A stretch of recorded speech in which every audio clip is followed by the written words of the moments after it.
from this on love, 'cause I'm a prisoner.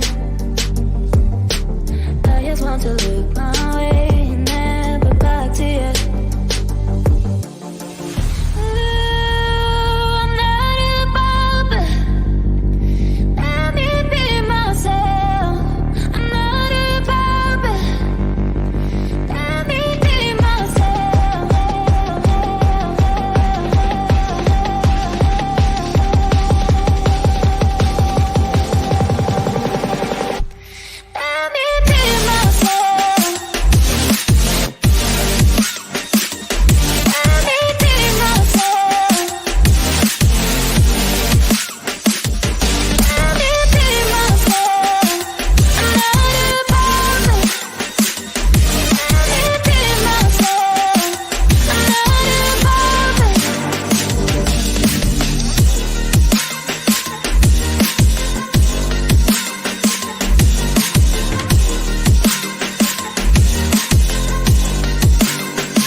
I got broads in Atlanta, just to me in the family, credit cards in the scammers, getting no list in the bank, legacy.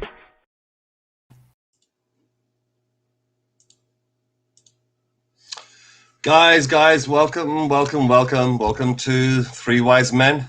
There's only two wise men today. Awesome. What's happened? Can you let me know where Brian is? What's happened to Brian? Is he stuck in a motorway somewhere? You're muted, by the way. Let me just take you on mute, man. There you go. Go on. What you were saying? Awesome. I know. I don't know, man. Okay. Apologies, viewers. We're waiting for Brian. He will eventually come in, but it doesn't matter because we have an awesome guest today. An absolutely awesome guest. Of course. I've got awesome already. But an even more awesome guest today.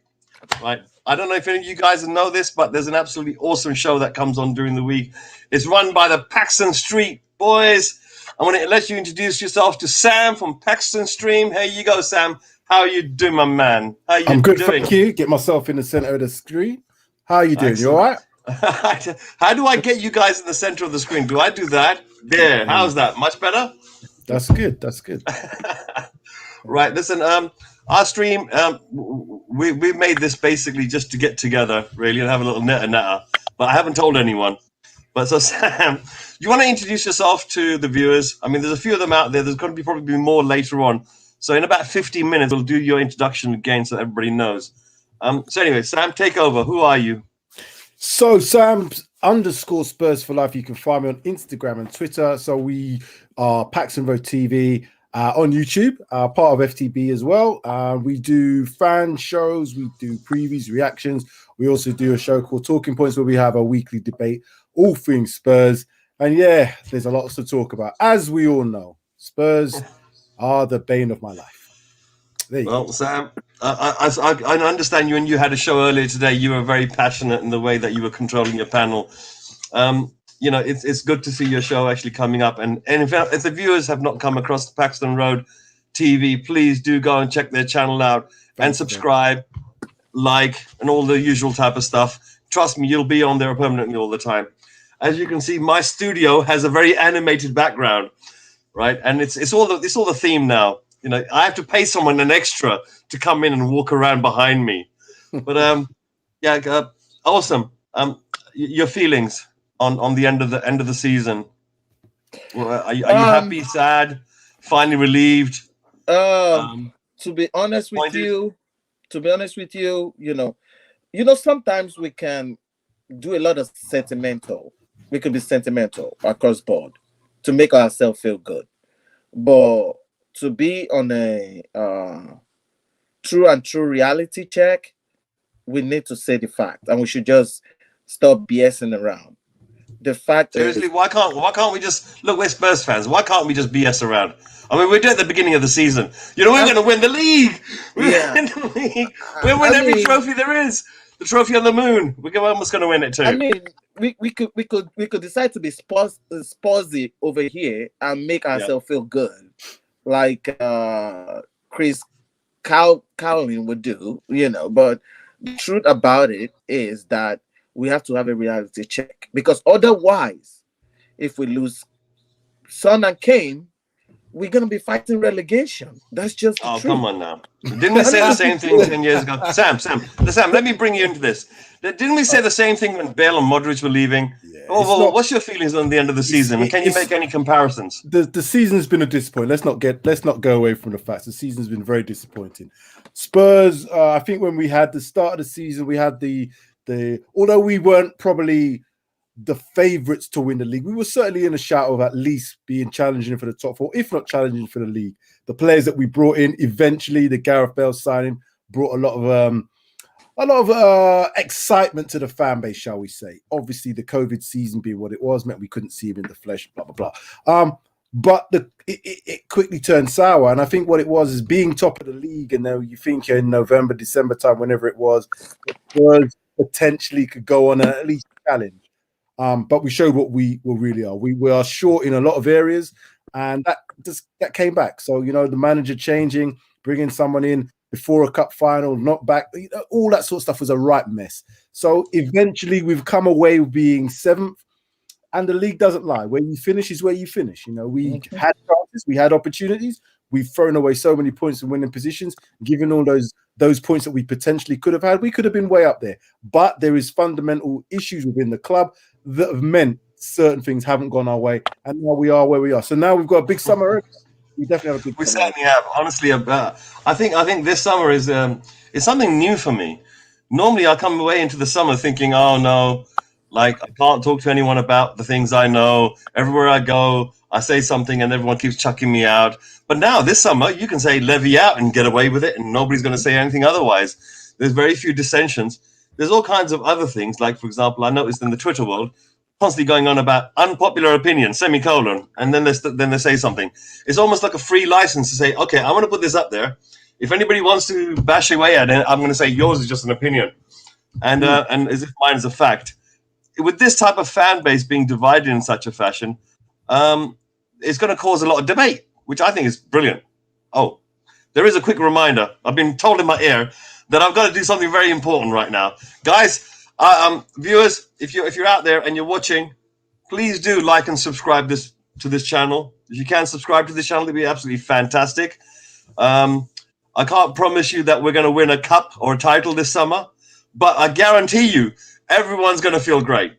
All right, so let me first of all also go back to Will Ranger's Patreons, yes, the people that make it possible, that put bread and butter and food and everything else on the table of Willem's table. Right, this is Spartan 7 Gaming, Wayne Bonner, Mama Coates, Celery Agent, AG Gaguma, Tony Coe, and Alex Burton. Listen, thank you very, very much, you patrons, you lovely, lovely people. And if we can get that blank space on the right-hand side filled up with patrons as well, that would be absolutely fantastic. There you go. I managed to put it up and took it away without any messing up. Look, it's costing me extra to have him here. Let's make use of this hour. I want to see some likes. I want to see some subs. And don't worry about super chats. We don't have any of them. We got less than 1,000 people. Not necessarily. Awesome. You're on mute. But one last question, Awesome, before I start really getting into Sam, because he's got immense knowledge I really want to dig into. Awesome. I'll let you ask the first question for Sam. Go ahead. All yours. Based on the question you asked me previously, that I answered just briefly, I'm going to push the same question to Sam in the way Premier League right now. Based on my perspective, right? Before I throw the question, Premier League standard now, it's considered the best game in the world. The reason why I'm saying that is because of two reasons. In the whole Champions League, it was 2 English teams were the only ones that got to the final. Even now, I read in one of the commentary that the Spanish team, both Spanish team, which is Barcelona and Real Madrid, are considering remodeling their whole team, because this is just surprising. It caught them off guard. How can 2 teams made it to the final? And the reason why I'm saying that is because if you look at the intensity now, that's what I'm talking about, not the sentimental part of Bale or whatever. The intensity of the game is way, way high compared to where we as Tottenham needs to be. If the defender for Liverpool wasn't injured in the beginning of the season, they would be right there with City with 1 point difference, like we normally see, or they will be leading, we normally see. But my question now is, how do you see our intensity going up from this point we are in if we are missing Kane and Son? That's my question. Right. So there's a few points you've touched on. You've touched on about obviously the teams in the Premier League, etc., etc. Let's not get away from the fact that the Premier League has the most money. You have the most money, you can pay the biggest wages, you can get the best managers, you can do all the rest of it. So that's a correlation. That correlation means Pep Guardiola's here, Jurgen Klopp's here, Jose was here, Carlo Ancelotti's here. The list goes on in terms of top managers. So when you have that, the ability to be able to then create Pep Guardiola is probably hands down, along with Jurgen Klopp, probably the best managers in the world. You can look at Bayern Munich, you look at Dortmund, but overall, our league has the most money. That's one thing. If you're now referring to Spurs and how they can get that intensity back, it's going to be very difficult if you lose two world-class players in the likes of Kane and Son. Kane has obviously been playing for us for a number of years now, and this season has probably been his best overall season in terms of goals and assists. You can't replace Kane with one player. We've talked about this before on other streams. Kane is going to need to have a striker. If Kane goes, a striker, probably someone who can play in that creative midfield area, and probably somebody else to back up what he would have done. Because you just bring in one striker, he gets injured. You know what? We've seen what can happen. If you lose Son as well, that's going to be absolutely ripping the heart out of Spurs in terms of an attacking force. Can it be replaced? Of course it can be replaced, but you have to spend money. The problem being is to then replace Kane like for like. If you sell Kane for 150 million, you're going to have to spend close to that to bring someone of that sort of level. The only people of that sort of level at the moment, you could probably count, you know, you got your Mbappes, you've got your Haalands, you've got, what's his name at Bayern Munich, Lewandowski, those sort of players. Now, are Spurs going to sell Harry Kane and bring in those sort of players? I don't think so. So it all boils down to the point I was trying to make: money. If we have the money to spend, you can certainly rebuild. As what Liverpool did when they had Coutinho, they sold him for 100 odd million, and they brought Van Dijk in, and they brought Alisson in. That's won them the league. We have to do a similar type thing, not to say we'll win the league, but to keep us competing at a level and certainly a little bit higher than what we're doing at the moment. Well, I mean, if you look at, for example, Chelsea, when they brought some players in, you know, Timo Werner looked like a very good prospect. You know, he's the type of player that kind of suits Chelsea to a certain degree. I don't know. We seem to like strikers which are like, you know, a little bit taller. You know, that actually should jump up and actually head the ball for a change as well. I'm not saying the little fella can't do it, but if you look at Cavani, for example, when he came into Man United, you saw glimpses of his ability, but it took a while before he got going. And now the guy is like absolutely amazing. I mean, to finish the season the way he did, it's almost Bale-esque. And I think basically that's what we're looking at here, is that there are strikers out there which have got class. You know, they get a little bit suitable to the Premier League. They're going to produce that class. The problem is, we as a club, we don't buy players like that. Okay, Van der Vaart, I think was probably, Van der Vaart was probably like the last time we bought somebody. I think that was already up there in terms of his ability, and basically he left more or less the same, and he carried on a little bit as well. It didn't drop straight away. Yeah. So you could look at someone like Modric as well. When we brought Modric in, he was a player that was a good level, but when he left, he was better. And he went on to be even better at Real Madrid. So we've brought players who've done that. Berbatov is another one. Another example of a player that's been brought in, fantastic for Spurs, then goes on to Man United and does even better. So it's not like we haven't had the talent coming through. The problem is, do players want to stay with Spurs if they're not winning? This is another example of that. Harry Kane has done season after season. He was proved, said, oh, he's going to be a one-season wonder. 5 seasons on the trot, he's now consistently proven to be one of the best strikers in the world. And this season is probably the pinnacle of that in terms of his goal ratio and assist ratio. So we've got the players. They come through us. We just don't keep them. Well, bring on the wisdom. Cody Mack is asking us to do. Bring on the wisdom. We're missing one of our little form of wisdom men. If anybody knows where Brian is, please hunt him down. Offer him that cup of tea. You know what it is? I think he's got himself that new job in it. I think he was having that interview the other day, so I think he might just be run ragged right now. The Tottenham job? You might be up to the Tottenham job. That's what you might be doing. I think so. It could be that one, or the guy that presses the button that shoots something across the world. It's a little bald guy on the other side. But I digress. We don't have a track record of bringing in. Well, okay. Dempsey, he was already he was going down a little bit. I think he'd reached his wisdom. So with that being as it is, we do have the pedigree of bringing in players like that. So if you look at it from that point of view, Ings fits that model. You know, he comes in, he's already got a proven track record. His wages are a little bit high for like half the football, the Premier League that's on the bottom half. So really, he needs to come in. He'd be a perfect backup to say, for example, a main striker like Harry Kane. Obviously, that's assuming that Harry Kane stays. I think one of the things that's happened to us over this season, Sam, if you can answer this, is that we get a lot thrown at us, and then we run around, and we get all emotional, and then it kind of rides itself out, and then, like for example, oh no, we're gonna never get top 4, and then a week later, it's like everybody else drops on the floor, and it's like, hey guys, if you win this match, you'll be in top 4.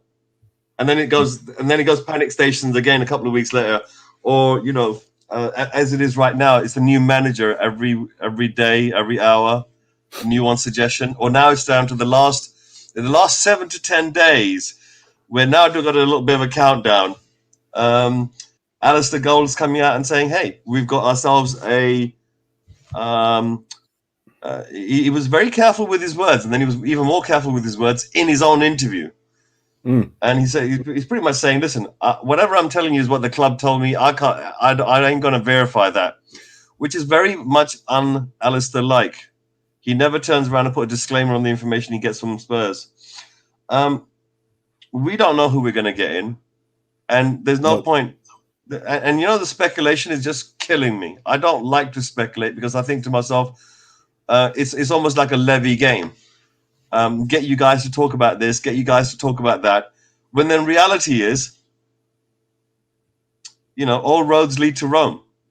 Sam, what's been your impression of Levy for the last 20-odd years? I mean, you've been a fan how long now? All your life? Since pretty much all my life, but certainly following Spurs since the 80s. So I go back to them when I was very young, obviously, when we won those FA Cups, the Ricky Villiers days and all the rest of it. So that's where I started to have my affinity with Spurs. Okay, so looking at the ENIC years, I know there's a lot of people who are ENIC out. Great, I understand that. Got no problem with that. That's their opinion. As I keep saying, the years before ENIC, we're talking in the 80s. That's when Spurs were a team that was winning trophies. They were notoriously winning FA Cups. The last of it being in 91. But in those 90s under Alan Sugar, we were terrible.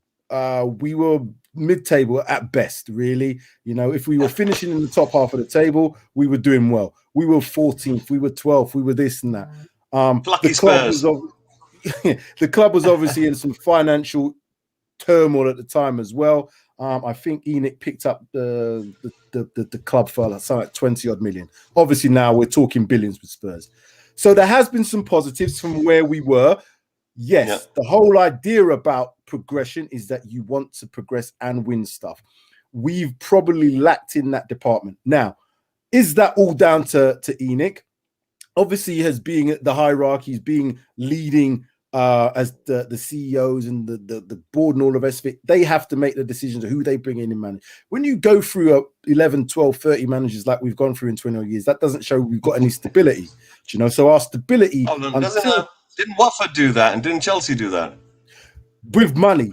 And Watford, again, they've done it in a different way. That's what they built their model on. It wasn't so much that they finished poorly inside the manager. Even if they finished well, they still got rid of the manager anyway. Chelsea almost the same. You know, they would win FA Cups. Ancelotti won the double with Chelsea, got sacked. You know what I mean? So managers like that come in, doesn't matter what they do, unless they won the treble. You know, I would say that they would be very difficult to get rid of a manager there. So Chelsea's model is slightly different. Ours was built on the fact that we didn't do anything. You know, so that's why the change in managers, the philosophy. I don't think we've got a structure to know exactly what our playing philosophy is, because the types of managers that we've gotten have been so different that it's very difficult. So once you've got a rolling door of revolving managers with no actual playing philosophy, it's hard to then know what you want to do. So you're relying on that manager to come in with the players that somebody else has brought in and get them to play in the way that you want to play. If you have a structure and a way of playing, you bring the manager in to, you know, complement that structure, and who then brings in players to also complement that structure. I haven't seen that from Spurs. That is definitely down to the board. So I'm going to say 100% Daniel Levy and Enoch need to have sorted that out. Have they progressed? I would say there is progression in terms of off the playing field because of the commercial side of things. So it's a bit of a balance. So, I mean, it seems to me that you've seen it all then. Question is, look, at the end of the day, Levy's just a chairman. He's not a football director. He wasn't employed. He didn't employ himself to be a football director. Nobody employed him as a football director. Whatever's happening behind the scenes, are we rattling the saber too much at Levy? Are there circumstances which, you know, we could make excuses for? Or is he just a spawn of the devil? I don't know. You tell me. You've been there, you watched it. I think right. So for me, the problem with Daniel Levy is I don't think he's a Spurs fan. Right. Let's get that first. He's a Spurs fan. Okay, there you go. Love his Spurs fan. That's one. However, I don't believe his best assets are as a footballing person. His best assets are towards the business side of things in terms of what he learned, his degree, and all the rest of it. So from a commercial aspect, brilliant, fantastic. Nobody can complain it. But he's also got a personality which is very divisive. You know, he appears to be the person that wants people to kind of agree. Yes, man. You'll bring in people that will do. So when you bring in someone like a Jose Mourinho and even Poch to a certain degree, who have got their own methods, got their own ways, and they challenge that, if Daniel Levy's not quite in agreement, that's when the clashes come. So I think we've got to a point where, and you know, at the end of Poch's reign, he was saying, we need to rebuild. Daniel Levy was saying, well, maybe, no, I don't know. We're not going to spend this. So there's been a clash. Jose Mourinho came out and said, oh, I'm happy with the squad. Was he really happy with the squad? I'm not so sure. So that looks like it's all boiling down to money. But from a commercial perspective, look, we've got a club that's now worth nearly £2 billion or whatever it is. Money will be coming into the club. It's just that we have to make sure we use these funds in the right way to be able to then go and challenge for the leagues or the cups or the rest of it. But again, historically, we're not a team that's been built on league success, last being in 1961. So are we kind of looking a bit too far, thinking that we are maybe doing or should be doing something that maybe we haven't done in the past? It's a difficult one. I still think we could win a cup. We could have won definitely cups in the time that. That's an absolute foregone conclusion. I'm holding myself back on what I can say about Levy, but I always reflect after the season's finished, and I always say to myself that the emotion that you're going through during the season, it makes you very competitive. It makes you very aggressive, and with so many fans having opinions and the ability to portray their opinion online, and where other fans are mixing in with them because, let's face it, it's COVID. You can't do it at the football ground anymore. You've got this new power, so to speak, from the fan base where opinion matters. Facts don't matter so much. If my opinion is said long enough, and eventually if it ever comes true, then I can always say that I said way back in September that, you know, we should have Jose out or something. This is a divided fan base. Is it my perception? Or has it always been a divided fan base? There's always going to be opinions, you know. There's always going to be opinions, and what we've got now is you can see a complete divide. And the reason why I think we've got a complete divide is we've got some younger fans who have been brought up on this top four era, this Champions Yeah. League means everything era. Whereas you've got some of the legacy fans as an owner who are talking about good football and about winning, the glory of winning. So we've got two completely separate schools of thought, and that's been brought in from the Champions League, this top four spot being a trophy. We all know where that's come from. Mr. Wenger down Money. the road. Money. But it's money as well, yeah. But in terms of, you know, the riches that come from being in the Champions League has almost overshadowed the fact that you're not really a champion if you're fourth and being in the Champions League. So it kind of, you know, goes away from that fact. I understand about the revenue side of things. However, would I swap the top fours for 2 or 3 domestic trophies? 100% I would. Because at the end of the day, we've been in a competition where we've been in the Champions League final once in our history. Do you know what I'm saying? So the likelihood of winning it, we're not Real Madrid. We ain't going to win it 13 times. We're not Liverpool, won it 6 or 7 times, you know? So we have to almost think to ourselves, I hate to use it because our people that go against it. We're maybe punching above our weight here, so to speak. You know, when we get into the Champions League, do we realistically have a chance of winning it? Now people say, we got to a Champions League final. We got to a Champions League final with a lot of luck, beating Manchester City by a VAR decision and obviously coming back from being 3-0 down against Ajax. So again, getting into that Champions League final again, playing them games 99 times out of 100, you're probably unlikely to do that. Going back to your Sam, point. Go on. Sam, come on. I mean, for many years, Spurs was that team that was just outside. Okay, so you had like a top bracket teams, Man United, Chelsea, Arsenal at the time, not so much Liverpool, that's only come in recently. But the point was there was like a top 4 set of teams. Mm-hmm. And it was Spurs that was coming along and being the best of the rest, right? Having the ability to jump above the rest, so to speak, you know, who to dare is to win. To dare is to do, to dare is to dare. We've taken the mick out of that motto a bit too long. But the point was this. We were in waiting for quite some time. You know, we were floating around, you know, 7th, 8th. You know, we're getting closer every year. Redknapp came along. You know, we got a little bit higher. You know, got ourselves into that European spot. And then all of a sudden it was like, hey, you know, Levy says, hey, we can now go for classy type of coaches. Let's go and pillage some of the Portuguese ones. I can't have Jose. I'm in love with him, right? But I'll get his understudy, get AVB. Now, one of the goals that Bale scored, that one where he ran through the middle, he learned that from AVB, right? So this is when AVB took him, originally left back going into left wing, right? AVB then started to get him to drift across. Then he started to put him in the middle, and then he stuck him on the right. He taught him that. Now, these are different types of coaches.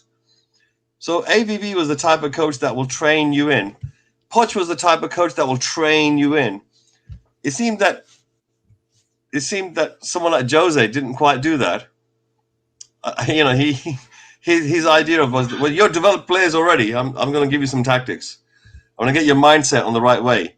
And I think what happens is that that mindset, if you don't have the ability to get to it, you'll distrust the process because you can't break through. You mentally can't break through. You can't see what it is that they're going on about, right? So you get scared, you panic, and you move on. So this aspect of the team mentally being ready and prepared for the task that lay ahead, which was top 4, and top 4 basically meant that you're playing with the big boys and you'll get a little bit more money, you'll get into Europe, and because you got a little bit more money and you're in Europe, you can get worldwide imaging rights, you can get a bit more money that way, your fan base can increase, say, for example, in Korea, if you buy a player from there, you know, things like that.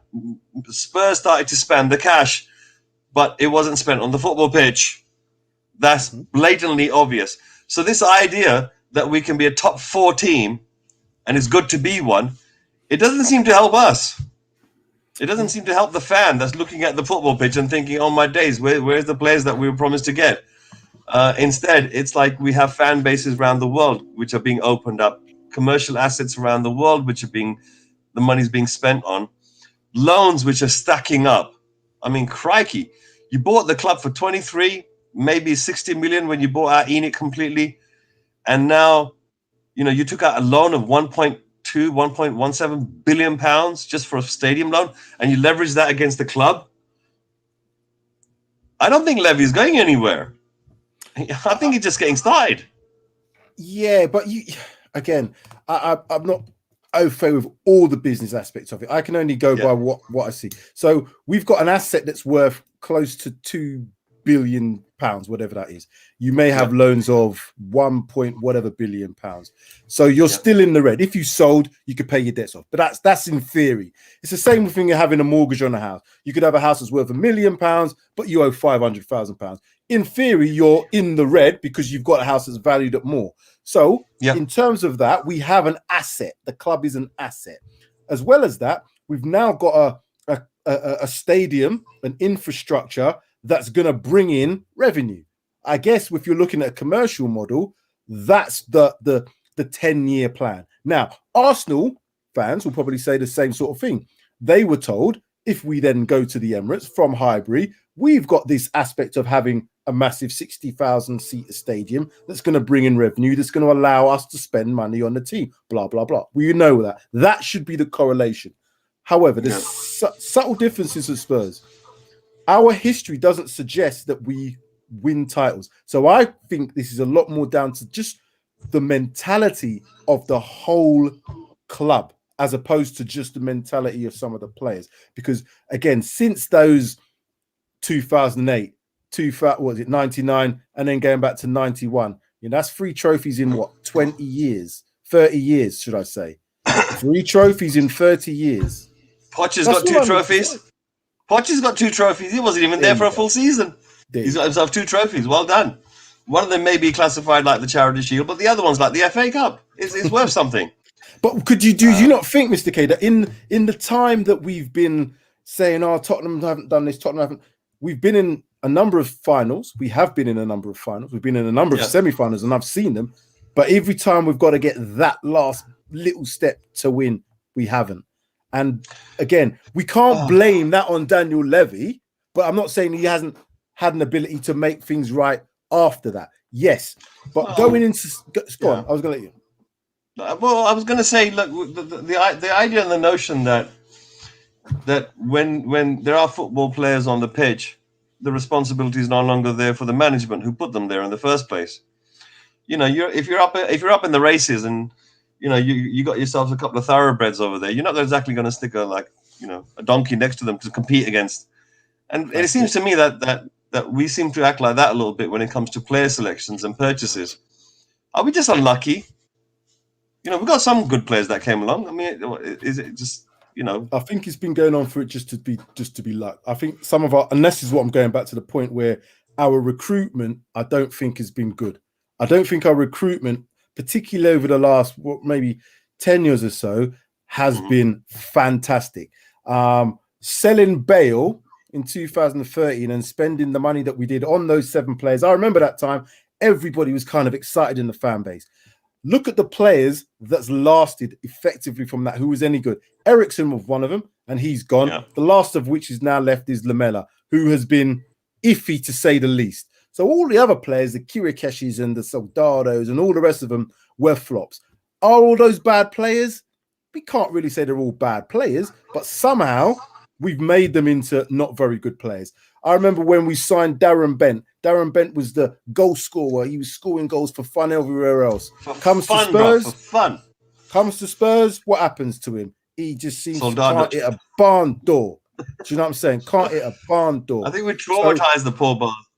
So there must be, and this is what I'm saying. It goes back to the DNA of the club.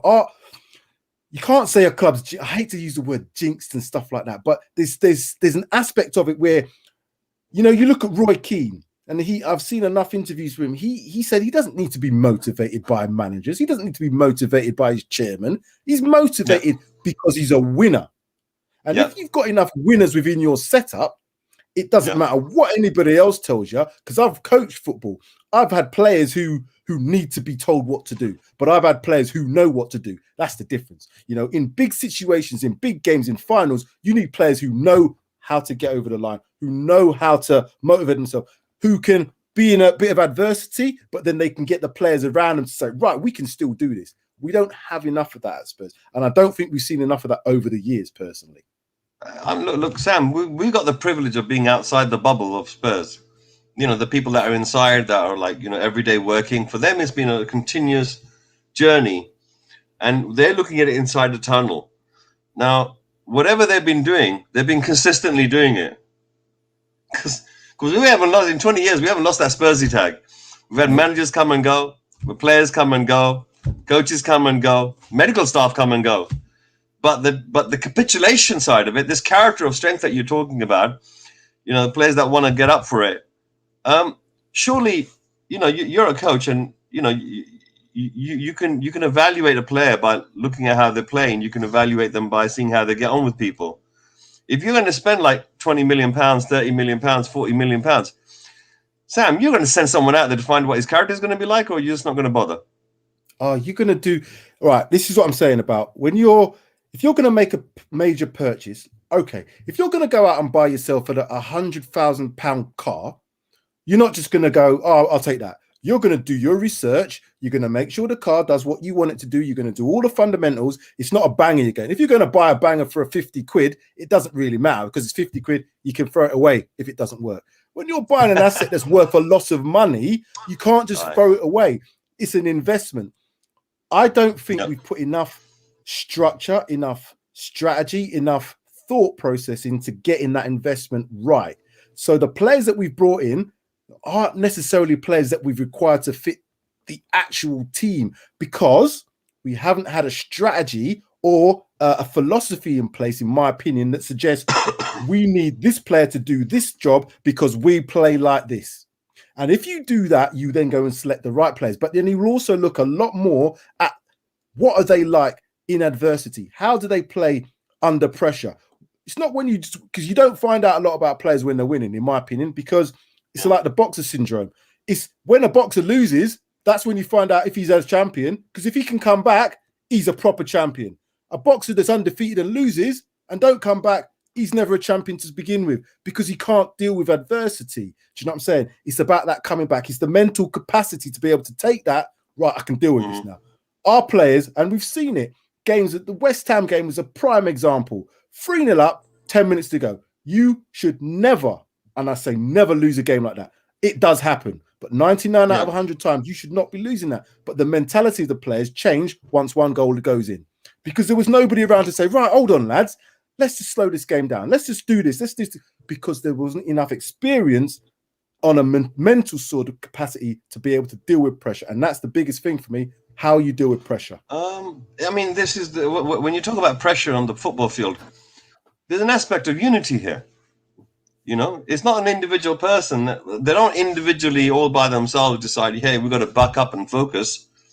It's like you're gelled together. And until you do, you're disjointed. And while you're disjointed, the opposition is taking advantage of you. And that's why, you know, you get one goal knocked in, another goal knocked in, a third goal knocked in 9 minutes. Mm-hmm. It seems to me that our team right now, from the evidence we've seen this season, the way they've been capitulating, especially that West Ham debacle, it shows that the team, when the chips are down, they don't seem to 100% trust each other. I mean, it doesn't make sense. I mean, to us nowadays, it doesn't make any sense as a fan because we kill each other just to wear the shirt, let alone play on the football pitch. Exactly. But the thing is, these guys, these players are not, you know, maybe they're fans inside for something, but right now they're professional football players. But we're not seeing the professionalism out of them, though. Again, so, you're right. I think you've got a point in that. Some players, we're not seeing the professionalism, but we've also got to take into consideration that the majority of players that play for a club do not support the team. It's their job. Yeah. It's their job. Yeah. It's like if I go to work tomorrow morning, I'm not in love with the company I work for, but it's my job, so I'll do my best I can. But if I was push come to shove, do I love the thing? You know what? Not quite so sure about that. It's difficult because if you've got a player like Harry Kane who clearly loves Spurs and do all he can to do everything he can for Spurs, but you need other players around him that's going to support that. One player, unless you're a Messi, unless you're Ronaldo, aren't going to win you games on their own. Football is a team sport. Now, if you've got stardust in your team, you're going to win more games than you lose. but you need something around you. You can't just put Harry Kane on the pitch and win a football match. You can't just put Harry Kane and Son. You can't put Harry Kane and 6 others. You need 11 players. So you need to be a balanced approach to that. If you've got a fully functional Harry Kane, fully functional Son, fully functional Gareth Bale, that amount of stardust will win you more games than you lose, because you don't even have to have that much greatness in your defense. But until you get solidity around them, because when they're not having a good game, that's when you need your other players to step up. So that's the point. When they're not playing well, the mentality needs to be brought through to the other players. Right, let's do something about this. Let's not just all flake out here. And I think there's too much flakiness in our squad. Flakiness. Well, you know, I think Orson wants to say something. Go on, Orson. Okay, the point you just made, I agree with that point, and that is what I was saying about the intensity of where Tottenham used to be. I think it was on Tottenham away, or it was on Will's one of Will's shows, and that's when I said that. When we won the game with Southampton, people were like, "Oh, we won, we're great, we're good, we're back." I said, the first game you're talking about? No, I'm the talking first about game, the the game Ryan Mason. No, I'm talking this about season? it's like, I think it was the first or second game from that Ryan started, and I said, we look like Barcelona. I said we suck because the way we were playing, I mean, it definitely shows. It definitely shows that we are bad. And the reason why I'm saying that is not because I'm trying to stick this player out, that player out. The difference of Harry Kane this season compared to every season he has proven that when Jose Mourinho is your coach, there's a difference impact he has in you compared to every coach in some aspect. Other than the chaos, if you remove the chaos out, this man has proven that it can get you to a different level. Other than that aspect, where I'm connecting everything to is from what you just said is, if you can have a player that can be like Harry Kane across board. If you remember very, very well in the beginning of the season, Harry Kane was playing striker, midfield, defender. If you look at it several times, it went into the head and head the ball out. We almost scored. It was a game that they almost scored us, and Harry Kane went and head the ball out. Why would a striker have to be in the defense defending the ball? Because we don't. Okay, I saw that one. I think that's more than one occasion where he's done that. Yeah, I mean the one I remember recently, he appeared in the goal to head the ball out. Then he appeared in the midfield to pass the ball on, and then he tried to get on the end of it to score a goal. He got the post. If he'd got it in, that would have been an amazing goal. Talk about now contributions. Look, that's the second thing. I mean, I suppose in a way, I don't know. It's really hard to balance this out, because when you look at the team as a whole, you got people that are acting in a slightly unprofessional manner when it comes to their fitness and maybe their training ethic, and then you got other players which don't have the mental capacity to think that they can improve and that they're fine at this level and they're floating. They don't want to go higher. You got players like, for example, Son, who I think to a certain degree was a bit like Stevie B, where he came in, he showed some potential, but Poch refused to play him and said, "No, not good enough. I want you to run more." And then Son ran more. And then he said, "No, I want you to run even more than that." And then Son would run until they blew the whistle, and then he'll collapse on the floor. Right? I mean, I'd see this week in, week out, and I was thinking to myself, oh my days, what has Poch done to this guy? He's literally driven him insane. But now, with a little bit of polish under Jose, we saw what that could do. That type of explosive pace, that intricate technical touches on the ball, and that eye for getting the ball in the back of the net or a decent pass. He's become phenomenal. Are we at that fairy tale situation where, Levy will pull something out of the bag that no one can say no to? He's a complete gangster, that guy. He can make a deal that you can't say no to. I mean, I'm just shocked that Poch's name is even being breathed out. I mean, the poor guy is managing at another place. I mean, has he finished all his games, or is he free now? I think they're done in France now. I think they're done. I saw that. That's interesting that they waited until they're done before any type of rumors come out. And it is rumors. I talked about it. I would love to see Poch come back. Just going back to your point though about Poch and Mourinho. This is the point about Spurs. So you're right in what you were saying. Poch came in. He had a philosophy, a way of playing. He wanted to be a team that presses from the front, that wants to have possession, a possession-based manager. Jose, over his time, has proven to be a manager, apart from when he was at Chelsea, when he had the players there, but over recent times has been a more counter-attack, a more tactical approach to the game, what they use the word pragmatic. So that means he'll play the game as he sees it. If we're winning, let's sit back. If we're not, we might have to attack. But his whole philosophy was built around this counter-attack style. Poch was a front-foot possession-based manager. So the players have gone from Poch all the way through. Now, some of them are complaining that it was too much. It was too much. Oh, we were having to do double sessions. Now, they've gone to Jose, who didn't overly, make them train. The reports are saying. But it's a completely different philosophy, So now they've gone to a different style of play. That's going to take time anyway. However, if you're a carpenter and you have a broken saw, I don't care how great a carpenter you are, you're not going to do a very good job. Some of the tools that we've got aren't very good. They're not good enough for the job that was required by Jose to do what he needed to do. As well as that, Jose didn't help himself by his management style. His management style is you're my best mate. If you don't want to do what I want to do, I'm going to leave you by the sideline. And he alienated players. And in a team environment, you have to have a collective spirit. If there's fractions and pieces missing that are not part of that collective spirit, you are going to get, when times are bad, it fall apart.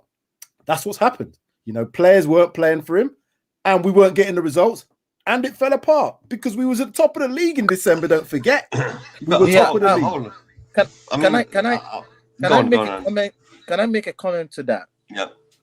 To be honest with you, I might see what you're saying same, but in a different perspective. The reason why I'm saying that is because when Jose came, he wasn't planning to pack the bus when he came. The reason why I'm saying that is because the players, because he already knew the player were possession game. Mm-hmm. All he cared about was, at the time, was called clean sheet. He wanted a clean sheet. Because, remember, Poch was losing the game that they went to the 14th position. And most of the problem was they were scoring back. If they score 4, the other person will score 4. Or if they score 4, the other person will score 3. So he was trying to keep, all he was trying to do is to keep a clean sheet. He said you can go forward, but make sure you keep a clean sheet. But where they made him change his mind was that West Ham game. Because 100%. He trained them to go forward. If you look at, everybody was going forward. In 15 minutes, we scored 3 goals. Yeah. You see how he was dancing on this. If you remember, he was dancing around and he stretched his hand like this. That's when you got that picture where the guy hugged him and said, see what Jose can do. But the last 15 minutes, they bottled it. And the guy was like, you know what? I cannot have this anymore. I cannot do it anymore. Awesome. I agree. I think that West Ham game was a game changer in Jose's mind. Yeah. In his mind, that he realized one thing, he realized that his defenders weren't as good as he thought they were. But there you go. He knew that because when he came to the club in the Amazon documentary, he said the same thing about Sanchez. He said, we targeted you when we played you in the final with Man United against your team because we knew that you was the weak link. So if you come into a club and you tell one of your defenders in no uncertain terms, you're not very good, how do you think that's going to progress? Unless your mentality is someone who's a winner and thinks, I'm going to show this person I can do this, you're going to think, oh man, I'm under pressure here already before I've even kicked the ball. And your mentality, being weak, cannot deal with that fact. That's why Jose does that, because he expects players to respond. John Terry's, Carvalho's, they responded to him. Joe Cole responded to him. Damien Duff responded to him. These players are winners. So if you tell Joe Cole, Frank Lampard, you're rubbish, you're not very good, what do they go out and do? I'll prove how good I am. I'll go and be the goal scoring midfielder that you're going to see, Frank Lampard. I'm going to be John Terry and Carvalho, the best defensive partnership in the league consistently for the seasons that they won the Premier League, because the mentality of the players was such that he could do that to them. So you have to have the mentality. When you do that to Sanchez, as we've seen, can't cope. He's not ready for that. So when Jose saw that happen in the West Ham game, that was it. That was it. We can't play like this anymore. We have to find a different approach. Yeah. And also, the reason why I'm going to support your point the most is that players nowadays are social media sentimental. They are not like the players of way back in the days, the ones you're talking about. Like a player right now, when they get into some sort of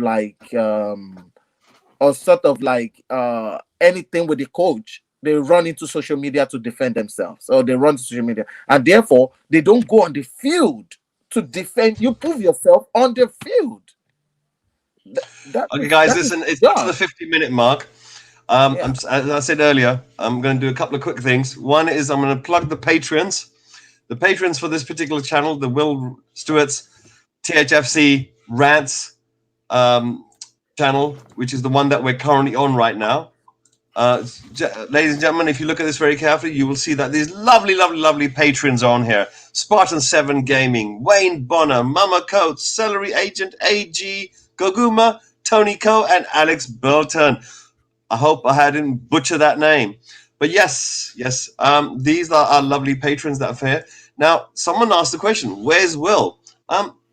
Just to let you guys know, this is the Three Wise Men. This is the show that me, Awesome, and Brian Daigle have put together so that we can talk to lovely people like Sam, for example, all to ourselves, just for a short while. And when it gets to the 1 hour mark, the midnight mark for the UK, the witching hour, we will allow people to jump onto the panel, and it can get a little bit rowdy. I'm not too sure whether Sam's be able to hang around for that. Early morning starts and rowdy situations reminds him too much about being at Spurs. He might miss it too much. So we're at that stage now. So Sam, can you please tell people a bit more about your Paxton Road TV? What it is? What does it do? I mean, why do you think of doing such a channel? Have you always been such a person that wanted to get into Sky TV or something, or was it some other reason that you put it together? Love of football. One of the reasons, as I said, I played football to a decent level, not professionally, but I was close to it. But went into like coaching after studying and all the rest of it, and then kind of really started to think about the game itself. You know, when you love football, you are passionate about it as a fan. But then when you coach football, you look at the technical side of things, you look at the tactical side of things, and you maybe appreciate the game a lot more than when you're just a fan. So that's why I kind of got into coaching. But because of that, I talk football all the time, study football all the time. It's just a natural progression. And I think the advent of, obviously with the COVID side of things happening over the last year, 2 years, whatever it's been, year and a half, whatever, the advent of these fan channels for people to give their opinion has kind of just shot up. So everybody's got an opinion on football. You could talk to. Well, I've got an opinion. Yeah. Well, I've got an opinion. I've got an opinion of Enoch out. Right. I put this baby together, and while I put this on, I'm going to sneak Lukman Eugene into the panel because technically we're supposed to have three wise men, but Lukman right now is too busy blowing smoke everywhere. So I'm just going to bring out this quick little banner that you spoke about. It's not very good, but it does something. I got broads in Atlanta. Just took me in the family. Credit cards and the scammers. Getting no list in the balance. Legacy. I wanted to keep it short and sweet. There's a few other things which I'm putting together, but really it's got to do with my computer system at home. It's in pieces. And all the best technology the kids have taken away and taken them to their rooms. And, like magpies, they put them in their nests. COVID's done that. I mean, I was prepared for COVID. I had spent like 30, 40 years building up technology. And then COVID came along and it just totally fleeced me of all my technology. I mean, literally, I had to create this studio set just to get onto the show. It's a lovely backdrop here, but awesome. Okay, now I'm going to bring on Lukman Eugene. I hope you guys welcome him on. He's going to pretend to be Brian Daigle today. Look, man. I'm never going to be a Brian Dago. You should know that, Okay. Mr. K. Okay, thank you. Listen, thank you very much for coming onto the show. Really do appreciate your time on this. Lookman, have you met Sam before? Sam, have you met Lookman before? I haven't First met time, Lookman, Sam. but Lookman, Hi. I think, have you been on our streams? Have you actually commented? Yeah, before? a few times. I seen you. I knew I knew the Yeah, name. yeah. I knew I knew the name. Yep. Yeah, yeah. Few times. So, Lookman, Nice to meet you, Sam. And you. And you. Sometimes will be calling Lookman Eugene. That's a Chinese name, and then Lookman is his Muslim name. So it depends how you call him. I could unify and call him Eugene. Eugene, I understand that you got a new channel that you've opened up. Something about. I'm starting the Spurs Version TV. Yeah, I'm starting some channel to do with the Asian, to band up the Asian fans together, and at least we Asian fans have some voice, right? And not to be left out in all this conversation about our beloved club, Tottenham Hotspur. Yeah. There are quite a lot of there are quite a few of us out here, but of course this show, the timing is a bit off for us because it's about 7 a.m. in the morning. I overslept a bit, missed a bit of the front part. Yeah, because it was on Will show's last Will show, the previous show with Will and Cole. There was a big end of season. They did an end of season review. And Will went on a rant, remember? Talking about rants. It was a long rant. Sam, I don't have very much time with you, Sam, because I know you got to go soon, right? Yeah. What's your look? You've had just a little bit of time now to go over the season. You've had a bit of sleep, where the adrenaline is not pumping for next week's football or next week's preview. You've de-escalated by doing your little show today, and you've had a couple of hours of reflecting time. What's your take on this season, personally? Disappointing, if I'm honest with you. It's disappointing because I started out the season having had Jose Mourinho as your manager. I think the expectations were at some point he was going to get us to a point where we were going to win something. Now I know we got to the cup final, but we sacked him before we even got the chance to lead the team out. Very disappointing to see us go out to Zagreb in the Europa, and a game that we should have won, should never have lost that game as we did, and we could have possibly got a little bit further down into that competition. So if I'm honest with you, disappointing, because if we can't win a trophy, the next best thing is to finish as high as possible. Did we finish as high as possible, given that we were top of the league at one point? I don't think so. Were we better than the likes of Manchester City, Manchester United, Liverpool? No, we definitely weren't better than them. But we were in and around the par with Chelsea. I know they sacked Frank Lampard to get Tuchel in, and maybe they had that bounce. But again, we were in and around them, and Leicester the same thing. West Ham was a surprise, so we shouldn't be finishing below. No disrespect to West Ham. We shouldn't really be finishing below West Ham. We should be in and around fighting for that top four where Leicester were for most of the season. That's where I'd expected us to be, as well as winning, as Leicester did, an FA Cup. So had we won the FA Cup and finished fifth like they did, successful season for me. Having finished outside the top four with no trophies, unsuccessful. Disappointing. Disappointed. I think generally speaking, a lot of people out there that share your disappointment of this particular season. I think primarily because I think when the season started, we were just literally injected with all kinds of happiness. Look at your team. It's still got the wonder kids in it. Look at your bench. Look at the amazing players we've suddenly got. Oh my days! Look, Reguilon, Reguilon, not Reguilon, Reguilon. Oh my days! Amazing. This guy is going to be better than Messi. And then the fall starts. Yeah. I think when did that start? December, January. It was, and it's like you said, it started about. But the January thing is, what you mentioned earlier about we should not be below West Ham. I remember many years ago there was a saying that the table doesn't lie. Okay? No, it doesn't. And so therefore we deserve to be where we are. Agreed. And they deserve to be where they are. Agreed. I wouldn't say that if they were asked. What I will add to that is, remember, West Ham did not play European football. I'm not sure how far they got in the domestic cups, how far they got. So their season was really based around the league itself. Yes. Because of that, yes, if you're just week to week, you could, and they've got a manager that's gearing himself up towards just playing those games. It's a proven correlation that if you can concentrate on a week in the season that that Chelsea finished outside the top 6 or whatever it was, and they were 8th, and they only had the league to concentrate. They obviously did much better the next season. So West Ham, having done what they did with a good manager and a good team and a good spirit, were able to get as high as that. We started playing from, what was it? I can't remember how early in the rounds of the Europa.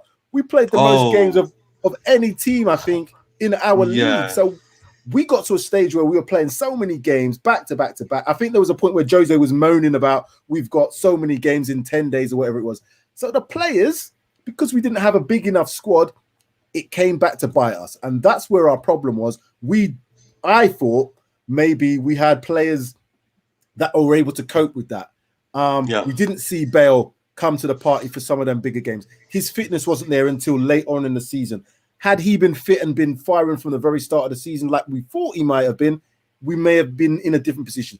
The fact that we also had so many points dropped from winning positions shows me that we were able to get so far, but something made us fall off. And that was the style of play, but also the mentality. Brilliant. I think you're spot on there. I think it's a mentality. Yeah.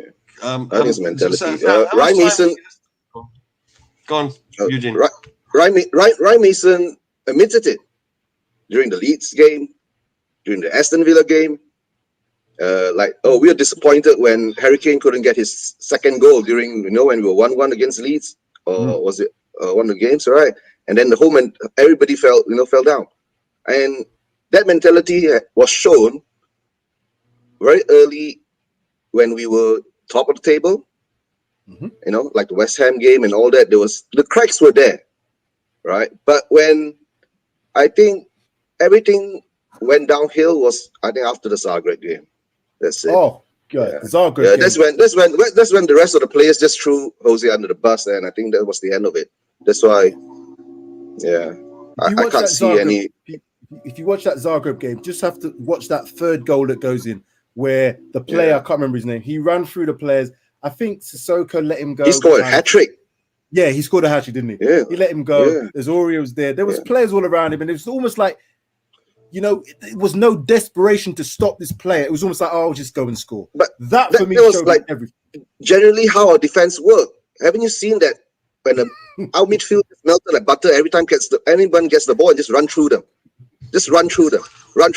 And it's like why didn't someone just put a foot in and stopped him or something like that, or just stand in front of him, blocked him, right? Just jump on him and grab him, like a rugby tackle or something. But that's why, like during the Leicester game, remember when Wings lost the ball, he deliberately tripped and took the yellow card. Where was that? Oh, that's what needed to happen. Yeah. Why did it have to happen in the last game of the match of the season? Sam, do you remember, guys? Do you remember? Like there was a game I think we played. I think Wolves. I think it was last year or the year before. I think it was last year, where they got that incredibly powerful. I think Traore on the right hand side. Adome. I can't pronounce his name. Traore. Yes. I still can't get that pronunciation. It doesn't work on my tongue. This guy, I think every one of our players went to foul him and got yellow cards. They took turns, one at a time. Even Kane took one for the team. There was like 4 or 5 players that took just targeted him specifically because, he was the biggest threat there was that day. Of course, yeah. And I think what's happened here, what Lukman, what Eugene's come across is that in those times, this is what it means to be a team. Are you willing to do something for your teammates? There's a possibility maybe you might get it wrong. You might get a red card, but you're doing it for the team, right? So the overall team is the successful one. Fair enough. You get some points deducted off you. You get maybe a wages, might get docked for a week or something, or maybe they might not do it. They might say, well done, we'll give you some pay rise. Remember Suarez with his hands in the penalty box. But I digress. What I'm trying to say here is that when players come out and they say that players back each other up. Sam, you've done the coaching. See if you can explain it to me a little bit. See if I've got it right in my head. Mm-hmm. what they're referring to is that you're in a formation and you got a little zone and you're watching certain players and how they're moving.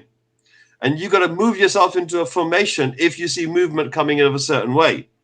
So normally you're here, but then if you see someone running down that way, you position yourself a little bit more that way and you come back a few yards and somebody else will slot into this position here. So you've been trained to do that. When you have one of your teammates think, hey, you know what, I see something, I'm going to run forward to engage it. He's leaving his position, right? So backing up your teammate, backing up your fellow player is when he leaves his position vacant, you thinking, well, no one's minding your position. I'll mind it for you. Now you're taking the risk because you're no longer minding your own position, right? So when you look at this type of press that Poch got the team trained to do, it's very much that way oriented. One person would move, the other guy would fill his position. Yeah. So you've got the formation just moving forward. Now, to do the individual press, and they'll do it at the right times to corner the ball this way or to corner the ball that way. And they got a trap set up where the ball gets crossed across, someone's going to intercept and head it back out. And this is all, they're all trying to do it with each other. And that's the reason why you get the ball being passed along the back in many teams, because they're trying to figure out which way do we go. The only problem is, unfortunately, we have Sanchez and Moon Boots in the back. So that plan's always... No, actually, no. Tell a lie. Look, Sanchez, if he wants to, he can knock the ball all the way across the other side of the pitch and get it right into sixpence. I've seen him blooming do it. Dyer, back in the day, used to be able to do something like that. Alderweireld Toby was the king at it, was the absolute king. Jan Vertonghen, he would say, forget me crossing the ball. I'll take the ball there. Super gut movements. But I don't see those type of players doing that anymore. I don't see them backing each other up. So do you want to go first? Mr. K. Mr. K. Go on. I want to say something real quick about what you said. Sorry to say this if you guys are surprised. I have a personal stream, AWE, that I mentioned this there. And what I said in my proposal was the reason why Guardiola was able to be successful this term. In the beginning, if everybody notices that very well, the players were fighting Guardiola. That is why they dropped down. They were in the 14th. They were losing in the beginning of the season. Did everybody notice that City was losing in the beginning of the season because some of the players were on him, and right away it shipped Sonny out. It shipped him out to Bayern Munich. He decided to demote to his striker. And what I said was the only reason why Guardiola was able to be successful was everyone is a defender. Everyone is a striker. Everyone is an attacker. Nobody is left behind. And he was playing a diamond in the shape of a pentagon. He will roll them into diamond and change them to a pentagon. And they are all spinning in circle while they are all moving forward. That's why there was a game they played with Leeds that nobody knew who to tackle. This person doesn't know if I should tackle this person because this person is already moving to a defense stage. And you are like, how can I be tackling a striker who's supposed to be a striker because they are the first nine? They don't really have a, remember when they are playing with Foden, it's a first nine. They don't have a striker. Yeah, so they are moving in circles. They are all moving in circles, moving left. Yeah, I've seen them do that. And if you remember that very well, that was the same thing Jose was doing with Son and Kane, that at some point, when they're trying to attack from the left, if the people are blocking them, Son will move right to the other side. Yeah, and they will go like that to attack. Yeah. And at some point, you see Son coming as a first nine because he was spinning the ball as they move back and forth, back and forth. That's how they were playing. But in this case, the player we have behind them are not strong enough. They are not good enough to play that kind of game. Because you cannot play wings you cannot make wings a striker. You cannot make a wings a first nine. Right. So let me just tell you just a little bit in terms of a coaching perspective. When you have, as you're right in what you're saying in a lot of the stuff there, there's three aspects of football. there's attacking, there's defending, and there's a transition. So those are the three times when you're playing football. You either got the ball, or you're defending it, or it's the period between defending and attacking, the transition. Yeah. Right. As you rightly said, when you're defending, you defend from the front. The whole team has to defend. So you predict play. So there are certain triggers that you use to be able to know when to go to make your press. One of them is if your player has his head down, that first player closest to the ball, closest to that player, can start that press. The other player then predicts where that player is going to play their pass. So if you've got a player on his left foot who's looking a certain way, if you come from a certain angle, he can only play that way. So if you know he can only play that way, the next player as part of that press goes into that area. That means if that player then receives the ball, he's closer to intercept, not waiting to see if he gets it, but knows the ball is going to be played to intercept. So that's predicting play. You look for them triggers, head down, bad touch, all the rest of it. That's what City do. So everybody defends when they're defending. As you said, everybody attacks when they're attacking. So when they've got the ball, it's fluidity. They've got players running off each other because, right, I'm on the left-hand side. If I beat my man, I cut inside, you know that player is going to play the ball into a certain area of the pitch. They're going to have players anticipating that to go there. That's why it works. That's because they have a collective goal. Their collective goal is to win as a team.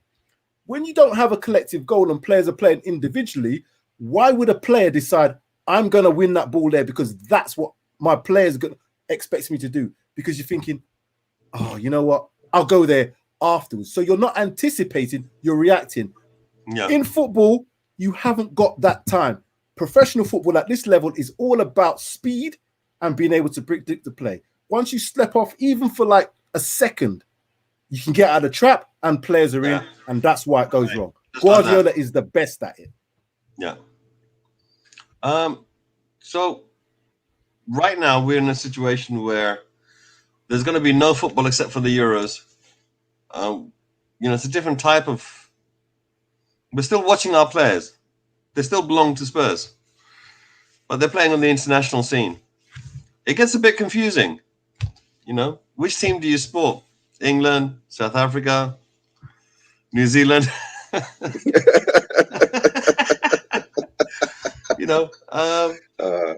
don't know. America is it in the World Cup? Did they qualify? We got to support India. We're coming up with Euros right now. I'm talking about whatever happened to the American lads. But anyway, coming into Europe, we've got ourselves a nice summer to look forward to the Euros, and it's kind of. I think we need a break. We need to get away from the club mentality that we've had all this time, and we need to go in somewhere where there's no levy against the situation. There's a couple of Kane has turned around and specifically stated, look, you know what? There's a couple of changes that could be done. Everyone's been saying this narrative for a while, for absolute years. Couple of more players and we can win the league. Right now I think they're thinking a couple more players and we can get top four. I think we regressed. When was the year when we were coming in 7th and 8th? I think it was. How long ago was that?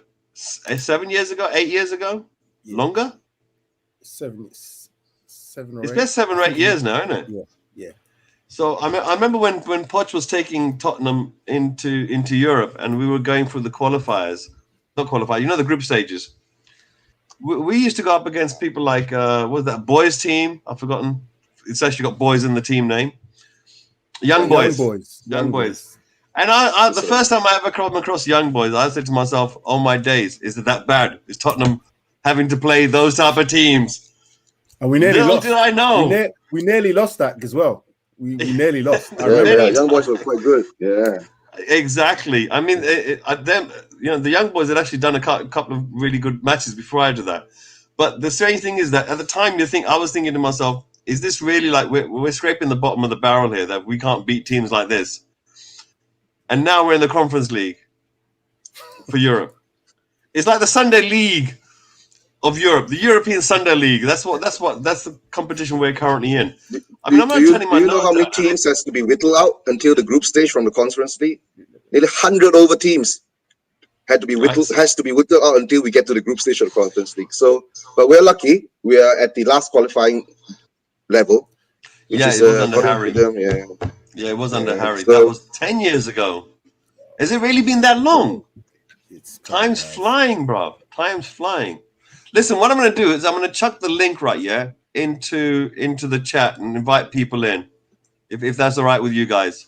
Unless you want to keep it. I'm going to have to go because I know you are.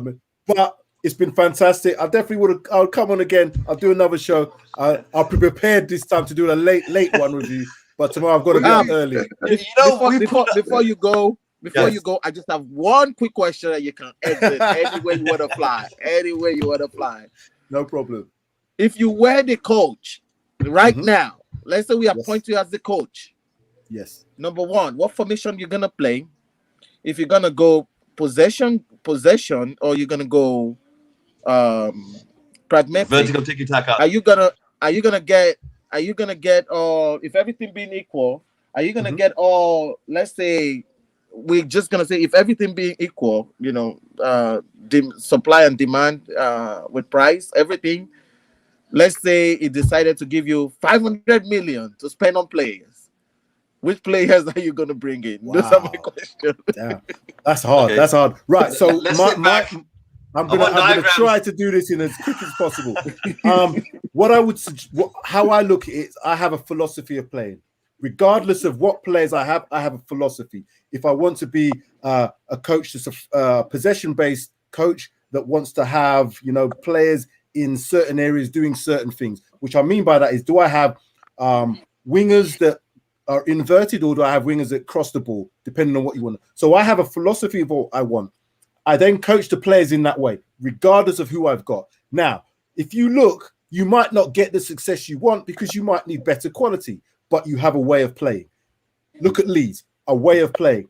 You can't tell me that the Leeds players are better on paper than Tottenham players, but they have a better way of playing because they've all bought into that way of playing. So they know when they go on a training pitch, Bielsa's going to do this, he's going to do this, he's going to do this, and he's going to play. So you just do that repetitively. Over time, you bring certain players in. Now you can bring better quality in to actually complement your philosophy. So over time, you keep playing the same way, you bring the players in to match that, and you will be successful. But you can't chop and change. You can't then say, oh, that's not working, I'm going to do this. You can have different tactics for different games, but your philosophy should remain. Once you have that, you can build on that. And you then just keep on, just like you build in a house, with the foundations, you build on top of that until you get the success. But I don't think we've done enough of that. But Sam, is it as a manager or as a head coach coming into a football club, your philosophy, your way of making that you want the team to play, would it not have to align with the club that you're working for? 100%. If you can't go, like I said, Guardiola only goes to clubs that align with how he sees the game. Yeah. Guardiola couldn't go into, I don't even know who to use an example. Right. Let's think of a defensive team that's notoriously been Crystal defensive. Palace. Okay, Burnley. Burnley. No, philosophy, like Burnley. Right. So that philosophy as a club is not the same philosophy that Pep wants to play the game, because they're all about survival. Let's do this and let's be defensive. Because one, they haven't got the players. Now you've seen that Sean Dyche has tried to change the way of playing, but he's gonna take a long, long time because the DNA of the club isn't that DNA. So if you're Pep Guardiola and you've got a choice from going to somewhere like Manchester City, or you're gonna go to, I don't know, maybe Chelsea, who were notoriously a bit more of a defensive team in the days, he's gonna go there because his philosophy, along with the money, can then be brought out. But it's still going to take time. It's the same way that Jurgen Klopp had to go into Liverpool and say, this is how I play. I don't care what you tell me. This is how I play. And I need the tools to be able to allow me to play like that. And he did it over 3 years. Philosophy starts everything. Yeah. On that note, I have to go. Listen, can you do a plug once more for Paxton Road TV? Sure. And what the next show is that's coming up for it? Yeah. So we are Paxton Road TV. You can find us on YouTube, Paxton Road TV. You can find me, Sam Spurs for Life, on Twitter and on Instagram. We've got another show on Thursday where we're going to be doing a season review of the Spurs squad. That will be one to go through because there's not many highlights. There's a few, obviously, but we will look at each of the players and give them a rating out of 10. So look out for that. It'll be 8 p.m. GMT on Thursday. And that is my plug. Thank you very much, Sam. Thank you for coming. Thank you for having me. Round of applause. And, you very much. and that's it. Right, now I'm going to put the... See you later, Take care, guys. Sam. All right, take care. Okay, I'm going to put the link out for the rest of the...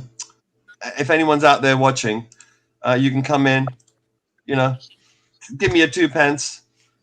But if you do come in, we we'll split may it up for ask you. you some questions. Yeah. Eugene over here, he's one of our wise men now, since the 3 of us. So if anyone wants to come in, please do come in. In the meantime, now that I've got both of you here, you know, you guys have both been on social media. You guys have both been on YouTube, Twitter. What I've noticed is there seems to be a lot more activity online for the average fan. I'll give you an example. Up until about a month or so ago, I never had a Twitter account. Well, maybe I did a long time ago, but my point is I didn't have a Twitter account. I had to make one just so I can get in touch with Will Me Stewart. too. Yeah. So, but once you do that, you're now on this social media platforms, you know, whether it's Instagram, Twitter, Facebook, and so forth. What I've started to notice is that there are some funny patterns of communication that seem to go on. And one of the latest ones which I found is, I have an unpopular opinion, semicolon. Unpopular opinion, semicolon, and then write some crap, right? And it's just a way to hide the fact that you're an idiot for saying it in the first place. Yeah. But the thing is, this type of behavior, these type of games and machinations, they're turning a little bit toxic because I'm seeing certain types of xenophobic behavior, which has been introduced for the last couple of weeks. Like the word legacy fan. You know, it's been propagated in a way to say, well, I'm a fan, I'm a proper fan, but you're not. My opinion counts, yours don't. You know, it seems that that type of malarkey is going on. This type of division in the fan base, while there's no manager for the club, while the results of the season have been absolutely diabolical, seems to be almost orchestrated to a certain degree. But it's dangerous for the fan base. I think the fan base needs to kind of maybe look at it and say, hold on a second, we've had a lot of emotion. Whoa, awesome. That's a nice one, awesome. I think the fan base have had an awful lot of, you know, when you're week in, week out, you're playing the games, you've got this competitive, aggressive edge on you. That's gone now. Eugene, do you think that the fan base should maybe like take a breather and then maybe try to get a little bit more closer together and not take it so extreme as black and white views that they've currently been having? What I think is, like, when the season is on, Yeah. We harp about what's happening with the team, the players, the manager, the club, our performance, and all that. So now the season's over. A lot of us will sit back and start to talk about what happened during the season. But of course, there are a lot of us will come out and start to say things to agitate each other. So I guess it's all about the drama, whether the season is on or post-season, where the drama still has to continue. So like you say, in the end of the day, if all of us fans are united for one cause and one direction, we won't get all this banter between each of us, right? We will be talking about this one thing. Like now, why don't we have a manager? Why is every manager being linked to us? Being, you know, either or, Talking either about or, linked either to or. us. I mean, linked to us right now. I just saw a report just a minute ago. I'm Another hearing one. it's back to Ten Hag again. So now we're going to Apparently they cycle. Apparently, Circle. no, check this out. It says over here, I'm hearing Eric Ten Hag is about to become the new Tottenham Hotspur manager. Just Maybe. compensation holding up the deal. Now, when you hear the word something holding up the deal, you know Levy's involved, right? Yes, that's Levy holding up everything. So my perspective on that aspect, or my philosophy on that issue, is that it just saddens me. It's not because of anything. It saddens me because what we're gonna see is another 5 years of how can we save money? You know, how we can take all the money, embezzle it, and just keep diverting the direction to something else. Oh, Yeah, but we just- awesome. Yeah. A lot of the fan base, they won't understand that philosophy or concept. They think that these extremely rich people have the best interest of the football club at heart. They're fans in nature. They love us. They're trying their absolute level best. But they think the money is being spent. Yeah, I mean, but how can it's it like, be money wisely. is that be a lot of- spent? How can the money be spent when in the first stream we did on this show, Three Wise Men, I said to you how Chelsea saved money during that perspective and spent the same money. We did that for 5 years. They only did for 1 year, and we had spent half a billion. And now we did it for No, 1 we spent 250 million. Remember?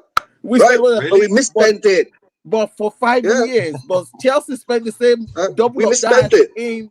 Come on. Chelsea spent double of that in 1 year, in 1.5 years, saving money. And in 5 years, where did the other money go? If we calculate it based on what Chelsea did, that would be almost like 2-3 billion altogether. Where did all the rest of the money go?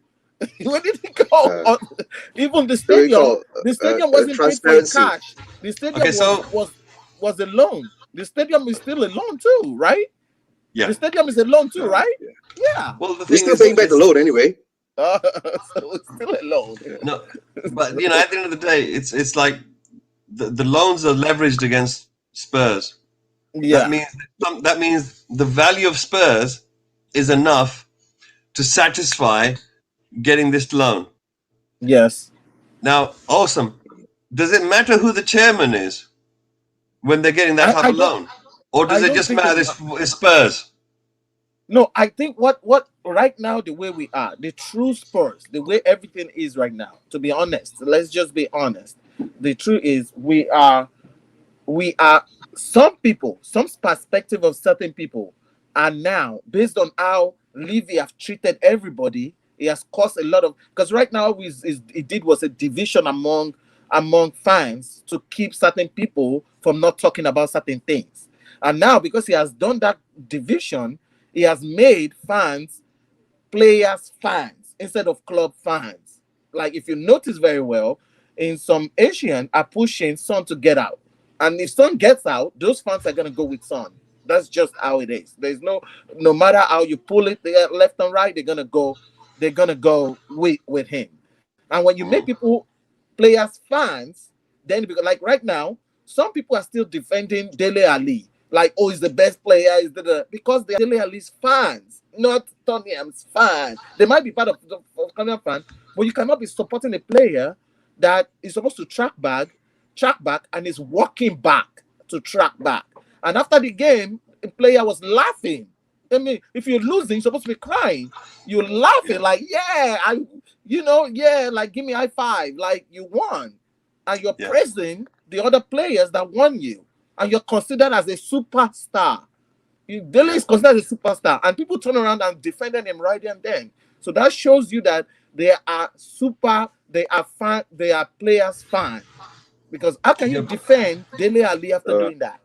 No, but awesome. Mr. K, just to answer your question about the loan and all that, right? You got it. Okay. Usually when super rich people take loans, okay, their interest rates are very low. Number one, it's because they're super rich. All right. Then you watch and see why they are given such big amounts in loan. I mean, sometimes even some countries can't get the amount in loans, right? Yeah. Because they're super rich. Yeah. See, whether they sign a guarantor on behalf of themselves to take that loan, right? Or they sign it on behalf of the club or the company that you work for, correct?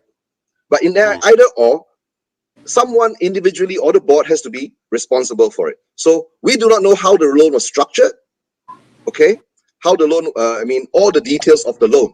But we do know one thing, that loan is taken against the club, not against the owners.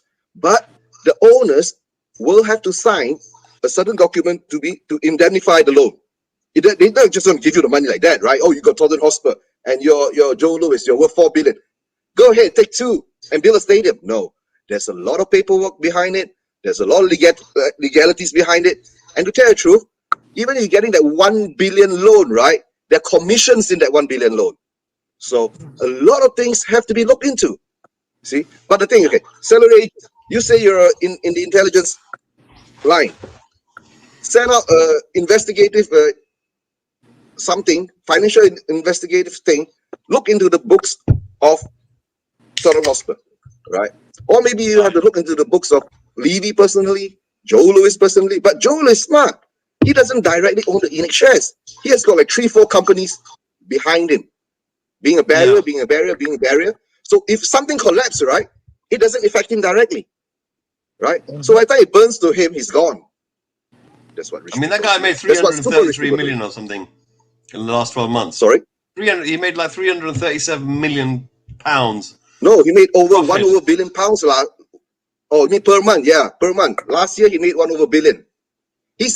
Lewis has added over $1 billion into his overall billions. I thought it was a third of that. I didn't know it was $1 billion. Oh no, you're talking the 300 million is per month. Yeah. Is that per month? Yeah. No way. No. The past 3 months or something like that. That's crazy. No way. Listen, we need to check that one out and then get back to the program on this. Maybe also all these matters that we're speaking about, we're going to go over them again and again, just in case the viewing audience is wondering. There's certain points which we'll go over again and again until we get a full understanding of it. And, you guys are going to get educated. We're going to get educated. We're hoping that from the education, we might get a little bit of enlightenment. And if we get a little bit of enlightenment, you get a little bit of enlightenment, I get a little bit of enlightenment, then it might inspire other people to do what we're doing, fan-based channels. Yeah. Let's cut out the BT Sport. Let's cut out the Sky. Let's just go fan-base to fan-base. We've got enough people that know a thing or two. We've got just as many ears to the ground. And we've got plenty of people that can give opinions and have those opinions aired. So coming back to the actual team itself and the season finishing. I'm not, because this is a second hour, we can cover things like current affairs or we can cover certain things. Eugene, is there anything that you want to discuss on this platform right now? I'm passing the chair over to you, letting you pick something that you decide. Okay, guys. Out of all this, it has been happening for the past 20 years, right? Instead of us fans being divided most of the time, what do you think, right, we should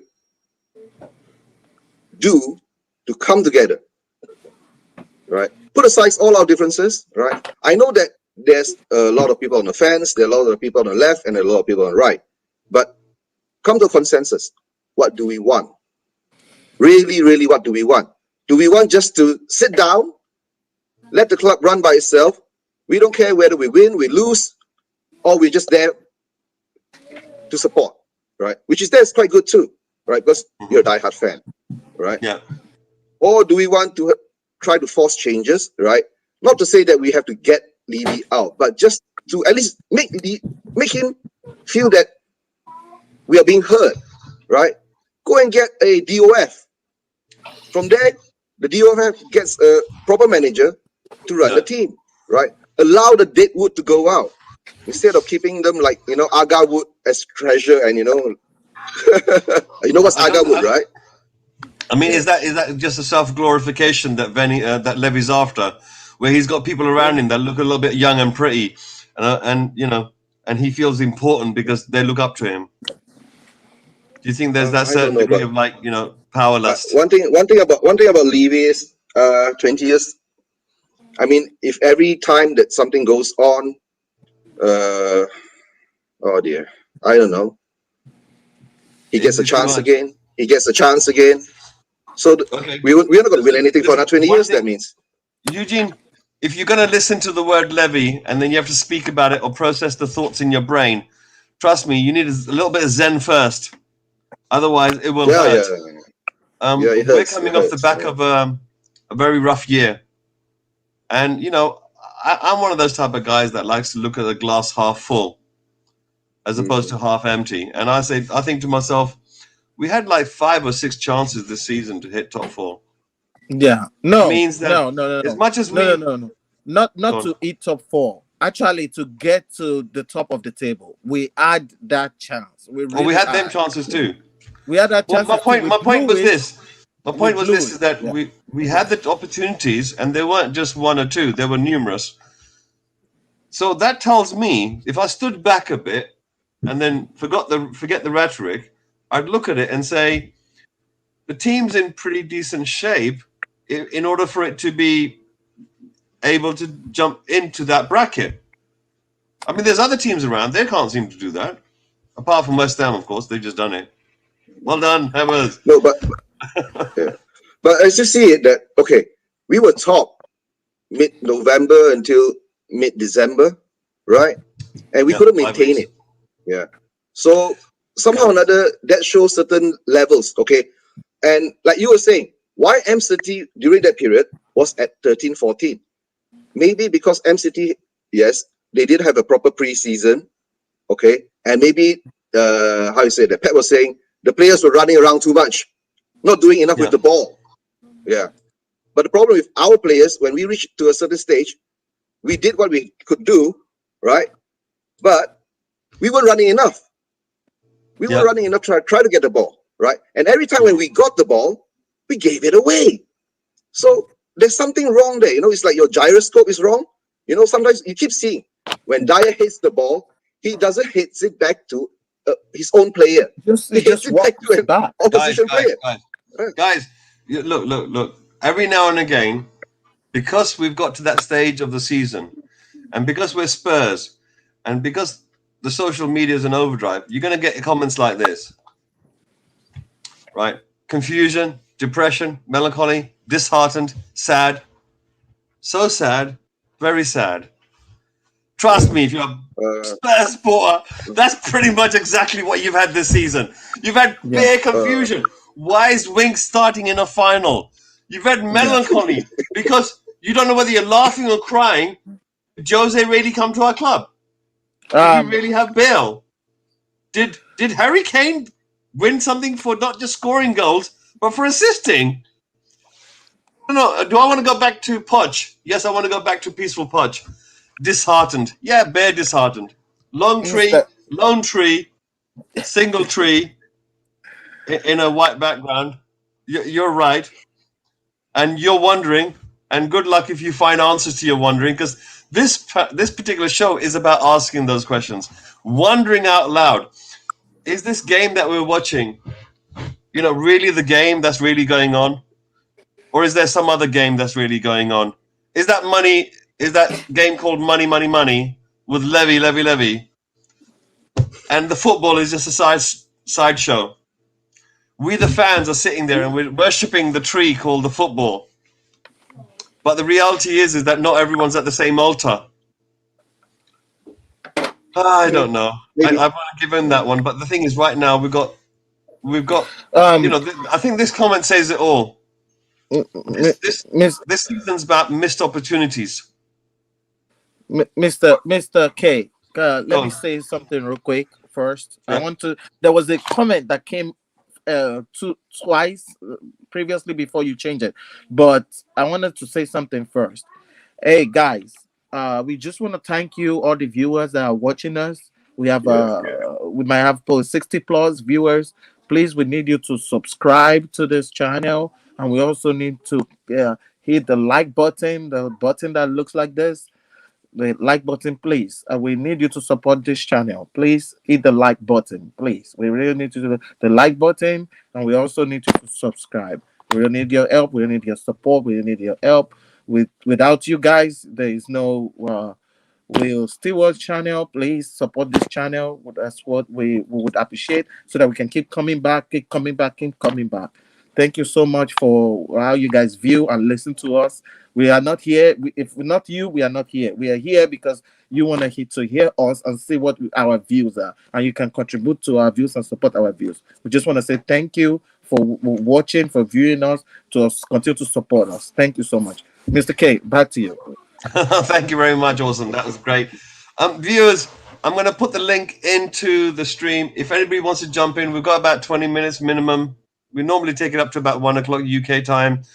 Will Stewart has told me on many occasions that if you guys get busy, you can go on for a little bit longer if you wish. So let me pop it into the stream. If anybody wants to come on, have your 2 pence, have your little say. If you got something that's inside you and you need to get it out, come here, get it out. Good, bad, or ugly. It doesn't matter to us. We're 3 wise men. We're here for you guys. We're here for ourselves as well and for each other. And I think that's what it means to be a fan. Where is that comment you showed earlier that you were talking about? And I also want to mention a particular comment that I did see that you ran through.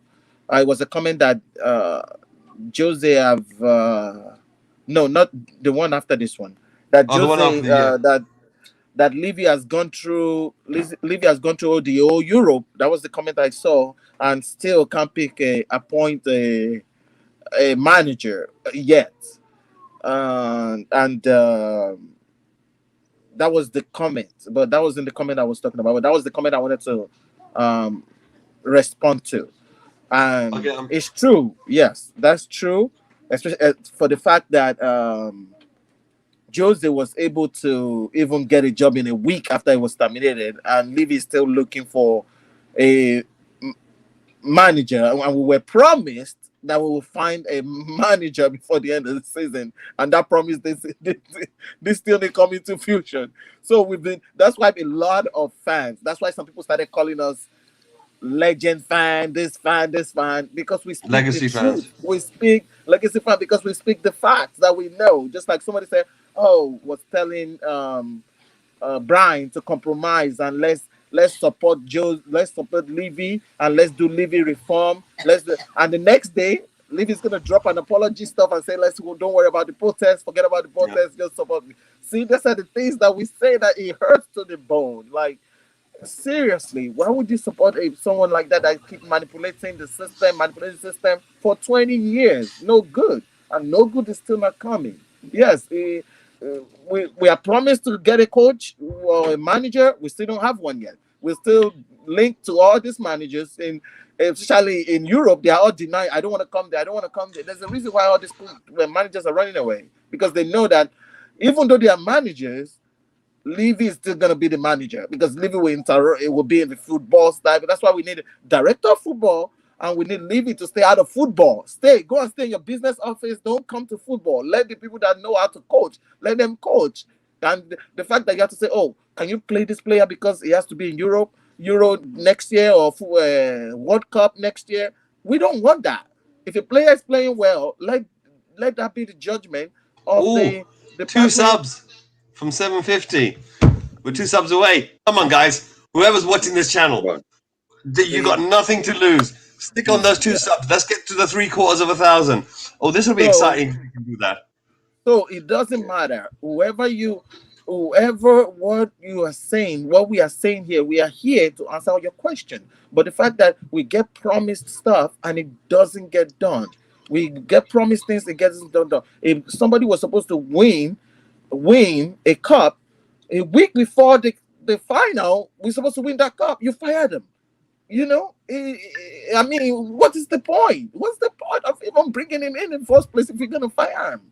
So but here's the situation. Awesome. Yeah. Look, 20 years, right? Yeah, Levy's been at the club. How many times did he have to come out and explain himself after making decisions? Zero. Well, he does. No, he does. You get information going out through Spurs channels saying that friends of Levy, if he has any, close pals, have said this. Word is coming out of so-and-so place. Let me just have a quick little look to see whether or not we've hit it. Have we hit it? we're still too short. We still need 2 more. Right, guys, in the viewers, have people out there got anything to suggest and come onto this show about? Because we don't have too much time, maybe about 20 minutes, half an hour max. I noticed there's been quite a little bit of debate going backwards and forwards. Everyone loves each other now. Lone Tree, you know, with a name like Lone Tree, you know, you sound like you're from the other side of the planet. I didn't quite get your original points earlier about depression, but thank you for bringing it up. Aglia, is that how I pronounce this lady's name? Aglia Kako, yeah, Aglia. The problem with Levy, he's been at Spurs for 21 years now, and he's still not got things right with managers and recruitment. It's not lack of money, as there's an abundance. The problem is him. There's also a problem in the fan base of making excuses for Can I people. answer that? Go for it. All yours. Aglia, right? Maybe that was the plan for Levy, to get us all confused, right? While he's doing all his spin jobs and all that, we don't see where the money is going. See? No. So like in the end of the day, maybe we have to start something like, you know, we have to follow the money. How he spends the money, right? Keep an eye on the money. Because in the end of the day, the money is given by the fans, from buying the merchandise, from going to the stadium, paying £60 a ticket to watch shit football against Aston Villa, right? And Aston Villa. buying in the concessions. Yeah. And imagine, and we have the highest ground fees in the whole of Europe. Come on. Okay, listen. Where is the money? Good night. Listen, let everyone say good night to Edwardson. Absolute fantastic. He's a top bloke, mate. Listen, get some rest. Good night. And we'll see you next Tuesday. And you know, it'd be nice for you to come on at least once. Get a microphone, chop on, give us 2 pence of yourself. Yeah. Good night, my man. Before Good you night, go, good night. oh, you're about to exit. I was gonna ask you one more question, like the other guy. I did to the other guy too. All right, don't worry, man. You ask away.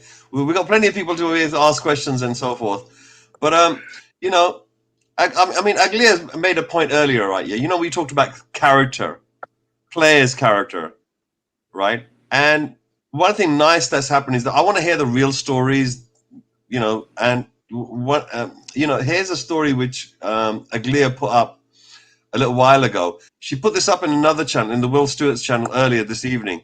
And she's basically saying that while I was in this restaurant yesterday celebrating with my daughter's birthday and 2 of my other daughters, oh my God, Højbjerg was there. And not only was he there, he also came over and chatted with them. He's an absolute true gentleman. Now, from when Jose was in charge, Jose would turn around and say that Højbjerg was the type of guy that asked constant questions about what they were doing, how they were doing it, right? And he said that this man is going to go become a manager and a coach one day. Watch. And then his character on the field to put himself as far as he can. That time when he got smacked in the head and blood pouring out, they wrapped it up and he's still on the pitch, right? It shows that this man is not going to go down without a fight. And that's the type of character we need as a backbone within our team. And this particular story, that not only is he that type of person outside in a football match or some context like that, but in reality, when you meet him in the real context, this guy's in a restaurant. He could have turned around and said, allow this. I need some peace and quiet. But he said no. He was actually happy when he saw them celebrating. Yeah, he's genuinely happy. These type of people, this is why you cannot fool a woman when it comes to this. That's why she says, what a true gent. You know, he's not like Winks where he'll just like, you know, bling, bling, and that's good enough. That shallow personality, right? Not willing to put it on when it matters the most. It took me a long time to kind of objectively look at the players in terms of taking my sentiment away and just looking at it from the point of view of what I can really see with my eyes. Winks was one of those characters. I gave him bare rope. I gave him bare space. I gave him bare time to say he's developing. It's not his fault. It's not his fault. He shouldn't be on that damn culture pitch. of the club. He should have been in Southampton or Brighton or somewhere. He shouldn't have been with our team at the beginning of the season. We should have But Wings was never loaned who out. could we have kept? Was Wings loaned out? Well, no, he's been here since Poch. Yeah, he was never loaned out. He wasn't like Harry Kane. Harry Kane was loaned out to how many Yeah, well, clubs? Harry Kane was the exception. He was loaned out pretty much everywhere, like 17 clubs or something. But what I'm saying is that means Wings was never loaned out. He went straight into the first team. Yeah. I don't know. So I mean, maybe we got too many players with egos that. Maybe he might have gone out on loan. Maybe he was younger. I don't know. But the point is is that if we didn't have Winks in the team this season, who would we have had? Who could we have had that would have been at least able to perform at a certain basic level? Look, Winks. You mean we could have gone out and buy someone? No, not buy someone from the youth squad. Oh, you mean from our youth squad, the development squad? Oh, yeah. Who could we have had? Is there currently no? I mean, Skip did a bang up job in Norwich. Yeah. Right, and I think that's where Winks' level is at as well. I think Winks would do an absolute bang up job in a championship side. Premier League side, I'm not too sure. Maybe the second half. DP, you're absolutely right, mate. You're right. Skip, but the thing is, was Skip good enough by the beginning of the year, or did he become that way halfway We'll through never the year? know. Haven't you noticed that?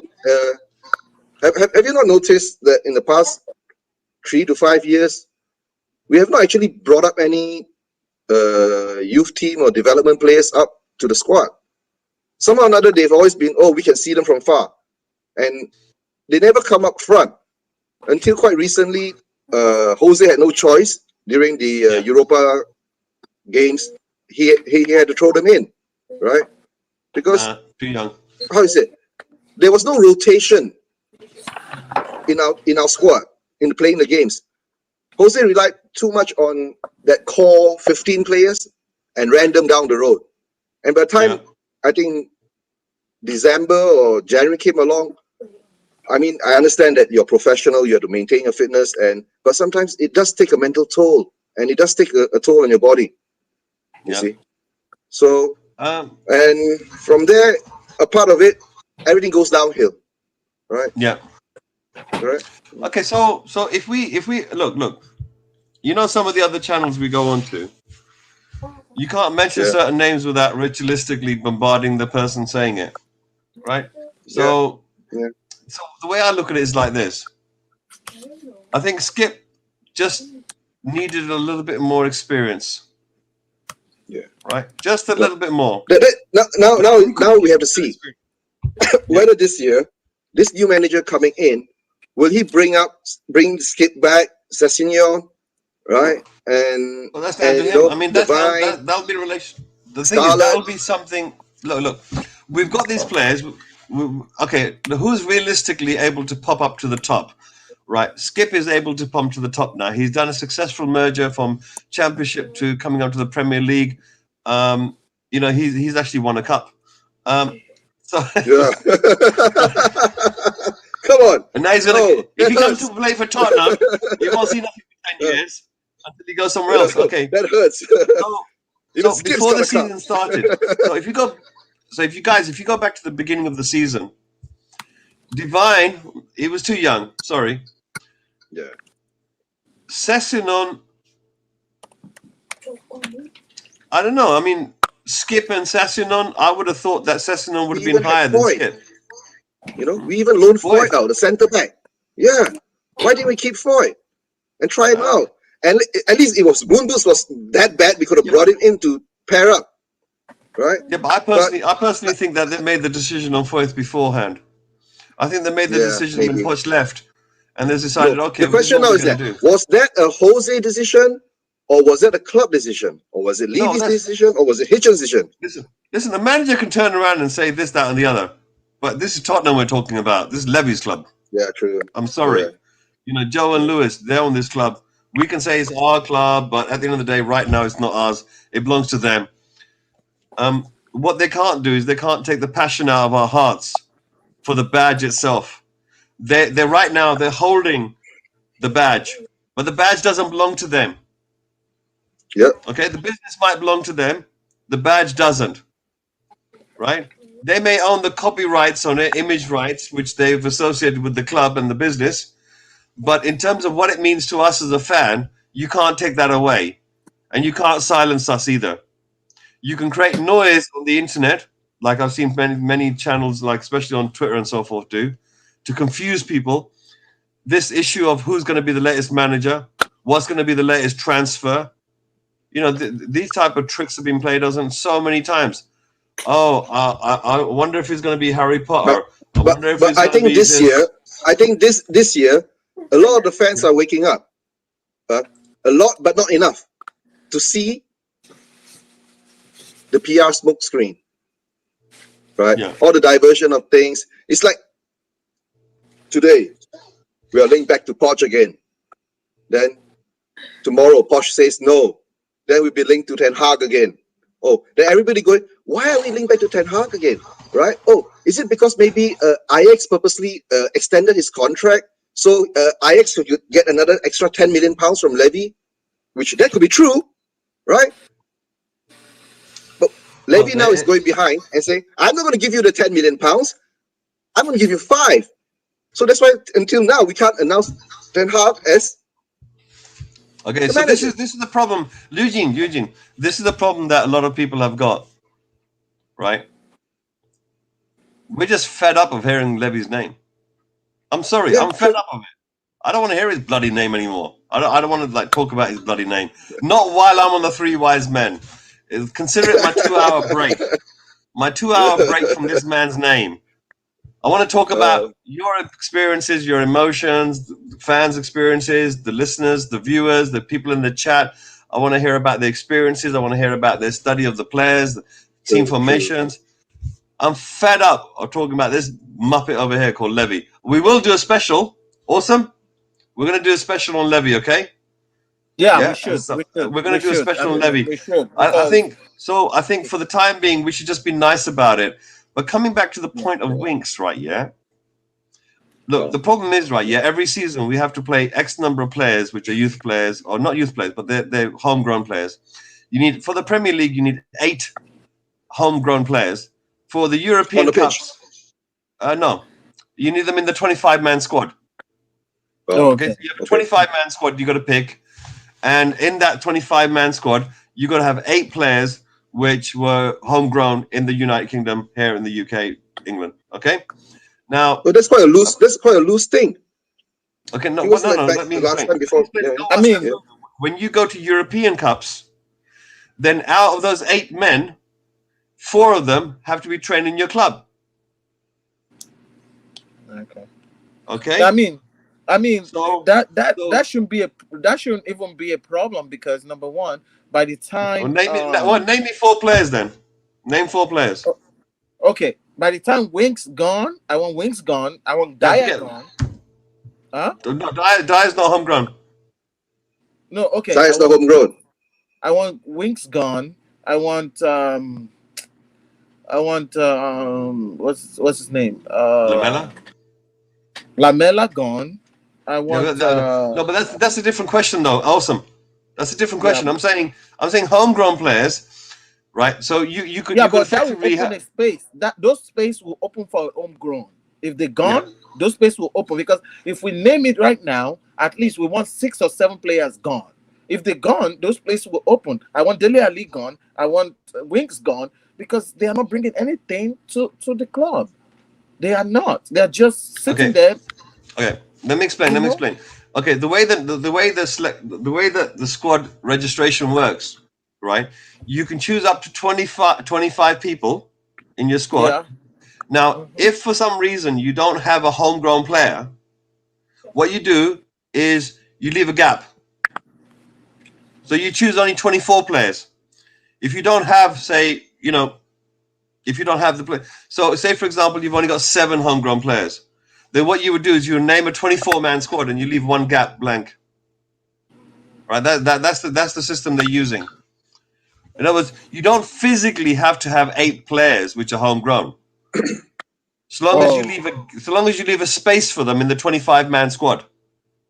All right. So if you look at, for example, Tottenham, I think they nominated 23 players. So they left 2 out. And that was the only way they could do it. Because that's what I said to you now. I said, okay, fine. 8 players, which are homegrown in the UK, England. And then out of those, 4 players have to be homegrown in their club. So Dele Alli, not homegrown in the club, as far as I know. I think he came from Southampton, right? So he's not there. Dyer, he's not even homegrown, bruv. The guy came from Portugal. MK Dons. I mean, he But went Skip to Portugal. is, right? But Skip No. is, right? So, okay, so I'm coming back onto this. Let's look at the current crop that we got. Danny Rose, homegrown. Okay? But he's out. Ben Davis is... Not homegrown. It's not homegrown. No, I think he is. He's not If homegrown. he came out through the youth system, What if it he is... came out through the youth system. No, the problem with the problem with Ben Davis, right, yeah? Even though he's from Wales, the same place Roden is from, the difference is when they were classifying whether people were homegrown or not, at that particular time, Davis was under the homegrown bracket. They changed the rules. So when Roden graduated, they're no longer included Wales as being part of homegrown. It's another nation. You understand? Right. So, But if you're in a youth system from 13 years old and you're from Wales, that no, means that's not you're how it works. considered It's from homegrown. 15 to 21. 15 to 21. Let's say you're there 13. From there, you're from 13 onwards. You're in your youth team. That is considered from another country, but homegrown from the youth team. That's considered homegrown. You get 4, right? You're saying? Yeah. Right. I'm saying 4 from But my our club, question now is that. and then 4 more from somewhere else. Yeah, but I'm saying, what I'm saying now, right? No, all this homegrown. If they're considering it in that way, it's all bullshit. Sorry, sorry, my language, right? Because I remember that time before the EU and all that, it was the 11 players on the pitch. You must have at least 8 or 7, which is homegrown. No, not anymore. I mean, I don't know when that was. Yeah, not anymore. Yeah, that's what I understand is homegrown. Yeah. Awesome. What are you doing, Giza? Are you balancing your His camera. phone? His phone. I was gonna make a comment. His phone's too slippery. I was gonna make a comment real quick on that. Go on then. Skip, Skylar, Divine, and Session. They are all homegrowns, right? Those are the 4 that you need, right? Yeah. Session came from Fulham. Oh. Whether he's homegrown through our youth system or not, that's another question. But Session, of course, he's British.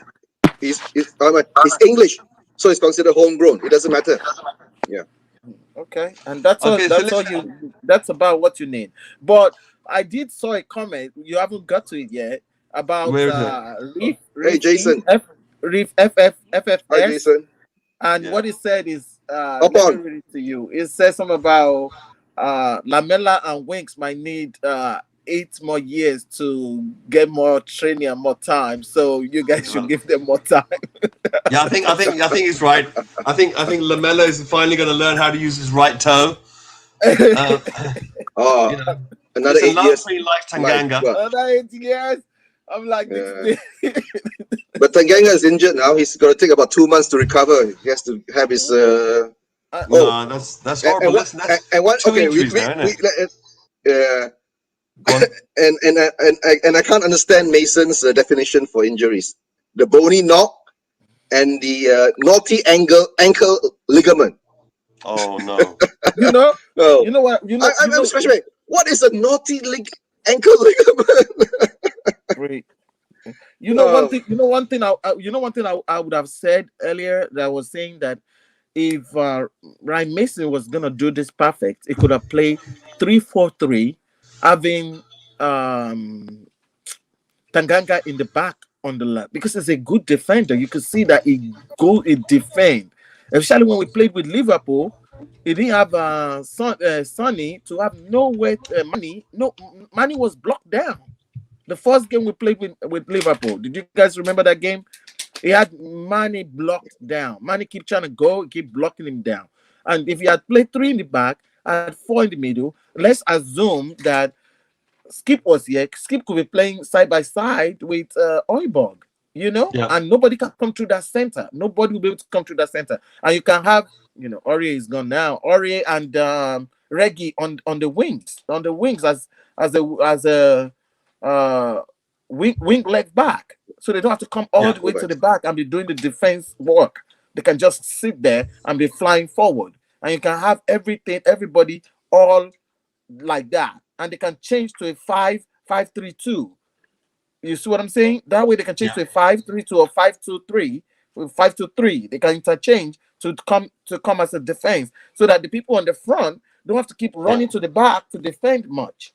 They just have to, because if the midfield, all the defense, most people think the defense starts in the defense area. The defense starts at midfield. That's what most people. When you don't have a defense, if your midfield is wide open, anybody can come in. There's limited things you can do when the ball is already in the box 18 area. You're limited because you'll be avoiding to create penalty, to create a foul or penalty. Like most of the problem, while Ori always get into trouble because he's always committing a foul where it's in a dangerous spot all the time. That's why. Right, guys, I have a special announcement. Will Stewart THFC Rants channel has now officially got 750 subscribers. We're 3/4 of the way to 1,000. The promised land is coming, and this would not be possible without all you fans that are watching, all you people that are watching right now on this show. Thank you very much from the bottom of our hearts. Honestly, really appreciate it. Thank you. Can Thank you you. please, if you've not subscribed, do it now. A really good time to join. If you haven't clicked like, it doesn't hurt. Just do it. Be nice.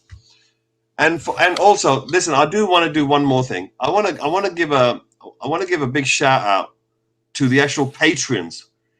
You know, we don't have members on this show, but we do have patrons. And those patrons, those lovely, lovely, beautiful patrons, are Spartan 7 Gaming, Wayne Bonner, Mama Coates, Celery Agent, AG Goguma, Tony Coe, and Alex Bolton. If I butchered that last name, many apologies. Guys, it's just gone 7 minutes past longer than I would like it to be. We've done our 2 hours. We can last a little bit longer. We do have quite a few people.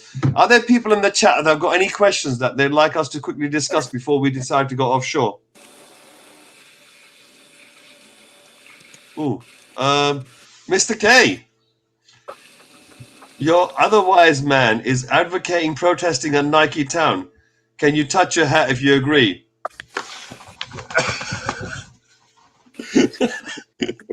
Look, I'll tell you the truth. I like Adidas, but when it comes to hats, come on, it's got to be Nike, man.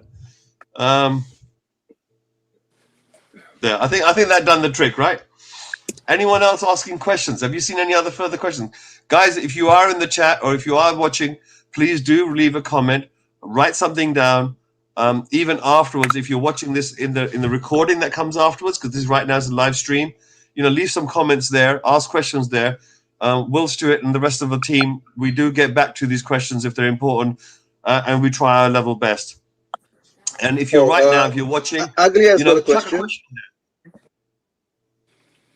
there. Oh, listen. Yeah. Here's a question. The boss in the green, Eugene. That's Eugene. How much do you pay your 2 bodyguards? That's right.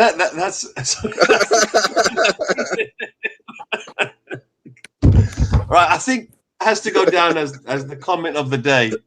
Definitely. You know, Awesome looks like a bodyguard, and I look like one of those guys you don't want to mess with. I might pull out some stuff. I might pull out a measuring tape. And I look like the guy that needs the bodyguard. Right. Adam is asking us where do you see us finishing next season? Geezer, I don't even know where we're finishing next week. This club has totally destroyed my brain when it comes to logical, rational thinking. Right? It's completely gone to pieces. There's so much confusion being tucked at you. You don't have time to do any thinking. Okay, two things that next season we don't even have a manager. Right. Yeah, Number one, wait, Eugene.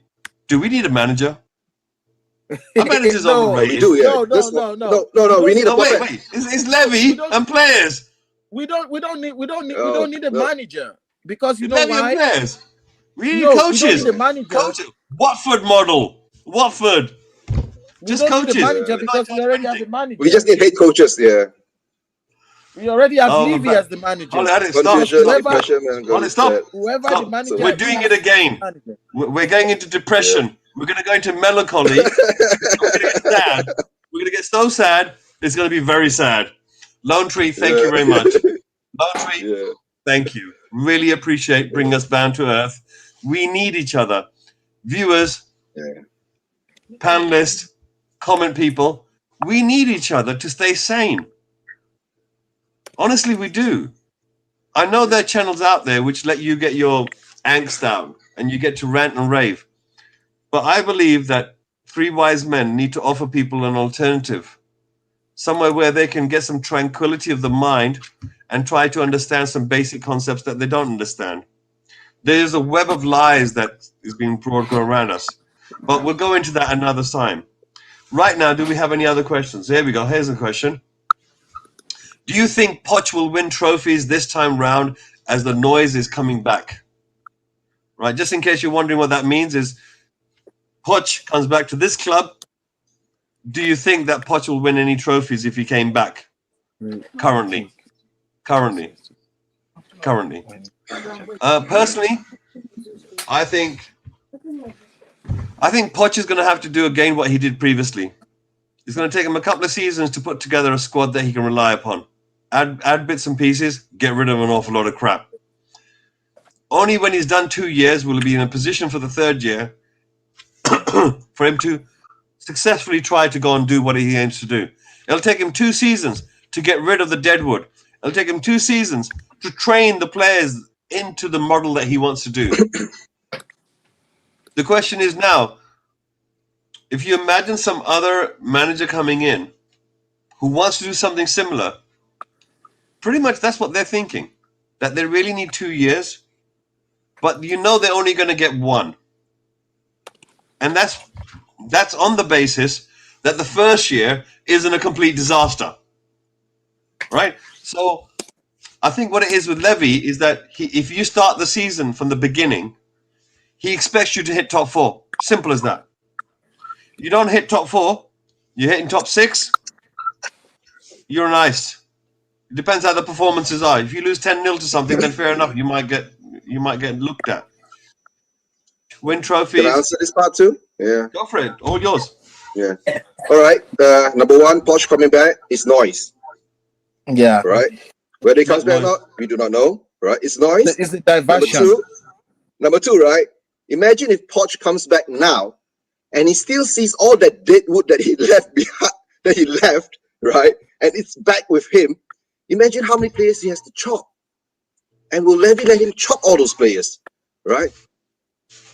Imagine in 1819, the season when Poch got sacked, those guys were there, and he comes back in 2-1, 2-2, and those guys are still there.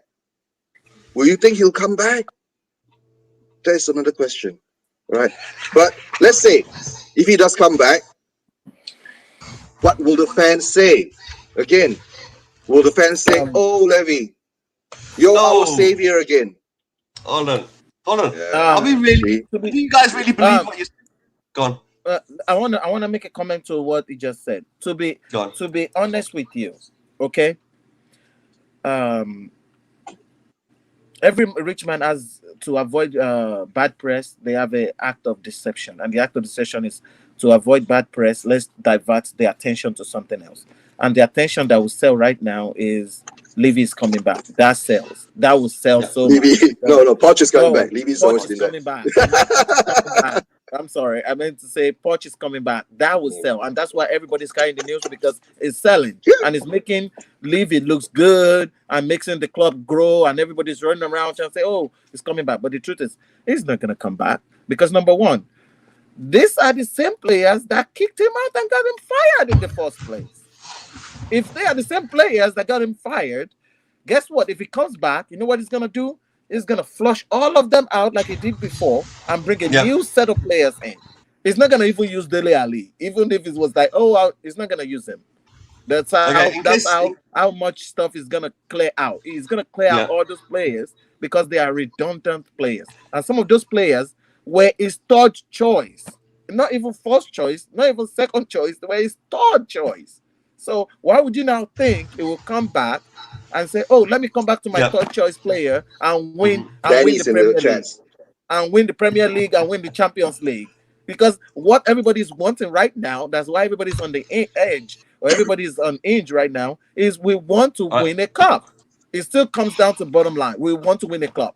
Yes. Even though now, instead of the us cup. going up, we are going down. We are dipping down. We used to be Yeah. challenging for the Premier League. Now we used to be challenging for Champions League. Now we Wait. are on 7th. We are I'll- 6, 7. Very soon we're gonna dip down. You Yeah. cannot expect a miracle when you're not investing in a club. You're not investing in any player. You're not doing anything. You're not doing any grown. You're not growing any player. You're just saying, Yeah. "Oh, I want to keep all the money. We are in debt. Don't worry, we're not gonna spend any money. We're gonna keep paying our debt." You can't expect that every player to go and win the Premier League. You can't expect those No. players to win Premier League. It's not ever Um, gonna happen.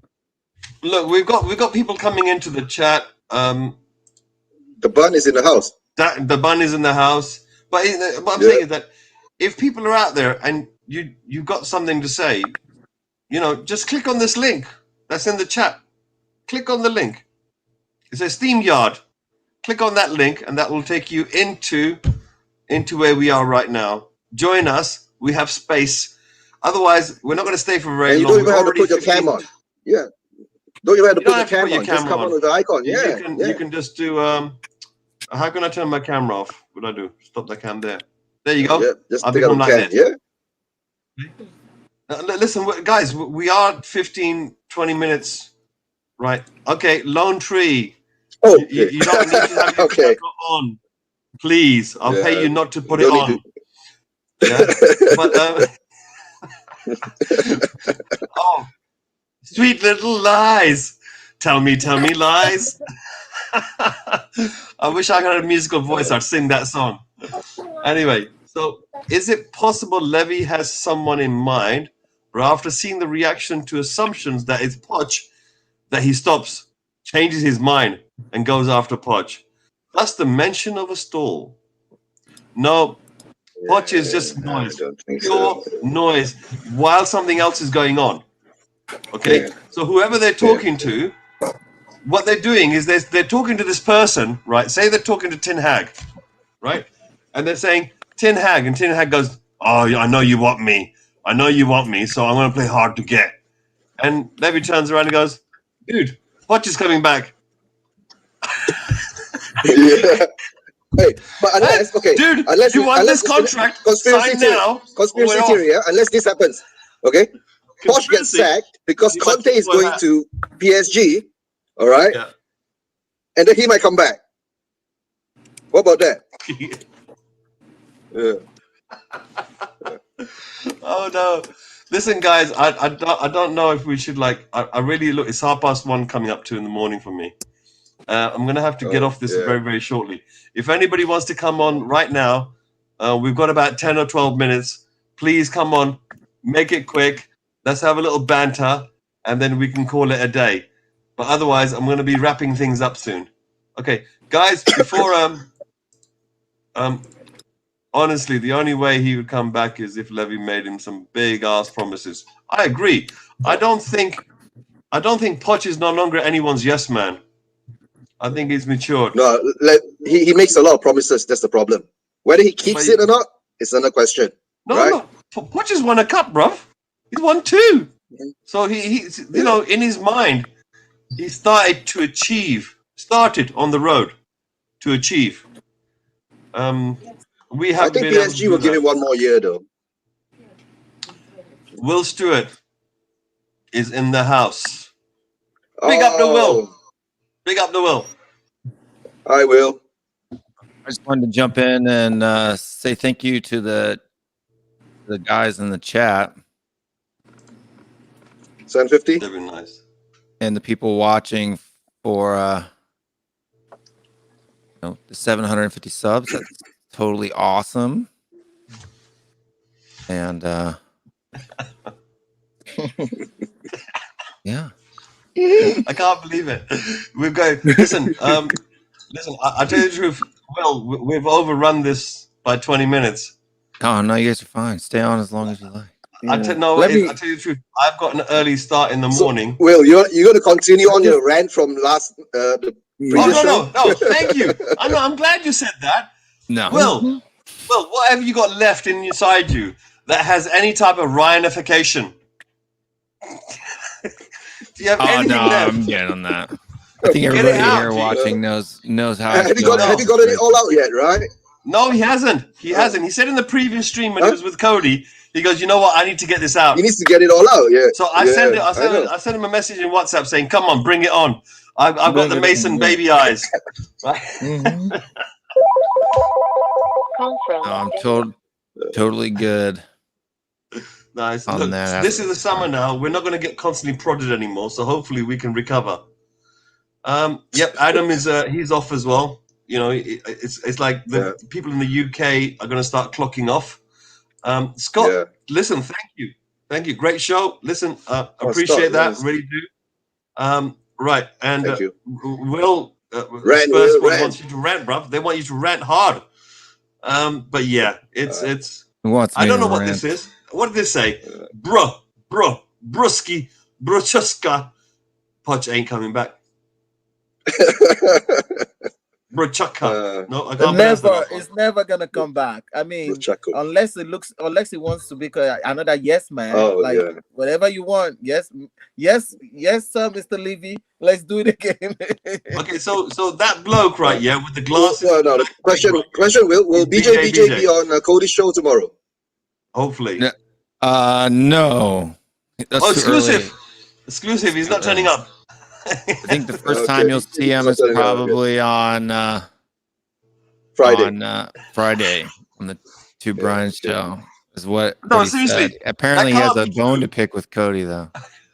That can't be true. Cody or Modi? It really, really can't be true. I don't want it to be true. He says Cody. Cody says Modi. So it's drama right there as it is. So we'll be there to watch. Give BJ our support. Yeah. Oh, Cody's in the house. I'm just telling you, Cody. That's what BJ told me. Cody denies it. Oh dear. Okay, Danny, right? Yeah, Danny's leaning out the window somewhere, smoking a quick sneaky cigarette without his girlfriend knowing. That's the reason why he can't come on. I also jumped on here. I jumped on here to do this, so we'll do it, and then we'll do it. Okay.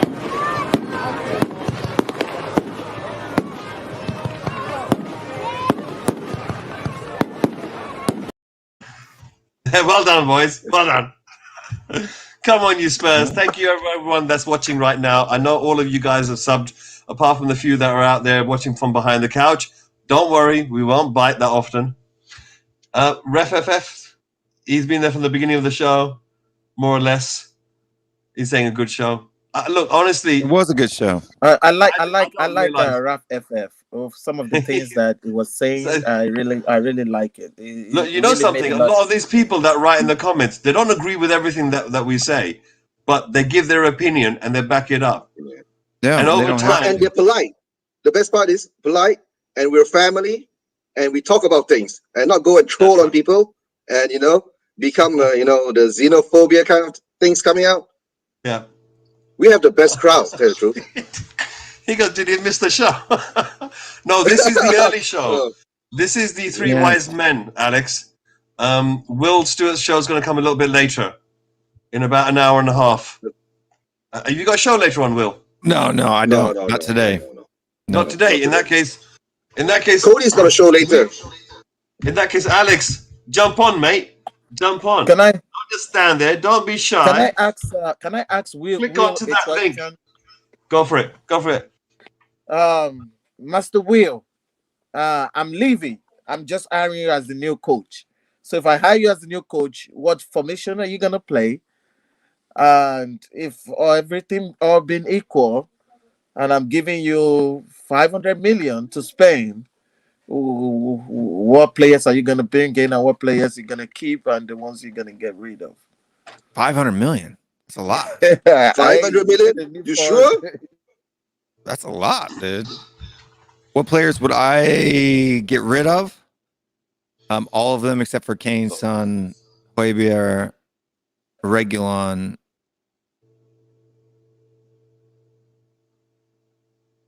Yeah, you're stuck. Rodon. You don't even know about Lloris. Rodon, Mora, and Ndombele. I'd keep those 7. Yeah. And everybody else would go. Do I get money from them too, or just the 500 million? Dude. Just the 500 million. No, Just the 500 million. All right. Flat budget of 500 million. It's for rebuild. This is for rebuild. For rebuild, I buy Jack Grealish. I buy Leon Bailey. Grealish is 110 million right now. That money is gone quick. Huh? 110 million right That's not now. 110 That million. money's Jack gone. Grealish probably go for 70 on the high side. No, that is awesome selling Grealish. And then Leon Bailey's probably 40. So that's, 120 or 110. And then Sabitzer? no. What center backs you gonna get? Suma, Man. Varane. Mm. Varane's coming towards the end of his contract at Real Madrid, so I could probably get him for probably 40, 50 million. Mm. And would probably go in for Teoshu from Leicester. So let's say that's another 100 million. So we're at 220. Yeah. And I would buy. Who else would I buy? Danny Reina. Ariako is giving you a player, Bazuma, if you want it. I said Basuma already. Okay, so and guys, I- you and know, If I Gio have 5 Reyna. million, I'll go and get Mbappe. And I'll get Haaland. And Gio Right. Reyna. we've got somebody else. Who's this person? Will, who's Who? this? Oh, Darren Vernon. Yeah. Darren, he's a Oh, that. Not a person. This is them 50 subs. Yeah. Guys, how good does that feel? Will, That's good. 750 is important, right? Honestly, love it. How do I get rid of it? Just click on it and remove it like you do a person. There you go. There you go. Got it. Done. Goalkeeper, I would probably go and try to get. So I've spent what, 250, let's say, on 5 players, right? Bailey, Grealish, Basuma, Teoshu, and Varane. I'd bring in. Who do I want keeper wise? Donnarumma. He's free contract. No. Absolutely free. Yeah. The guy's Oh, free. he needs to spend the money. Free. He needs to spend money. No, he's He's got free. 500 million. The guy's got get one of the world class football goalie for free. Donnarumma is free. I can't believe it. I'd probably go in for Areola, and also I'd buy 2. So you could probably get Areola for probably 35, 40 million, and then I'd probably go in for Pope as well. I'd buy them both. Get Pope. Well, is that get the English quota, or do you think that he's got potential? And future England goalkeeper. Yeah. So those would be that's 7 people. So I probably spent what, 350 probably right now. Maybe 4. Sounds like one of them Christmas trips to Paris with a credit card. And then 100 million. Who else do we need? We probably need a good 100 million will be in commissions. How many defense did you choose? Because we need the whole defense except Reggie. We need right back. Okay. We need 2 center back. Agreed. He's And not we free. need a replacement of those 2 center back. You need at least 4 center back. 4 center 4 back. of them. Yeah. No, you need because I 4. kept Rodin, and I kept Okay. Tanganga. But Tangaga is injured right now. Well, I guess you're right. He's coming back. Yeah. Maybe two Well, center backs. but you still Max need- Aarons at right back, How much? 40. 40. So I got 60 35. million left. Okay, yeah, 40 is about right. And what's that guy from Villarreal? Botman? Yeah, we'll take Botman. Yeah. Oh, Memphis Depay. how We'll take how Memphis short as of a well. time did he spend at Man United before he left? Oh, Oh, my and, God. He is. Listen, Tony. he is class, but can he make it in the Premier League? And Ivan Toney, I'll take him as well. That's it. I'm not too sure. I think, look, I personally, a few years ago, I rated Depay. I don't know what he's like nowadays. He's a Whoa, good I didn't backup. realize Pope was. Oh, we're talking about this Pope, the old one. Yeah, he's 29. Wow. Yeah, that's a good backup keeper, isn't it? That's a good age for a backup keeper. You keep him around for about 2-3 Well, I years. mean, Areola, I think, is 28 too. Yeah. Oh. So we've got Yeah, some experience Areola's not there. as young as you think. Yeah, but Donnarumma is 21, bro. He's a starting goalkeeper to the age of 21. That's what I'm saying. We have to go He and get him. started at 17. Yes, I know he's not completely free. I know that there are kinds of other bits and pieces that you need to pay, especially with his agent, right? So they're going to ask 10, 20 million on in their personal pocket. Yeah, that's part of the Usually do. negotiating as well. And that's probably one of the reasons why sometimes goalkeepers don't sign up for certain teams. I mean, let's face it, if his contract was up at the end of this summer, that means by January, people got to sign him up. And the fact that no one signed him up means that Areola is charging too much money. Yeah, but I And never you know, really what was thought that- about it because I never thought about spending that much money. So I've only really thought about buying, three, maybe 4 players at the most. Okay, And so if I how had long unlimited how funds. long were people thinking about Aguero? I mean, how long? How long did that rumor last for? A week, 2 weeks? How long did the people seriously consider that Aguero could have been a good shout to kind of come in? And we find out all along he was never coming here. He was always in talks with Barcelona. Yeah. From the beginning. Aguero's gone to Barca. Yeah, so that was What do always you do with happening. Ter Stegen? He's a great. Okay, if Donnarumma's going to Barcelona, maybe we go get Ter Stegen. Right. So apparently he might go to a big club. Well, some people say we're a big club. We are big. We can be. I think the fan base, the previous glories, the amazing stadium, we can be again. I think it just takes a couple of clicks to go right, and bang, you never know. Next season could turn out to be a top 4. Mhm. You're still missing my formation. You never gave me a formation. So what formation are you going to My choose? formation 4-3-3. 4-3-3. Mhm. I'm not a big fan of 4-3-3. It was famous. It was quite popular around about 10 years ago. Yeah. I think nowadays the midfield now, you need a few more bodies in there to create. I mean, Liverpool okay, you still get the plays two a wingers coming 4-3-3, back. right? Look, it Yeah. becomes like Jamie, a 4-4. Jamie, you can hop on, Jamie, if you want to. The link is City there. still plays a 4-3-3, kind of. No, it's 4-5-1. It becomes a 4-5-1 in defense, and the wingers can go back even further, and to make it a 6-man back line if they need to. I think Jose did that once, where he made it a 6-man back line, where he got them to come back. Yeah, but in defense, you can drop back into any formation you want. Your forward attacking formation, really, Liverpool almost attacks in like a 5-3. Point. I mean, look, you're right. According to the type of players that we've got, a 4-3-3 would be the type of thing to do. The only problem is the 4 in the back, and the 3 in the middle, trying to stop the 4 from the back from getting exposed. Lukman was making that point earlier. He turned around and said, listen, you can have all the best defenders you want in the world, but if at the end of the day the midfield don't do their job, then there's pressure constantly being put onto the defenders. I mean, that's why could you think of it though? You have Grealish, Basuma, and Højbjerg in the middle 3, with Basuma and Grealish as the 2 CMs.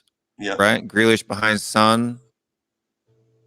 And then Basuma behind Bailey. with Harry Kane kind of playing a Firmino type role where he kind of drops deep and plays that number 10/9 role. That's I think not a it's bad pretty shout. deadly, dude. I think it's pretty deadly. And then you got 5, 2, CO2 on the 5, 2, left 2, 1. and Varane on the right. Greg Yeah. Will on the left back and Aaron's at right back. I'd watch that side. Do you see this? He's going to go to Juve. He'll take over from Buffon, and he'll be there for 20 years until he's 40 or something. That's the type of player we need at our club in a huge stadium. But the problem is this: these players are no longer stupid anymore. They've heard about Levy. Let's not mention his name. Why? for What a about? while. Yeah, what about I mean, you're right about that. You're right about that. Not even the players, the coach. That like Raf FFR said. He said Levy has been searching for almost all over Europe for managers, and they are running away from him, literally. Even they said he called one specific manager, and the manager returned the call and said, I would think about it, even if I want to take the offer. Levy already offered the offer to him, say, I'm giving it to you. He said, no, I'm not going to take it. I'll think about it, even if I'm going to consider it at all. Mhm. So if it's coming that way, if managers are running away from him because they've heard about him, is a man that doesn't invest in the club or don't want to do, all he wants to use is bring the people in to make money for himself. And when a coach or even you as a worker, even us as a stream, if we try to bring somebody in to make money for ourselves, the person will back off and say, I don't want to be used as a scapegoat or a yes man or, that stuff. So it's very, very challenging for us when a big name player wants to come and play for conference league. That's what we are in. We used to be a Champions League. Man, we used to be Champions League, man. Lads, we need to be trying. They came And out now the we're word now conference. fighting for last Now time we we never end up. played into your mum. Just Then I hope next time we don't be fighting for. I hope next season we are not sitting here crying and saying we are fighting for relegation, because that will now really, really, really get in my skin. That will now really get on my skin, because the way they're going right now, This because does we are sound like dipping football down. manager. Every year we are 2021 dipping version. down. Every year we are dipping down. Yeah. Cody? but Do the you thing have is that sources? if you talk about dipping down, then that means there was a point where we were high. Yeah. So Yeah. look. That's what I'm trying to say, is that as fans, we need to come. We need a little bit more healing. I think a couple of more weeks into summer, and we'll start to get that effect. Right now, everyone's still wound up by the season, and they still want to have a go at somebody or another. Everyone's acting a bit weird still. The Twitter effect. I think still going on. once the Euro start, right? Yeah. Once the Euro start, the attention will all be, refocused somewhere else, right? And imagine, Do we care? I think this has been a very long time since that actually Spurs has got only one player in the England squad. Very long time. Seriously? Right. Yeah. Who's this one player, by the way? Yeah. Right. So Harry Kane's the only player. Oh, Yeah. let me think. In Dyer's England not in squad, it. yeah. Dele's not in it. No. Wing's not in it. None of them are in it. Hold Right. on, he's no longer at the team anymore. Right. Danny Rose is invisible. Danny Rose. He's invisible. Danny Rose. You know what? I'm- You know what, guys? I've come to appreciate Danny Rose. You know why Really? I'm saying this? Go on. Yeah, I've come to really, really appreciate Danny Rose. Go on. The reason why Danny Rose was kind of cast out is because he was fighting and talking about Levy. That was what it is. It was calling Levy out, and Levy got pissed off and was demanded Jose should rat him out, and that's why. Was they he the kinda one who made the statement that? Was Danny the one who made the statement that every new player that we bring in, I have to Google him? Yes. He was the one. He Yeah. made that And that famous. pissed, yeah. And Well, no, Levy was really pissed off with that statement, right? Yeah. So. Yeah. So Look, that is just the problem with that. I've come to appreciate him that he was the one kind of telling us what was going on behind the scenes, things that we don't know now. Like right now, we are debating now when is Kane leaving. They knew Kane was leaving way like 2-3 months ago. Maybe Jose even knew. Maybe Jose already knew. Maybe Jose didn't automatically sign up for another job just in a week. He knew it was gonna be. It was done with the club way back. Maybe 3 weeks before, before this thing was done. The January market, the January transfer market. Before that, 1 month before that, Jose was saying, we don't have the money to get players. We don't have the money to get players. But deep down inside, I knew he needs and he wanted the players, right? Yes. Because he knew at that period of time, we were still somewhere up there. And we didn't get a proper center back to cover, or 2 center backs to cover our defense. It's going to collapse. So from then onwards, I think Jose just lost heart. That's all. Maybe just the same like Poch. You don't get me what I want. How can I move the team forward? Yeah. You see? And that's simple. And that's why I said, got sacked, right? He came out with a statement and said, I will go to a club with the right culture. That's why I said there's no way. There's no way. When I started saying Poch is coming back, Poch is coming back for the past 2 days, I kept saying Poch is coming back. I said there's no way Poch is going to come back to this club. He has to do it like before. He has to flush all these players out and bring his own new set of players. Yeah, that's what I said. That's why I said 2 years. He's going to take him 2 years if he comes back. But anyway, like I said, that's noise. Danny boy. What's going on, guys? What's going on, everyone? That's all I can see.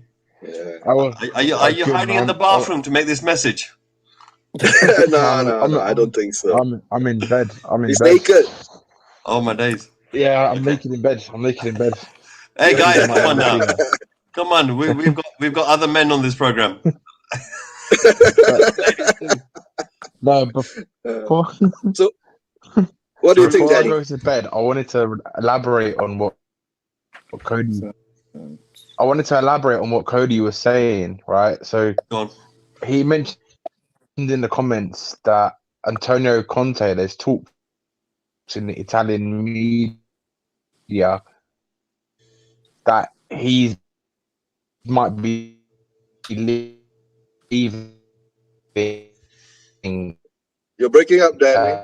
Yeah, you're slowing down too. By mutual agreement in the next, from what I'm reading on different reports, they've had a discuss talent, and because they need to get 100 million. Can you hear me? Yeah, I can hear you clearly, man. Yeah. Hello. Go for it. Hello. Yeah, I can hear you now. You're clear. Yeah, go. Yeah, I think it's my. You're basically saying, right? Yeah, there's about mutual consent. Well, also apparently they say they need to lower the wage bill by 15 to 20%. Apparently, the wage bill. At Inter. That means they're going to get rid of Ericsson. Well, Ronaldo. I think in the next. Oh, wrong team. Juve. Juve, sorry. Next, couple. No, he's going to get rid of Skriniar. We'll find out. Skriniar. We'll find out. Yeah. Well, anyway, guys, look, rumors and noise as it is, we don't know. It's hello. How do you do that? Oh, you just typed it out yourself. Are you? Are you not teaching another campus? I thought you were teaching another campus, right? I wanted to ask you guys what you thought. What did you say? Can't hear you, mate. About those rumors. I can't hear you. Sorry, you gone pieces, mate. Are you sure you're in your bed? It's your bed, that is.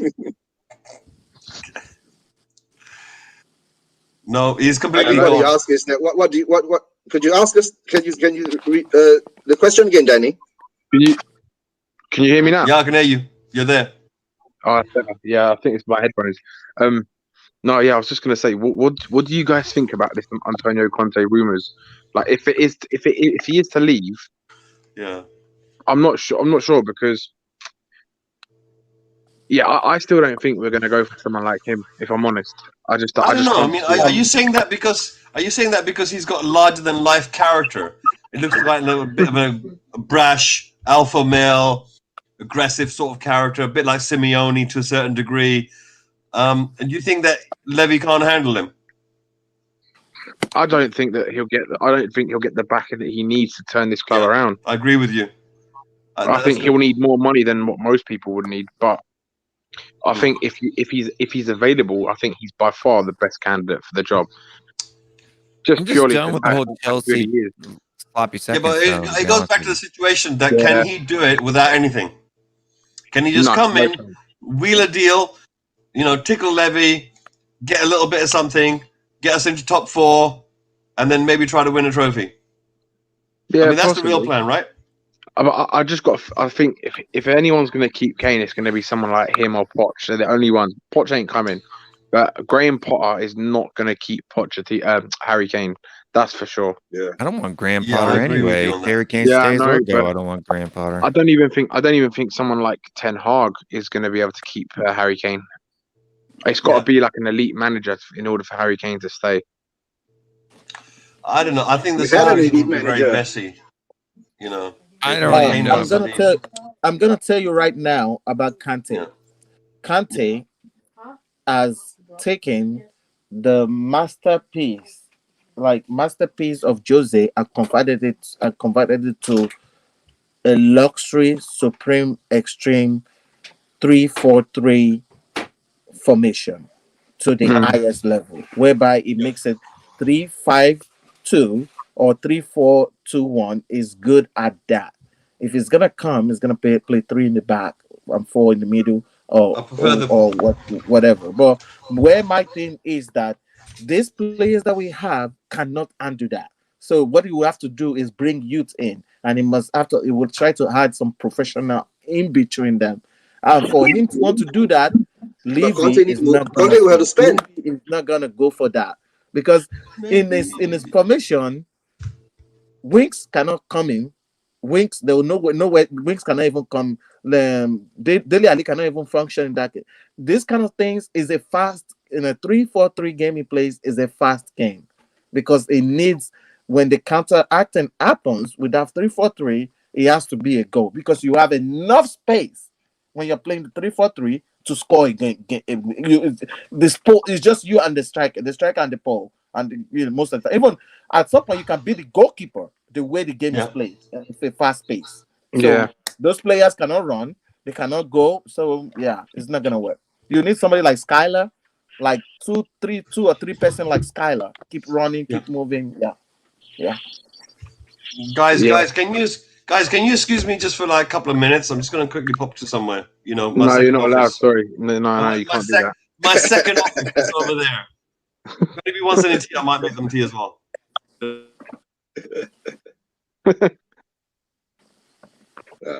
But What now? like Spurs Squad says, right? No matter what, we still need to get the manager in first before we talk about any transfers. It's true, right? Unless Levy already has got the list out to bring in what players he wants.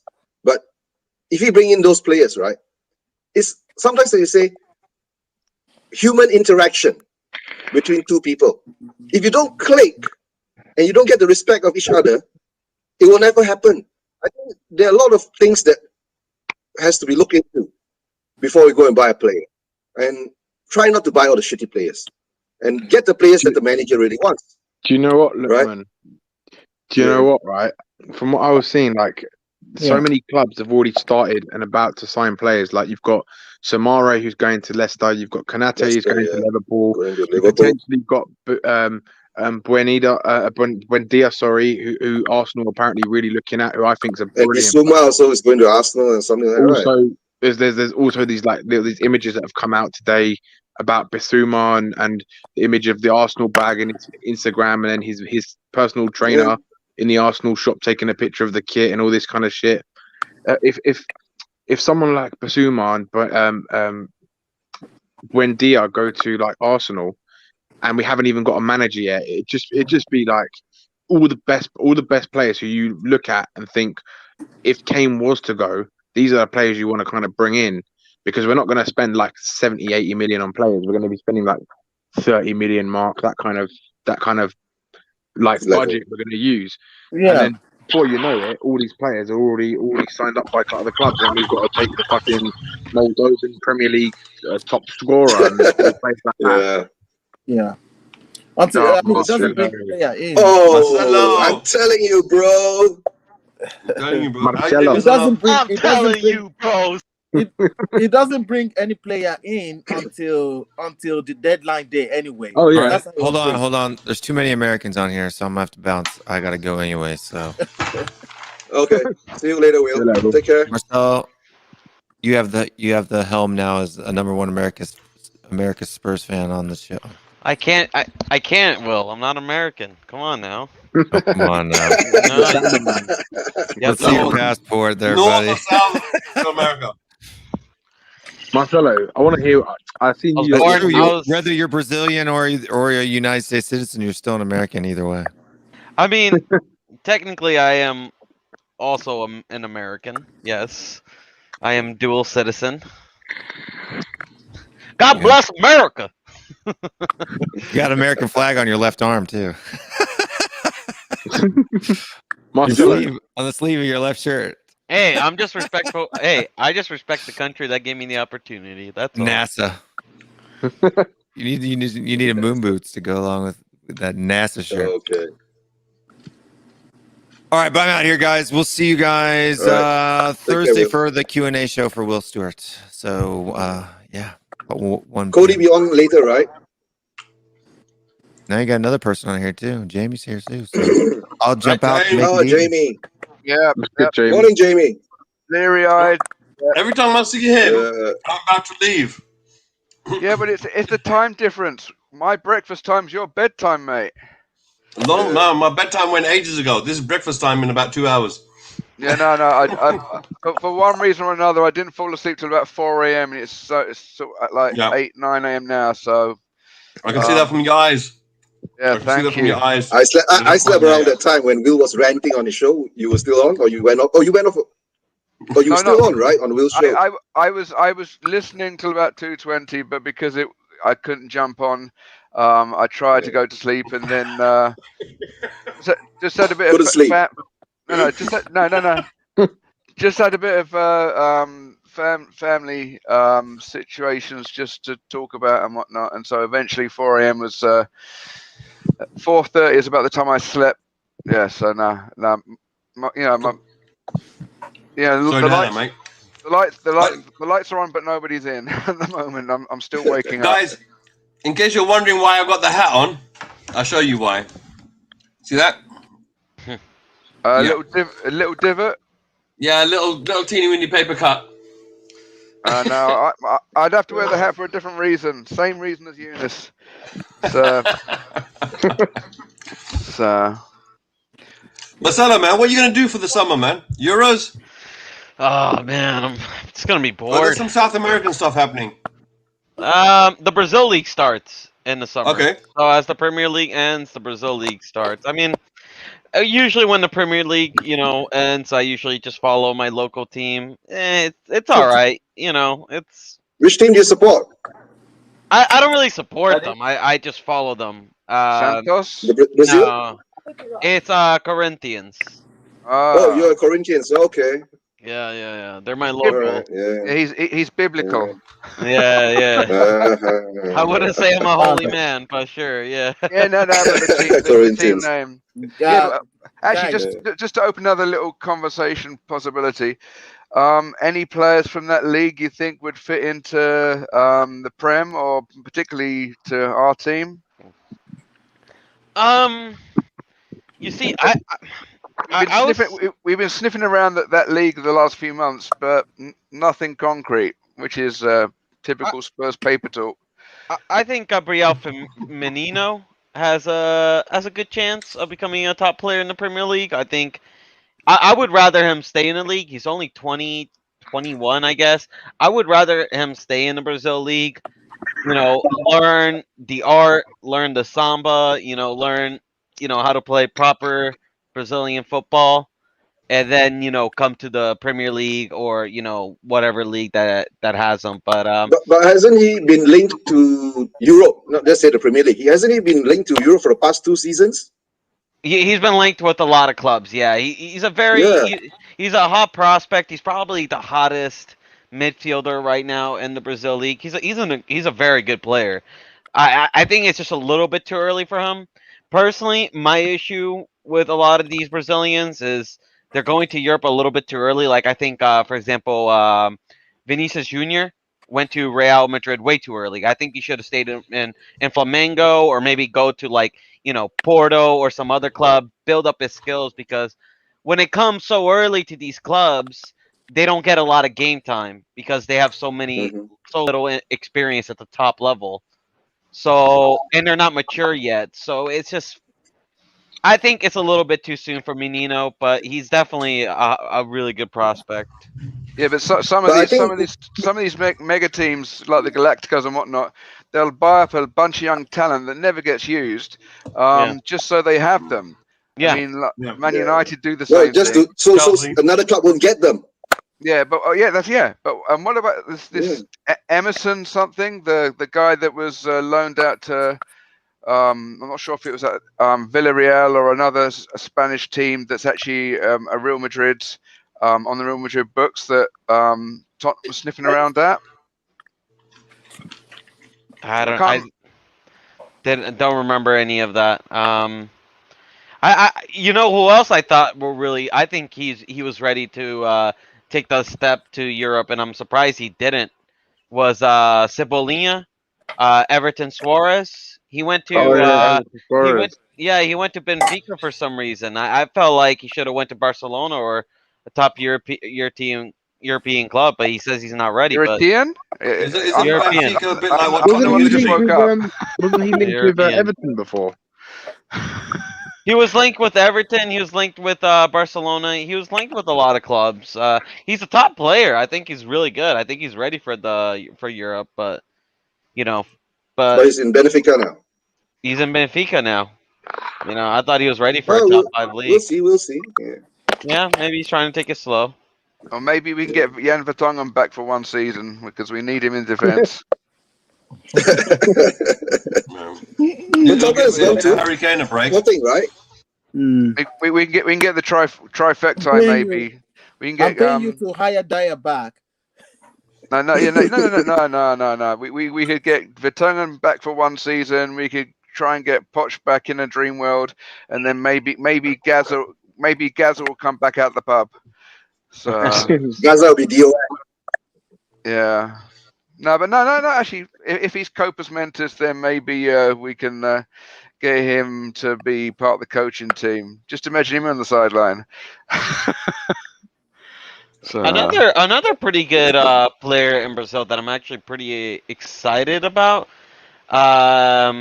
His last name, I think it's I actually have to get back to you guys. He's from he plays for Internacional now. Now I'm spacing out on his name. I gotta look up his name and then I'll tell you guys. He's actually he's a center back. Guys, Marcelo, have you heard of a defender called Anil Ahmed Hodzic? He's about 20, 21, 22. No? Yep, that's fine. Just wanted to know. That's a bit random. No. Are you going to elaborate, Mr. K? Like, who's this geezer? No, apparently I asked Marcelo this question like back on Christmas, man. I just remembered it now. That's the most random thing you've said all night. Let me explain. Basically, what it is, we have a tendency as fans to say, this is what we need, and then Debbie turns around and gives us this version. What he wants to give us. The smaller version. So, we need a thoroughbred of a defender, and he gives us Rodon, who is, I like him, he's young. So he needs time to develop. And that's the problem. It's like, here you go, here's a world-class defender. He will be in 5 years. But we're playing for something this year. And that's the issue that we've had so far. So I've been looking into defenders which are around that age group, how good they are, how currently they've been working on. And this is one of the guys that's caught my ear from the beginning of the season. Yeah, I'm just curious whether other people have heard of him, that's all. Yeah.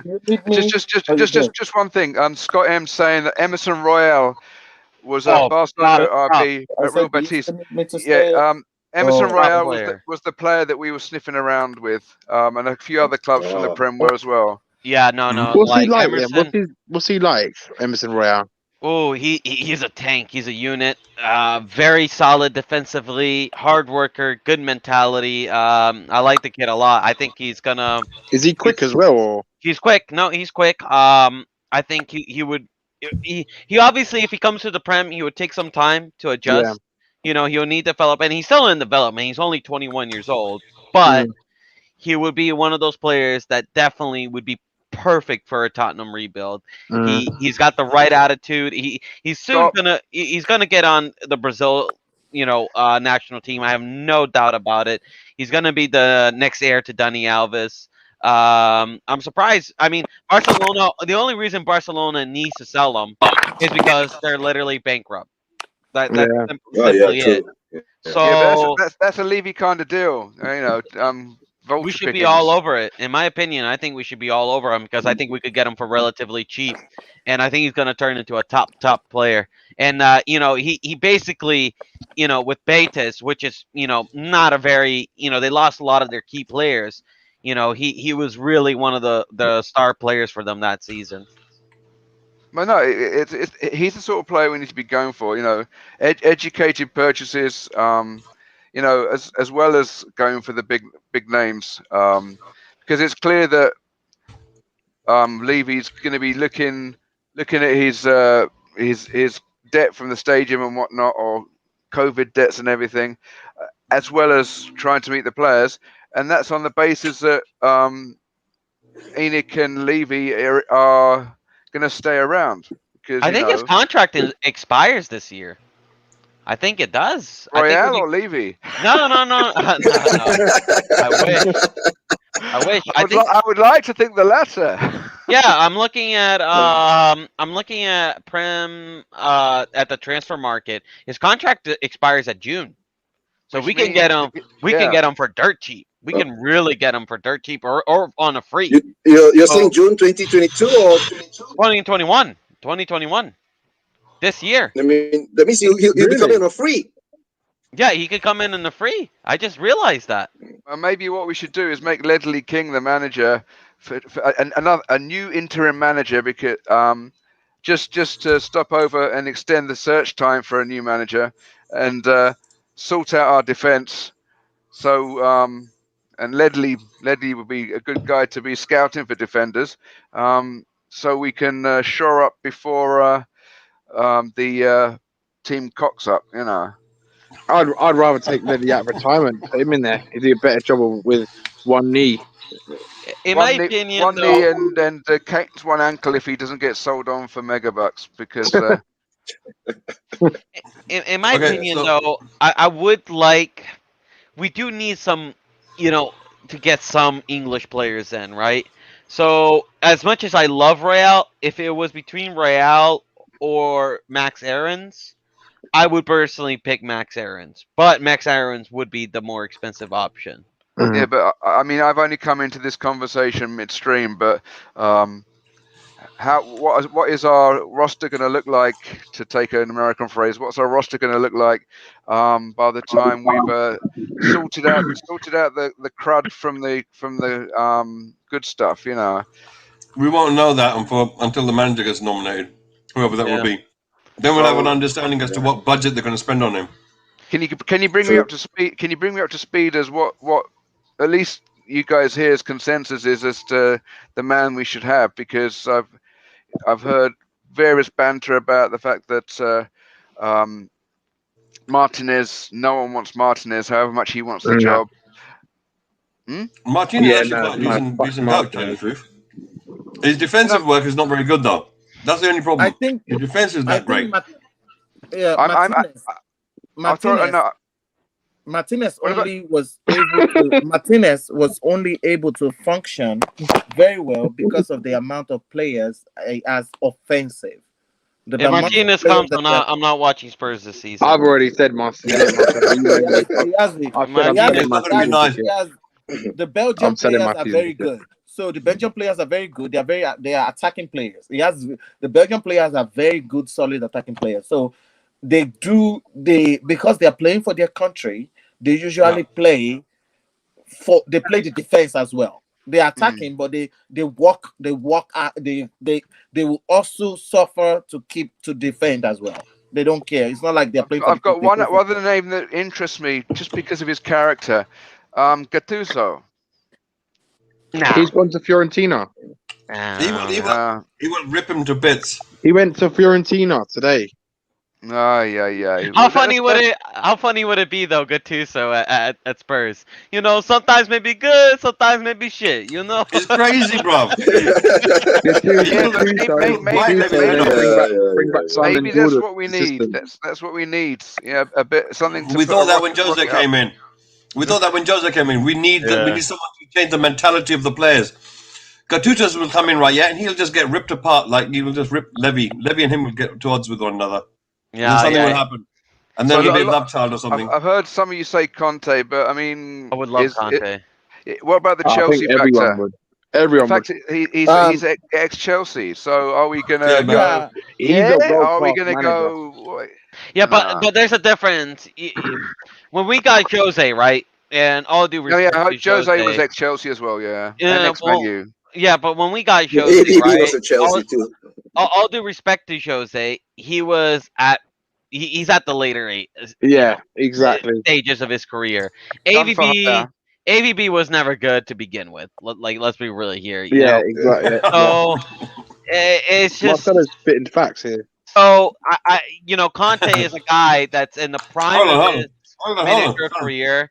And AVB take Bale and take him from the left wing, put him in the middle, put him in the right. He's the one who taught him that shit. He's a good coach, but he's not very good as a manager. Bale did that himself. I'm telling you. Wait, Bale did it? No, this is AVB we're talking about. Come on, Nagisa. No. Bale all of a sudden decided to jump in the middle of the pitch. Harry Redknapp started Bale off, and he knew how good he was and where he could play. He started him off. He was left back. Then he became a winger.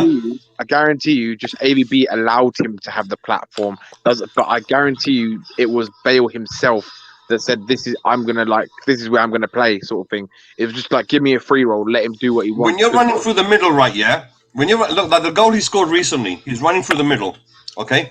In order to do that, your body has to hold itself very differently. When you're on the wings, your body moves differently. But the way you run it through the middle, you have to train that way. That's not something you're suddenly going to decide that you're going to do. That's somebody's going to train you to do it. Did you not see how Bale used to train back in the day when he was younger? He used to do cross country sprints and stuff like all the time for his training. That's him and Kane have got that in common. They love doing training. The thing is, what we used to do was the way the team was set up. It was set up to just give the ball to Bale, and he literally let him do what he wanted to. That was literally what they said. Just in a way, like with Kane, it's like a lot of the time now everyone tries to find Kane. It's like because Kane's the one who can do things. Yeah. And the problem is, but they're not going to start Kane off as a false nine or something. Sorry, as a shadow striker. They're not going to start Kane off in number 10 position. You understand? They're always going to strike him, bring him on as a striker. With Bale, what AVB did was he literally took him off from the position and put him into the new position. Fair enough. Maybe Bale said to him, "Listen, Giza, this is what I want to do." Yeah, we don't know behind the scenes. Like you said, Bale had ambition, but the idea of doing that wasn't intuitive. But besides the fact, he did one. Whether he did one good thing or not, he was still shit. He wasn't even good enough for Chelsea. He wasn't good enough for Tottenham. All right, let's end it today. It's fucking pointless. We're running in circles.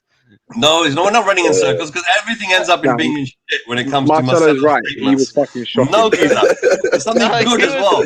No, AVP was shit. All right, let's be real here. Come on, that's okay. He was better than Christian Gross. I have a proposal. A bit. I have a proposal that I'm trying to run out here quick. But I want first, before I say that, I wanted to say, I know probably you guys don't know. I had a channel before, but I have to rerun it. I just started it. I'll post it in the chat so that everybody can see it. So you guys can can subscribe whenever you guys get a chance, and I can give you some details of my thought as well. But I'm going to start the proposal based on what Jimmy just said. I'm going to start from Marcelo, and we're going to go around. And my proposal will be, if you were hired by Levy as the coach right now, Marcelo, what formation are you going to play? How much would you require from him? And what players are you going to buy? And we're going to run around. Those are some heavy questions. Well, I would ask, with the players I have, I would ask to at least sell 6 players 6 or 7 players and get 3 quality players, let's say for 40 million. Yeah. Right? So spend 120 million. How about that? Right? Yep. So 7 players, spend 120 million, maybe 150. You know, your net spend would be around, 70 million, depending on how much you get from selling the dead wood, right? So, it would, it wouldn't be as much as people think it is because of the net spend, the money we'll get from sending player off. So that's the first demand I would make. So I would then get, if I had to choose 3, a attacking midfielder. I would probably get a Buendia or Pereira, who's from West Brom. Or from what I heard, right, and I'm surprised that Spurs has not jumped on this, but Leon is looking to sell OR for 35 million. Oh my god. 25 to 35 million because they need to sell players right now. But right? isn't he more of attacking minded, Marcelo, that guy? What? OR. OR, yeah, yeah. an attacking midfielder. That's what we need. Mm. A creative midfielder. So I would get him. I would then get Max Aarons. And then I would get Sven Botman. Right? Yeah. And then I would play a back 3 of Rodon. Yeah. Sven Botman. Well, Sven Botman on the left. Rodon in the middle. In the middle. And I guess we would have to choose. I would choose Taganga. Yeah. On the right. Yeah. And then I would play a wingback of Aarons and Reguilon. Or Sessegnon, depending on which one. Perfect. You know what? Perfect. And I agree then, with Marcelo. and then I would play. I'll play a 3 in the midfield and then 2 up front with Son or Kane. So you Up play front. like 3-5-2. That's what you're saying. 3-5-2. Yeah, that's what I would play. Okay. And yeah, okay, that sounds good. But you still That makes sense. Because you can bring Sesson on up instead of Reguilon. Get rid of like Dyer, someone like Dyer, and No, and no, Mumbu. stop, Asama. Stop. No. I'm saying that Take it the off player the you're flag. not gonna keep. I said Rewind. players you are not going to keep are like Dyer. No, we don't mention their names. Okay. Don't mention their names. Okay. Don't mention their names. Gotcha. But By the way, anyways- Mr. K, it's good to see you, man. It's good to see you too, It's man. good to see you, man. It's good to see you, Kinda man. cool. Honestly, you guys You know, I don't get to see remember- my face very often. Yeah, no, it's just awesome because I remember when David and we had like 15 viewers who were starting everything, and you were there, man. I just remember, and then I Back in the finally, day, G. then now I get to finally see you. It's really cool, man.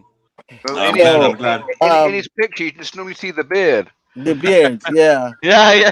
yeah. Until now, I didn't know what he looked like. I saw like- his No, beard. that was my beard.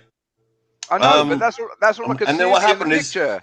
Yeah, what happened is last year I was working for a Canadian bank, a Royal Bank of Canada, and I had to wear nice shirts, cufflinks, and the beard went like that, and literally I wasn't scaring people anymore. Yeah. At least not with your looks. Look, you know what it is? We go online, right? Yeah, and we talk about discrimination and all kinds of crap. Welcome to my life, every second of it. What, the beard? No, the discrimination. Yeah, no. Sorry, I was just being a bit tongue in cheek. Where you have to change how you look just to fit in, to make some money and to live. Yeah. That's the life we live in London. As second-class citizens, but we're called equal. And that's the same thing as being a Spurs fan. You're called a fan, but they don't treat you the same way. The referees don't treat your players the same way. Pundits don't treat your team or anything your way. There's a constant agenda in the media. There's a constant stirring going on by the media. I mean, thank God Jose's gone. I love the bloke, but not in Tottenham, bruv. You see, the combination of fans and media punditry and Jose in the middle, wrapped in Tottenham, bruv. That's the most disgusting thing you can have. But guess what? You know what's going to cheer me up? You know what's going to cheer me up? What? My man, David. Oh, David's in the house. Welcome, David. David, How we doing, lad? How are you doing, David? Okay. All good, all good. So Jimmy, you're gonna give me your own thoughts, your own perspective, Smoking that good shit. information, how much, and what player you're gonna play. Which Jimmy? We're talking about Brazil, or we're talking only one about Jimmy, there's Manila? You. I'm just checking out an article from Cartilage. Cartilage? About was it the Cartilage? What's his name? Cartilage free captain. 5 relegated players Spurs should consider in the summer transfer window. No. 5 relegated players. Actually, are there? Joachim Anderson from Fulham. Andre Frank Zambo Anguissa, again from Fulham. Jayden Bogle from Sheffield United. Yep. Sam Johnston from West Brom. Matias Pereira from West Brom. Yeah, Pereira for sure. For sure. So I like the way he moves. And also, there's a player from Brentford that I like the look of, Ivan Toney. Ivan Toney's pretty good. Tony's good. So, but I mean, every time I say a player or a manager that I like the look of, one of you guys says, "Oh, he's been signed by this guy. He's been signed by that guy." So I'm like, you remember Campos? We spoke about him how many times, and then he was gone. Well, and that's for director. Gone. Well, we're the slowest people on the market. I mean. You know, how long has it been since we've been looking for a manager already? Wasn't it last week when they said that we already had a manager locked on, and then now this week we're hearing the same shit? Honestly, I'm telling you. Last week it was we had a manager lock on. There was three choices, and then this week we hear Spurs now finally locked on. Spurs are the king of paper talk. They either use it as a smokescreen to just delay things, or maybe truth be told, they claim these negotiations to keep people from sort of slinging arrows at them. It's could be like interest in the job either. He's 3-1 favorite, not favorite, but he's 3-1 odds, man. 3-1. I think he woke up this morning. It was Martinez, and then going to bed it was Pochettino.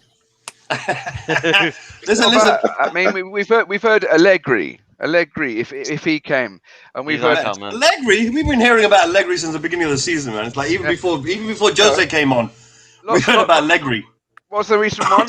Apparently. What about Zinedine Zidane? Zizi, you know, he's maybe not safe because they didn't win. You know, we've got so much speculation. It doesn't matter, managers or players. No, it's true. He apparently hit a brick wall, fell down the tree, and then lost his mind, and he thinks that maybe coming to Tottenham might fix it. And he remembered what that Italian guy said to him in the World Cup and headbutted him again. You know that. Listen, guys, give me about 3 minutes. I'll be right back. In the meantime, David, how you doing, my man? Yeah, I'm all good. I'm all good, man. Just chilling. He's still awake. He's still awake. Okay, I'll be back in about 3 minutes. Okay, David, take it away, bruv. The floor is yours. So I don't even know what we're talking about. I'm only after joining. Someone else take it away. So, like I was saying before, what formation would you play? And how much would you request? And which player would you buy? Are we talking to me? Or are we talking to general? Yeah, talking to you. I really couldn't say. Like I say, every time I mention a player, it's already been taken. All I can say is we've just got to. I would rather sort out the defense as the top priority, along with getting the manager. Creative midfielder now. No, I'm saying that if you were the manager, if Levy hired you as the manager right now, and he says how much do you need, and what players do you need, and what formation are you going to play? How are you going to set up? That's what I want to know. Because we talk about how bad the system is. I'm trying to figure out how we can talk how good we can create the system if we were to be the coach. I'm trying to make us look at it. Everyone look at each person as the eye of a coach. But the thing is also, it's also my issue with that question is it also depends on who we get as a manager, right? With Mourinho, obviously, I agree with you. And I said it in the beginning of the season. We should have gone the center back. We should have gone the right back, right? I told David this since the beginning of the season. When we were top of the league, I said we needed a center back. We need that right back, right? Now, I still wanted to be delusional and believe that we could have won the league, but that's just a fan in me. But I knew that we needed that because we had a defensive manager. If we get a Ten Hag, right, which is more of an attack-minded manager, I think the priority would be 1, that right back, and 2, that creative midfielder. Those will be the main priority because, in my opinion, I think we need the fast wing backs and the creativity in the midfield, which we lack. See, yeah, Marcelo, I think you're right. I think they're going to go for a centre back first. They're going to try and maybe get a second one depending on who goes out. And I think their second thing they want to do is probably look at the right back option because if they're going to get an attack-minded manager and they're going to play like with like how the modern sort of fullback play, they're going to need some sort of pacey kind of modern-day fullback. So if Aurier's probably going to go as well, they're going to need another right back because Doherty ain't going to be doing that job. No chance. Oh, and also, David, Harry Winks didn't come back to me on what hair products he uses. Yeah, I thought that, the little weasel.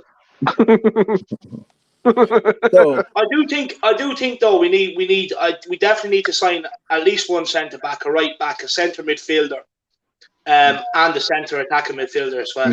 Yeah, I agree. It's crucial for any manager to come in and stamp their authority on. He needs to get a centre midfielder that can actually play a ball. He needs a centre attacking midfielder that can keep the ball and keep sustained attacking periods of pressure.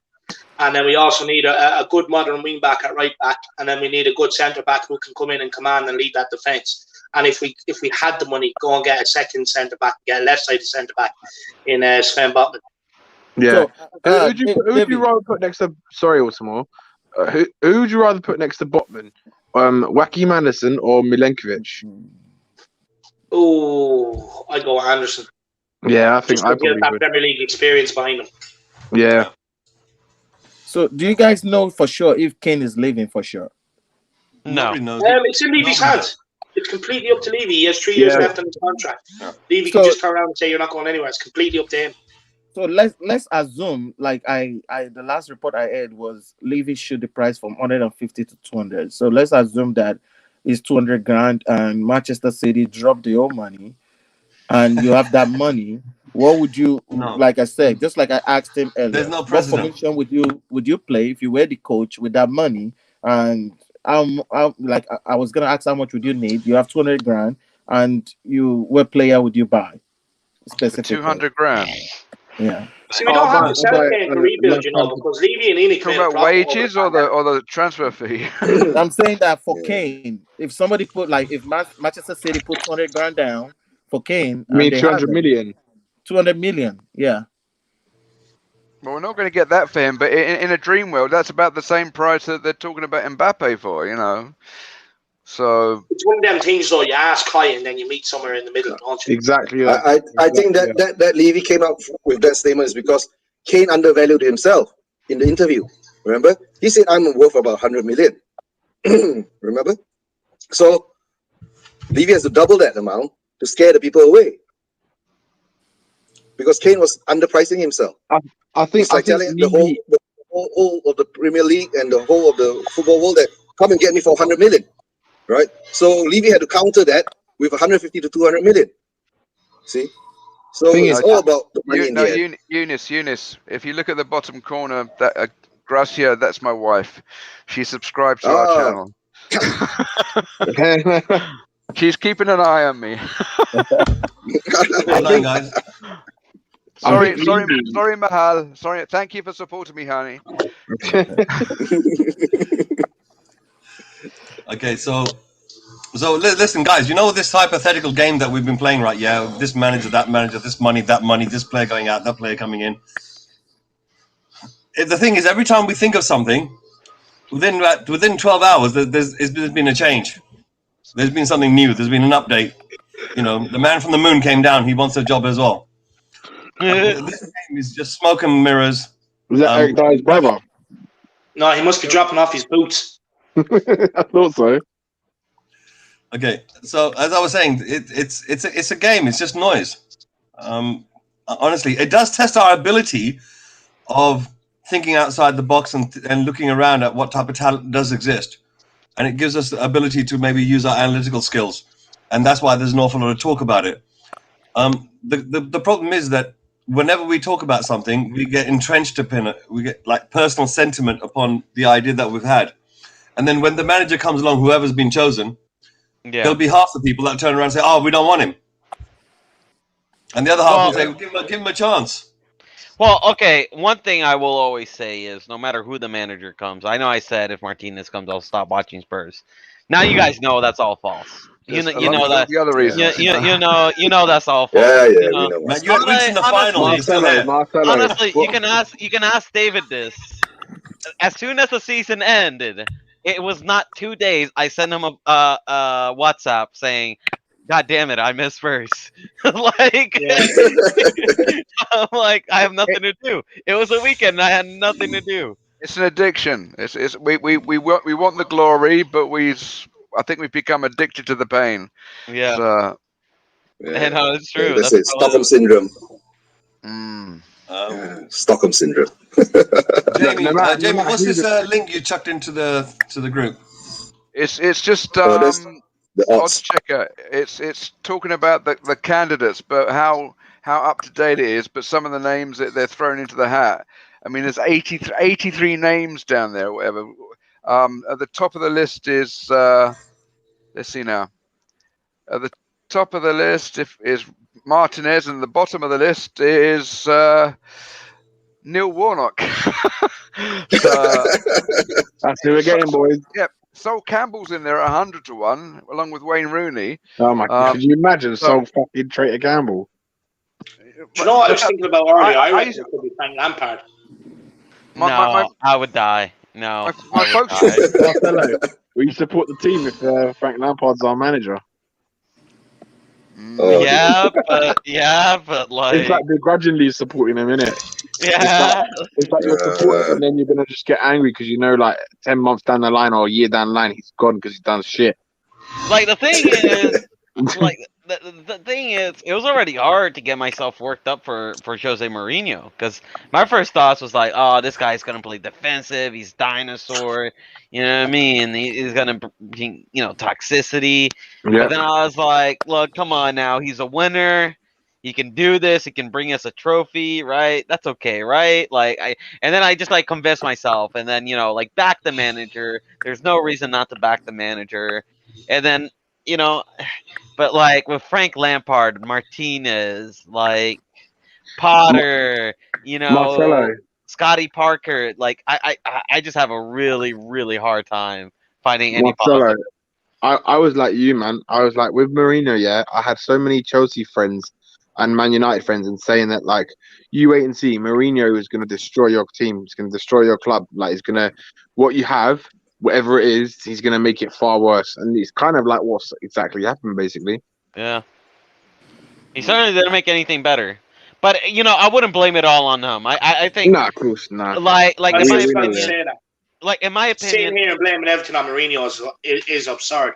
Kane's interview alluded to the problem going on at the club. And we know where the problem is. We all know where the problem is. I mean, anyone who's not blind can see where the problem is. Well, what I told David in my reason for saying Mourinho out was because I think we made him to a problem. That's the first thing I tweeted. I said, look, I think he needs to go. I think he's become a problem. I think he is underachieving, but I don't think it's entirely his fault. I think if we got him what he wanted, I think he could have succeeded at Spurs. But the issue is we didn't. And you know what happens when you don't back Jose? It goes bad, and it went south, and it went south fast. And it's because he knows, right? He knows exactly who he needs to make a successful winning team. And if you don't get exactly what he needs, you're gonna fucking fail. And Levy, the fucking brilliant businessman he is, the fucking twat, doesn't just obviously makes another bad decision as usual. Okay, just one thing, brother. Guys, is this legit? Is this legit? this website is like it's a betting website, and we got people like Neil Warnock at the bottom here, 400 to 1. Yeah, but remember, with a Chris betting Hughton, betting 150 to website, 1. everything's thrown into the hat. So Yeah. you know, Right. Thomas Tuchel, 150 to 1. Now, the strange thing here, right, yeah, the strange thing is that like I said, Poch, right, yeah, he's not realistically in the running, but he's number 2. yeah, but that's Like, Tim people- Hardaway's gone from like wish- number 1 to wishful number thinking. 3. And What's the odds on Potter? Nuno was 13 to 5, still 13 to 5 somewhere, but 10 to 1 everywhere else. So, wow. You know, when you start looking at the bookies, like are they completely wrong, or they're closer to the truth than we are? Yeah, but the punters That's are quite damning, that is. In reality, we're dealing with of that, isn't it? Because the bookies really make odds according to how many people actually placing a bet and who they're placing it on, and how much money we're talking about. Yeah, I'm Potter's hoping 10 Pochettino. Potter's 10 to To be 1. honest, I'm hoping it's Pochettino. I want him back. I want him back. But I is think he you're just I not think going to come Levy- back? I think if there's any man on the planet, any manager on the planet that could maybe give Levy an opportunity to maybe correct 1 or 2 bits and pieces with a limited budget and with the support of the fan base, I think Poch is the answer. The problem is this: has Poch's adventure with PSG finished? And I don't think it is, because he's exceptionally good friends with Leonardo. You know, Yeah, Leonardo's Poch right ain't at the top. going nowhere, You know, He's not going He'll get I one don't more think he's year. going anywhere. I think He'll this get is one I more think there's year. too much smoke screen going on, like the noise and distraction. So the reality is this, right? Yeah, we've got Roberto Martinez, who is available, who would like to be associated, but the problem is that I don't think there's enough people in the fan base that really like his name. Ten Hag. Now you're going to get so many people that are going to say, you know what, we really wanted him from the beginning. Correct? yeah. A lot of people did want Ten Hag from the beginning. No, I did. And he went away, and now he's come back. I'm saying, yeah, you did as well. I'm saying he went away. We thought he ain't going to get him. He signed a contract extension, or rather, his club extended his contract after he spoke to, Tottenham. Graham Potter, still there. Now, interestingly enough, Graham Potter's name and Ten Hag's name, right? Yeah, they've been floating around since the beginning, and they'll come back. Look, I'm telling you one thing. I mean, Graham Potter's name especially has been always there. I don't think it's going to be Ten Hag, just by what I've seen lately from him and the comments and stuff like what he's been saying, and I genuinely can't see it. I'd be shocked if it was him. I'd love him. I think he'd be great, but again, I don't think he'll work under this management of the board, so it'd be pointless having him there. I think he needs a director of football, and if he doesn't have that, he's going to fail again. In 18 months, he'll get sacked. No, so but for me, the only do you think Levy might pull out a double move here? But Can listen, I ask you guys this? Can I ask you guys this? And I think a lot of people are overlooking this. What the fuck is up with this head coach shit? Yeah, that's exactly it, Marcelo. Agreed. I don't know. I don't know if you guys pointed this out throughout the stream, but I've been noticing this. Levy want this guy as head coach. You know what the fuck is this shit? Are we getting a manager or are we getting a head coach? No, we don't. We don't have the job title manager. We never do. It's always head coach because Levy wants to make all the decisions, as we all know. Yeah, but maybe there's a situation which is different here. Maybe he's after a director of football and a coach. Nah, no maybe way. He's after both. He only not long ago promoted fucking Steve Hitchen to head of football development. Was it player development or something like that? Did he That's really? his actual job title. Hitchen's job title, it's something like he was. I can't remember what his job was before, but he was promoted maybe about, was it 2 years ago, maybe to like head of, or a year ago, maybe head of player development or something like that. So he basically overlooks all the players basically. So he's part of the main decisions of bringing in players. So you've got the scouts who work underneath him. Jesus Christ. You can probably get this information from more in terms of how their structure is, but he has a team of scouts. They all feed back to him, and him and Levy will sit down with the scouts and the manager. They'll draw out a list of players. They'll have like 3 players for each position they want, and then they'll basically go through it, and then they'll say to the manager, which ones do you like? They'll point them out, and then they'll see from the list of which ones they can afford. And usually it's always the third option, second or third option. It's never the first. Third option. Yeah, no. Third option. If you ask Stel, right, Stel from Tottenham away, because he knows people who work within Tottenham in the sort of infrastructure, because of what he does, and this is what he's basically been saying. So it doesn't surprise me how they run the fucking club, and that's why they always have this head coach bullshit, because they don't make the main. They just have like an input, and if basically a manager, the manager's someone who overlooks everything, right? Who overlooks like the transfers, they make the decisions, they go to the owner and say, look, I want this player, go and get him for me.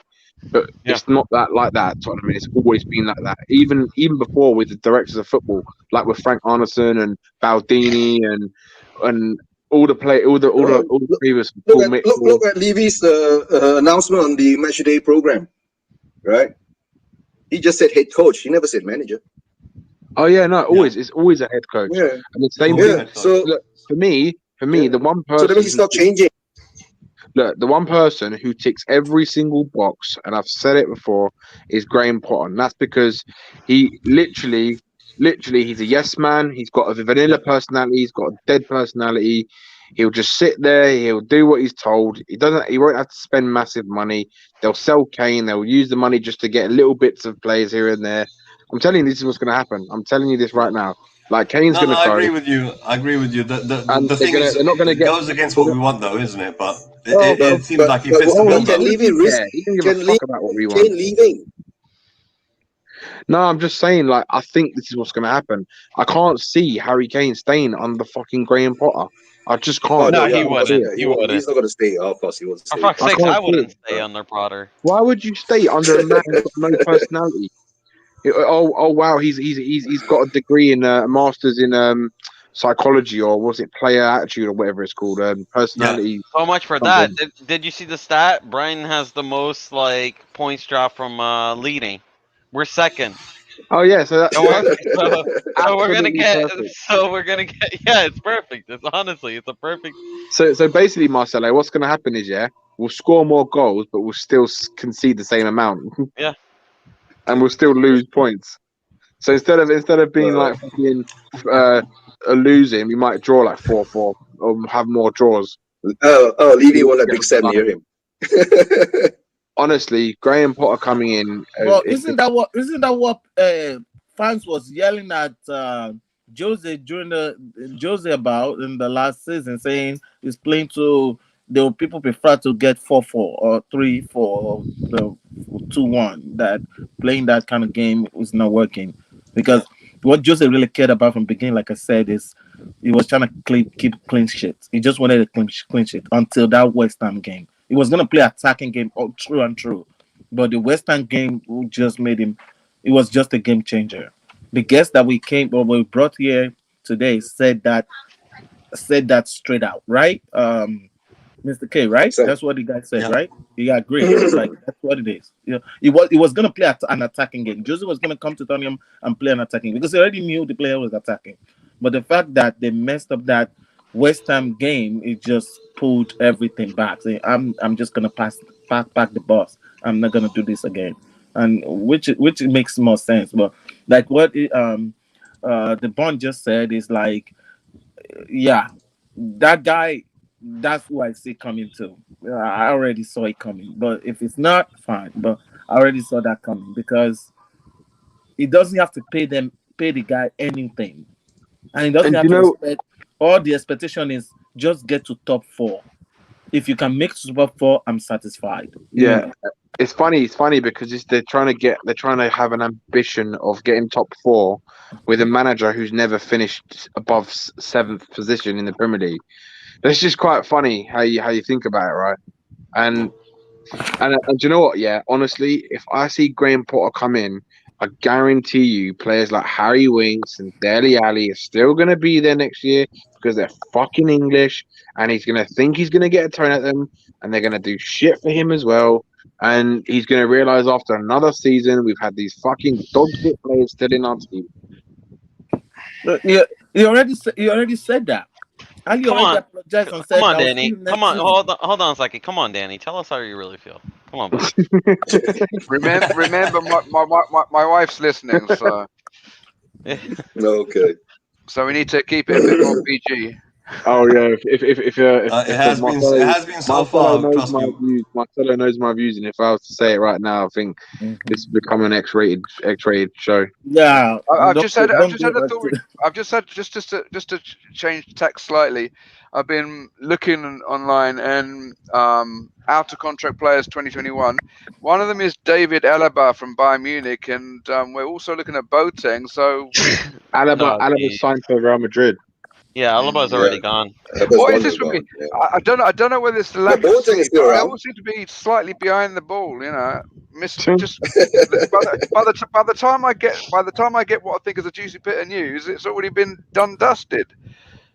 Well, that's how it is, buddy. That's how But it I is do- with first. We're Marcelo. linked with one player, then we offer them potato chips and a skywalk, for the player, and then they tell Marcelo, Crisp, my bad, Crisp, and Potato chip. skywalk, and then they Potato tell Levy where the sun don't shine, and then another team with actual fucking ambition comes and swoops them up, and then we what look, do we do and then first? all we Do we do is sort out- look back. That's do the we only sort- thing you can look back as a sports fan. Look back and think what could have been. What could have been if we actually got What's the Ruben priority? Diaz. Is the priority the manager, the defense, or the chairman?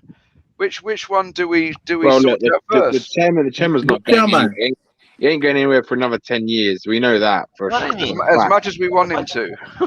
Yeah, The chairman he should ain't be. going anywhere. The chairman should be the first priority to be out.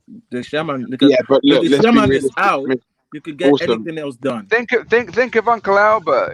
What are you doing to us? Help us, Levy. Help us. Can I ask a quick question? Can I ask a quick question, Marcelo? What's up? If the team that we have right now, plays with the American female national team, what do you think the score is going to be? Oh, come on, we'll beat them 10-0. You think so? Yeah. Okay, just a thought. Okay, right. Okay, brother. Are you a Super Eagle or are you a Black Star? Or neither. No, neither. I can hear some West African in there. So yeah, my parents are originally from Nigeria, and okay, so Bawani. Fine. Okay. Fine, thanks. All I can say is that, and then maybe like Shaki and Chin Chin and Odabo. Yeah. Bye. Thank you. But you're based in the States now, right, Austin? Yeah. I mean, I've been here since I was 17. You're based in the States, yeah. Yeah, I'm based in the States. I'm based in America. Yeah, I'm based I'm 3.5 miles from the White House. My, that's close. It's very specific as well. Yes, yeah. You ain't got no plans, have I you? can see the pub from here. I mean, Guys, we're descending into maybe he's moving closer and closer so he can. We've got rid of Trump and Biden keeps people asleep, so maybe he's just slowly working his master plan and he'll be the next president. Yeah. So, yeah, I mean, to overall of this thing just needs to. We need the overall. We just need the overall because right now, based on what you guys are saying, we have lowered our expectation so bad. Oh, we are expecting top 4, but now we are ending up in conference. We had the conference. that wasn't expectation. That was just what happened. Yeah. But last season that was the same thing. We need top 4. We end up in Europa League, and this time we went further down. We are limiting our expectations. That's Spurs for you, isn't it? Let me give you 4 years ago. 4 years ago, we are challenging Champions League. That people were scared when they hear Tottenham. They're scared. Even Manchester City was scared of Tottenham. That was like 2 years ago. Now, now they're just scared for us. But right now, they haven't been scared for a while. Trust me, they have not been scared for a while. No, I'm saying now they're scared for us. They're worried that we're on our sick bed. The crazy thing is, no matter how bad we fell down in the last 2 years, we still smacked them 1-6 in their ground. I mean, that's just crazy. That's just crazy. I mean, we actually did that to them. But that after the was season we've had. The thing is that, do you know what, that game, yeah, compromises our season as a whole, like how good we could be, and then how down we have been, and, like losing to Zagreb, and their manager's fucking just gone to prison. Like, honestly, how bad can you get? I mean, only Tottenham can lose a match where they don't have a manager, and they've gone to fucking prison. Anytime I watch the replay, I just see Dyer walking back. I mean, it just hurts. I mean, anytime I watch it, because I have to keep watching the replay over and over and over and over. No, don't do it to yourself. Wait, you've rewatched that Zagreb game? I had to. I had to. Are you kidding me? If you ask me what cup do I really want the most, it was the Europa League. That was the cup I wanted the most. Oh, everyone wanted it because we knew we had to get Champions League by the league. I wanted the most. Listen, I didn't care about the FA. I didn't care about it. Was that one. Listen, Asama. Those games you don't rewatch back. You know what I do when we have a game like that. I just put it in the back of my mind. You know what I mean? Like Colchester, Norwich. Battle of the Bridge. All these games, they're in the back of the mind. Occasionally they creep up, and I have to get a tub of ice cream and eat it. That usually what helps. So Aglia just said Winks' new name is Skada, yeah? Skada in Greek means shit, basically. It means shit. It means shit. Skada means shit. Yeah. So she's basically saying Winks' new name is shit. Winks, okay, well, he joined Dyer then. Dyer's just fucking piece of... Diabolical.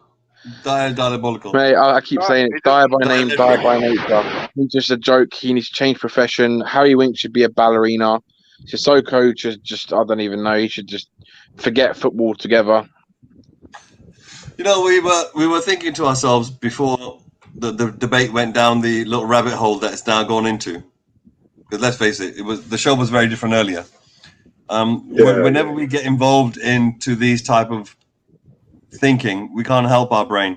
It's automatically going to start working into overdrive, try thinking what's best, what will fit, what might happen, past events, trends, and all the rest of it. It's too much. Trust me, it's too much. I've been watching it Marcelo, I used to be in every single stream, right? Yeah. And then what's happened over the last week? Have you seen me in streams that much? Apart from saying hello? Yeah. I come in, I say hello, and then I may go for like 2 hours. Yeah, and then occasionally you will pop back in, be like, "Hello, lads, how we doing?" That's it. Yeah. That's it. I want to support you guys. I want to support all the channels which are out there, and I try to do that as best as I can. Like, subscribe, leave a comment, interact, things like that.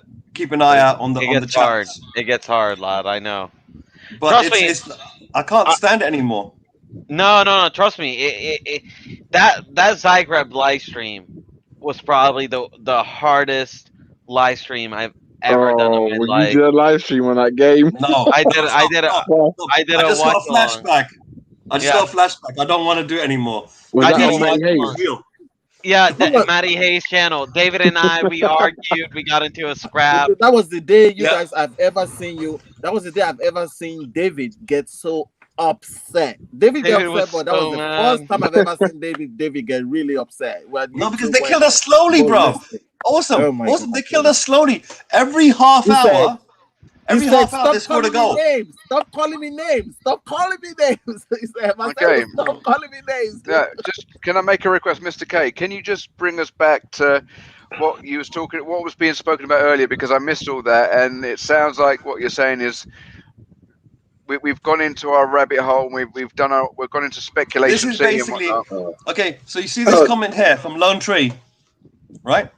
Confusion, depression, melancholy, sad, so very sad. This is basically, in a nutshell, this is what we're doing. We're going into a pity party.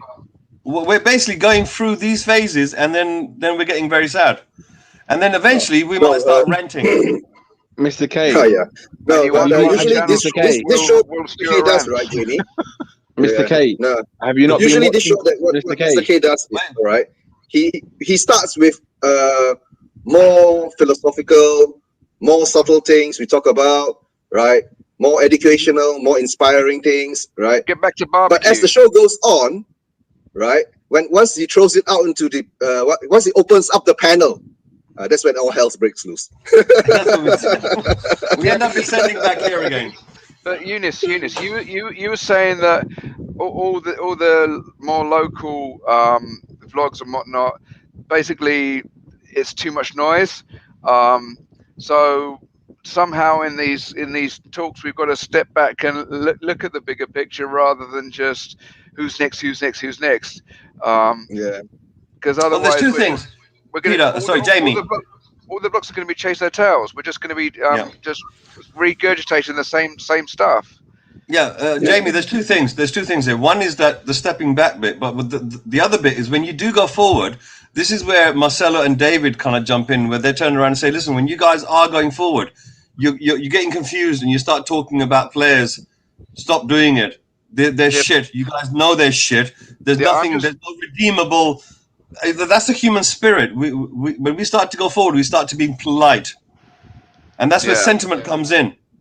And what the problem is, once you let that door slightly open a little bit, you're allowing all kinds of other people to come along and say Winks is a wonderful fella.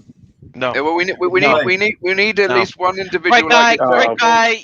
Great guy. I'm sure he saves orphans at his part time. Yeah. Nice you know puppies, what? Puppies. He could save all the kids he wants. He can, donate for charity. Everything. Yeah. Sure, he's a great guy, but you can fuck off my football club. Thank you very much. Exactly. Have a good day. So don't let the door hit your ass on the way out. Thank you. Exactly. Now, so this is what I'm talking about here, Jamie. Basically, if you take a step back, it's a totally different type of. Your brain works in a different way. You're thinking about things in a different way. When you take a step forward, you're going to fall into that one or two traps. You're either going to go over something and allow people to jump in and confuse you more, or you're going to go the other side and appear to be a complete hardliner. There's no winning on either side. Yeah, well, what I was about to say is we need someone like yourself or Will in every given conversation to, have the handbrake on. So if we're rolling downhill too fast, we can slow it up a bit. Or if we're going in the right direction, then let it ride. Jamie, I think Marcelo can vouch for this, right? Yeah, he's seen both Will and me. We go off on one, and he's seen us do it. He's seen Will do it. He's seen me do it, and I think I've only done it once, and I think Will's done it once as well, or has he done it twice? I'm not too sure. And that lets your profile picture. And that's it. Then you find out what's really inside our hearts. And what happens is one of the reasons why we do the old hosting bit is so that we feel a little bit more responsible to contain ourselves. Yeah, that's what because I'm saying. If we were panelists, if we were like you guys, a panel guys, we might go off on one too often. You guys get to see the real us. And there's a reason why you see me at the demonstrations wearing a mask, a clown mask, is because that's the type of character I am. I will have a laugh, but at the same time, I'm very serious about what I think. Look, as I was saying, confusion, depression, melancholy, sad, so very sad. This channel is about allowing fans to come on and get something off their chest, right? Because we need it. We need it as part of our therapy for supporting Spurs. 48 years. We need places to go to get our crap out. The problem is that once we've let it out and we've got that emotion out of ourselves, we then need to focus our mind on what is the rational, what is the real, right? And I think to a certain degree, it's like the issue of sentiment interfering with your brain when it comes to evaluating everything that you see. Like, for example, the sentiment of, say, for example, when I came across when I came across Matt Hayes' channel for the very first time, and I bumped into David at the Irish Hotspur, our debate was, oh, isn't Winks a lovely fella? You should give him a little bit longer. And David was saying, you poor biscuit cake, Khaled. You really need therapy. So these guys, they were kind enough to kind of explain to me what I was doing wrong when I was analyzing things. I was analyzing using sentiment. Now, the same thing is true whether you do it to Levy and the board. There are our fan base, part of our fan base will turn around and be sentimental about the club's financial affairs. Sorry? Delusion. It's called delusion. Well, I know we can call it delusion. Let's just go along with the pretty words for the time being, just in case they're listening and they might want to subscribe. I'll call them out. They're all fucking delusional. Okay, delusional fans, Look, Mr. K, right? come and subscribe and like this video. Can I just say one thing, Mr. K, before you go on, right? Yeah. These fans are the reason why our club is in the state it's in. Yeah. It's the delusional fans who call out and say, Harry Winks is a great player. Do you know, today I was having an argument, right, with some guy who was saying Roberto Martinez would be a good manager for Spurs. I think, what are you kidding me? These people are delusional, and this is the problem with the fan base. Look, I was in the stadium, right, on the Aston Villa game, and I'm telling you, no one was saying Levy out or anything like that until we were doing shit. And there were still people inside the stadium saying, "Oh, don't say that. Support the club." There was disputes between our own fan base. It's disgrace. Right. So you call it delusional.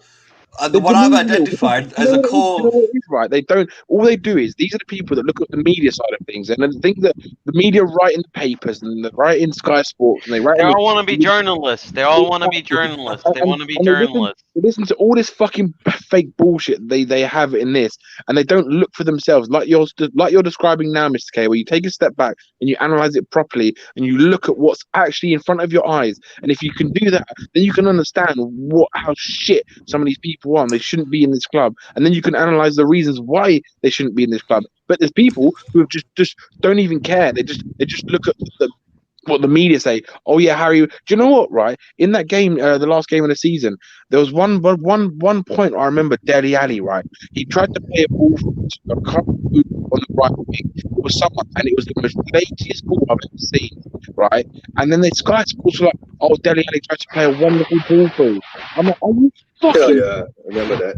And it's because these fans listen to that and they go, "Oh, your Dele Alli's a good player." This is the problem with the fan base. Until the mentality of the fans change, we're never going to change. Is anyone having any problem with this mic? I think it's Danny. It's Danny. Danny boy. Yeah. Put yourself on silent. Put yourself on mute for a second. Right, someone's got wind in their microphone. Someone's breathing hard. No, it's not breathing hard. I've got my table fan on because it's like 95 degrees in Manila. Oh, geezer. Lovely warm weather there. Lovely warm weather. Yeah. Look, what I was basically stating. Look, Danny, I don't know. You put yourself on silent for the time being. Let me finish off my sentence originally, right? What I was saying that you're right with delusional, but the thing is this, right? Yeah, is if you want to have effective change, then you do need people that are on the other opinion side or from a different opinion from yourself. Actually, forget opinion. It's not an opinion. Levy's a cunt. I'm sorry. I'm just stating. That's not an opinion. I'm just stating what I can see in front of me. That's right. The same here, bruv. I see something else, but I don't want to say it. It's Children and Family Channel. But my point is this. Marcella has taught me, stop messing around. Spit it out, bruv. Say it as it is. Mr. K, hold on a second. You said it exactly. Like, I just been sitting back, letting you two kind of like, have your thing. I was going to step in. I think this is the right moment. Listen, go for it. There is no debate anymore. There is no debate. No. There's no opinion. Debate. You're just wrong. No opinion. This whole idea, right, that it's my opinion and I'm allowed to have it, is absolutely absurd. It's absurd.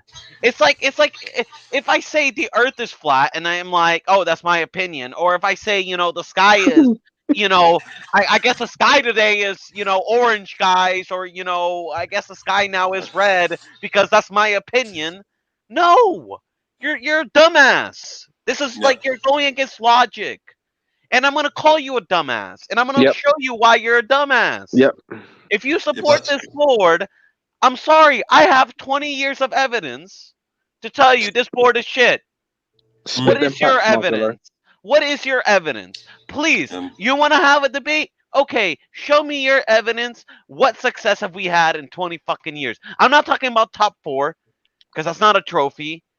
I'm talking about trophies, bro. I'm talking about the Premier League. I'm talking about the Champions There you League. go.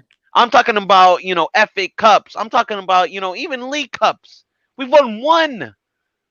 We've won fucking 1. For fuck's sakes, we won more trophies when we were in fucking liquidation. Yep. Yeah. So you're telling me, right? You want to have a debate? Let's have a debate. But don't go fucking putting this nonsense about this whole training stadium, this whole fucking, stadium, because it's all bullshit. Speak facts. Show me the fucking trophy. Show me the fucking real success. Because Leicester, they can go out there and they can show their Premier League. They can show their FA Cup. Chelsea, they can show their Premier Leagues. They can show their FA Cup. They can show real success. What can we show? We can't show shit. So you know what? The debate. I've been debating these people all season, and none of them could show me any success. So for me, the debate is over, bro. You lost it. Yeah. Just take the L. Walk with it. Take it. Learn from it. And just accept the fact that you are wrong. Stop saying this whole, it's my opinion bullshit, because it's not an opinion. You are choosing to be a fucking dumbass. You are wrong. Right now for the neutral fans out there, listen, for the neutral viewers out there, right? Yeah, the ones in the middle that haven't really kind of like formed opinion left or right, and they need other people to tell them what the opinions are and what they can see. Mainly, what it is that we're in a situation now where, for 20 years, our club has been taken over by a bunch of greedy billionaires. Okay. That's it in a nutshell. They're greedy people. They want to make money. They lie to us all the time about what their intention is. They want glory. They want silverware. If any silverware comes along, it's totally by blooming accident. Trust me. Accident. No word to lie. Accident. I agree. I agree with that point. And I'm gonna say this. I'm gonna compare this to other club, and based on that club, for Marcelo said Leicester. You can see how Leicester are working harder and harder to make sure they achieve something. And the players are getting younger. Yeah, and I see Tottenham are going backwards and backwards, and we have limited. That's what I was saying before. We have lowered our standard so bad that we are in conference. We are celebrating conference, for Christ's sake. I mean, we should be talking about cup. Awesome. We're talking about top 4 like it's a fucking trophy, lad. I know, you know what I mean. It's not even close. It's not even. It's not a trophy. It's to honestly, I would rather have a season like Leicester, finish 5th and win an FA Cup. Yes, that is why. That is please why win a cup. No, that is why I kept watching that game that they lost over and over and over. I told you, because you got to, because that was the only cup I wanted. Just give me that cup, qualify for Champions League with that. You could qualify to Champions League for that. And the people they are playing, they are seriously playing. The coach is in jail. Did he send a text from jail and say, win this cup? I don't know. Oh, some more. Do you know why we lost that game? Anything. Do you know why we lost that game? Because we had Mr. L'Oreal. He's the promoter for L'Oreal for men, Harry Winks, and then we had Musa Sissoko and Sloko. Yeah, basically because we had them two, we lost the game. As simple as that. No, I think it's more than that. I think it took more than 2 idiots to lose that particular game. It was just them two, and then Aurier as well. Aurier was a piece of shit. And, I did read somewhere. I wasn't sure if it was true. You know, people just carry stuff saying that the players were ready to lose all the games just to get Jose out. Saying that was the decision they made. Well, they're a fucking disgrace. They're a fucking disgrace. This is why the fan base needs to change. These players need to go. Guys. Let me ask you a simple question, right? Yeah, we're the only fan base that allows fucking a player right? To eat cheeseburgers, get fat, and walk around rich. We're the only fan base. No, we're the only fan base that allows to do it. But because we love him because he's got a new haircut. I mean, he's such a shit. Wait, Such guys, a brilliant don't haircut. knock his hairstyle, bruv. His hairstyle's. you know, Deli fucking Marley, bro. Yep, Deli Deli fucking Marley, Marley. yep. Wait. Highlight of the season was the fucking dreads. I ain't got much over here. Wait. Is the Esther Premier League Cup? Was it Esther Premier League Cup? I had to sit down and watch Manchester City take the cup, and I was open. I was daydreaming as if picturing everybody like they were Tottenham players. They didn't take the cup. The cup was given to them. There you go. Give it to them. Have the cup. Have the cup. There you go. I was Because we played fucking Harry Winks. I was daydreaming. Instead of Ndombele, took Lucas Moura out. You know. Okay, so guys, as I was saying before, right? Yeah, what part of the situation I've seen for the last 20 years is that the fans. I don't know. I think Danny said the fans are the problem, the real problem. And why is that? Because the fans are meant to be able to hold people into account. They're meant to be the club itself. So if the fans allow the board to do whatever they want to do and not protest, I mean, they can easily do it. They can have the stadium shut down within like 2 seconds. Boom, done. All it takes is what, 10,000 people? Yeah. Got 3 million fans in the UK. Do you know, 10,000 come along, go around the stadium. Guess what? Stadium closed. Do you know what it is, right? It's these fans. They live off memories and the sentiment of players because of when they used to be good or they had a good season before. Like honestly, like I said, like you hear it. I heard in the stadium, like in the first 5 minutes of the fucking match, you hear "We've got Ali, Deli Ali." I'm sitting there like, what the fuck are these idiots singing? Like this is a guy who's been shit for 3 years, 3 years nearly, and they're singing this song. We sang the Musa Sissoko song in the protest. Yeah. We are. This is what I mean. Guys, remember, Danny was there for a short while, and so was I, and it was like, by the way, I've got other things I want to chat. Yeah, Marcelo, I need to chat to you and David later on, like some other time, including Danny. About some information I want you guys to let me know about when it comes to certain types of fan bases that we've had in the past.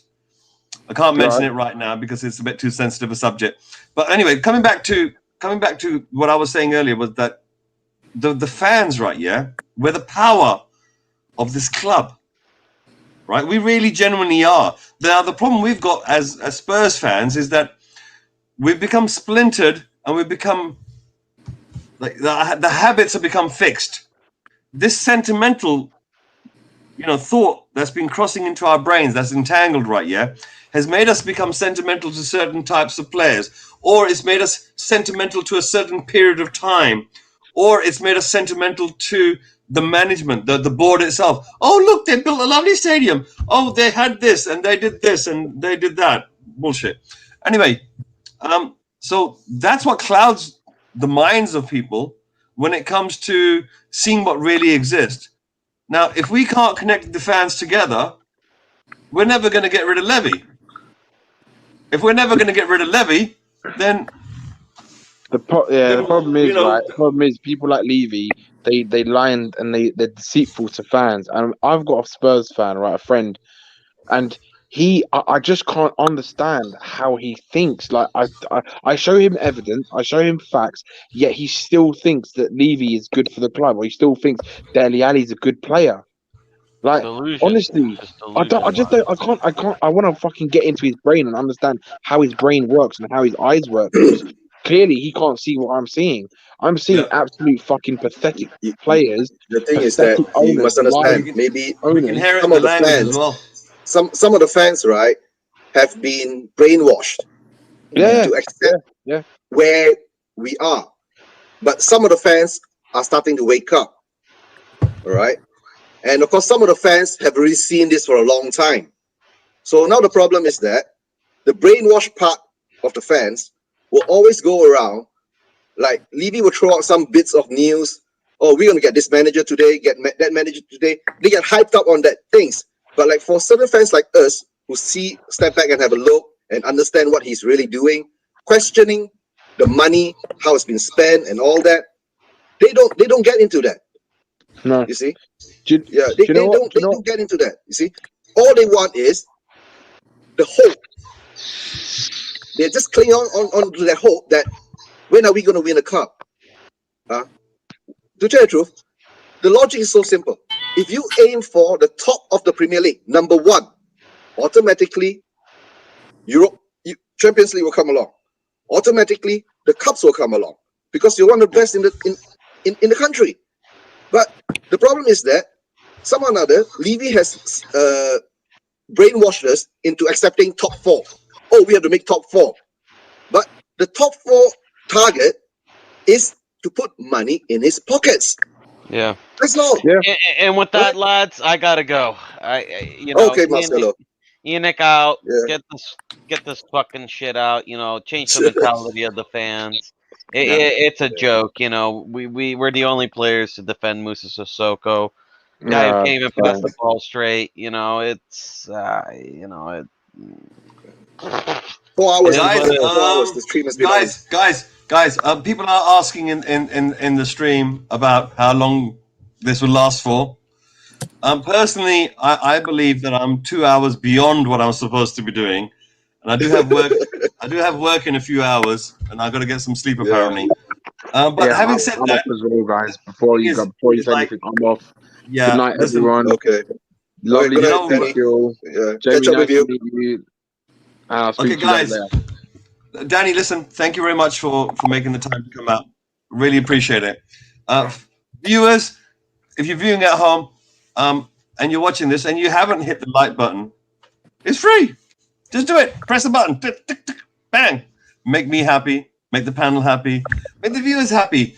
And hopefully pass this video on to some other person that you don't know and make them happy too. That's what happens with the power of this button pressing like. So I do appreciate everyone that has. And if you haven't, please do so. If you haven't subscribed, please subscribe. It's been 4 hours, so I will do one teeny thing before I conclude with the panel here. I just want to do this one last thing because I think that this is really important because these people have really kind of made a big difference to the channel. And that is the Will Rangers, Patreons, the Spartan 7 Gaming, the Wayne Bonner, Mama Coates, Celery Agent, AG, Gaguma, Tony Coe, and Alex Burton. Thank you very much, guys. And before I leave, before we call it a day, is there any last things? I'll start with Jamie because he's like one of our guests that's come on. Jamie, this summer is coming up. If you had a choice, right, in terms of managers, would you choose with your head or your heart? I would choose with my head because my heart would wish for things that we're not going to get, and also it may go for someone who on the surface looks like the business, but in fact is not really meeting our needs. So we can't, like you say, the rabbit hole. We can't just lose our heads, and we've got to pick the right pieces. We can't just, as Levy has, we can't just throw money and hope some of it sticks. We have to stop running the team as a business. It has to be. We have to recapture the team, not just the profit margins. So we got to keep our heads, and we got to think with our heads before we make any decisions which are going to repercuss in the next season. Okay. Awesome. And Okay. Lukman, thank you. Listen, Jamie, absolutely fantastic. I love that statement. I would bounce it back by saying this is what we do. We think with our brain, and then we become attached with our thought. We begin to like it, and then we begin to love it, and then Levy rips it from our chest time and time again. I think Lukman, you're next because Awesome and me started this show. Lukman, have you got any final thoughts of this season that's just gone by? Earlier it was mentioned disappointment. What word or phrase would you encapsulate last season as being?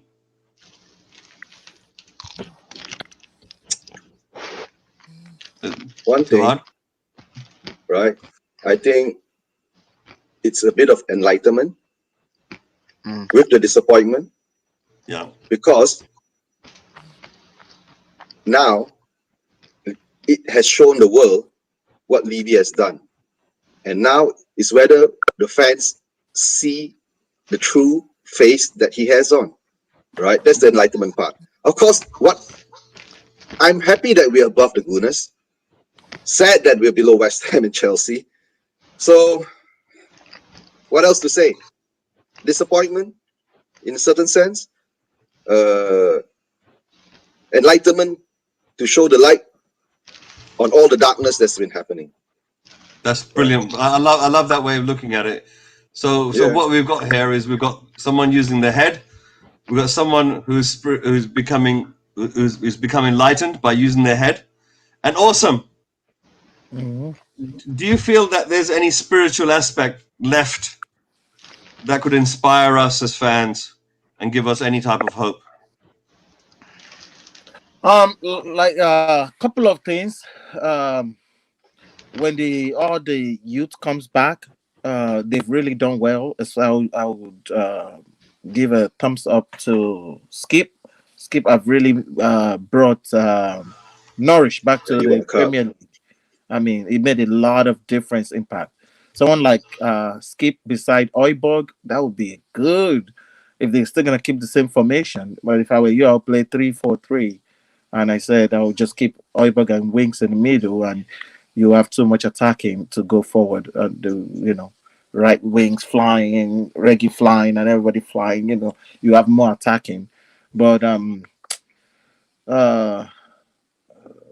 three things that can happen: the youth coming back, get rid of the deadwood, and forget about make it. Like you said, hashtag football first. If you can bring hashtag football first, pump that money into the football side now. You've done the business side, it didn't work. Try the football side first and see money can come in. Because trust me, if you buy players, bring players in, and we are flying and it's entertaining as well, trust me, people will go there and pay £100 to watch the game. Because they won't say, yeah, they're doing great now. But it all comes down to one single thing. We're tired of lowering the standard. The standard is low, check. The intensity is low, check. The players are deadwood, check. Mentality is low. Yeah, it's low, check. And also the board is bad, check too.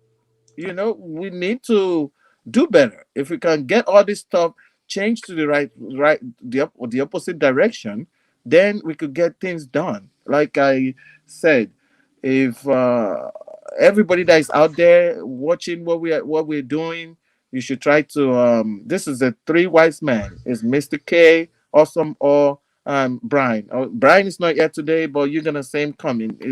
He just took a break for tonight, but he's coming. You're gonna see him. So we are the three wise men. We have knowledge. We share a lot of knowledge, a lot of finance. What is not eating, because everything the finance part is pretty much eating, but the reality check. Well, based on what everybody has said so far, if you want to hear my personal thoughts, I'm gonna share it on my own personal channel as well. But that's right. Get onto Awesome O's new channel, or rather his old channel, but he started broadcasting on it.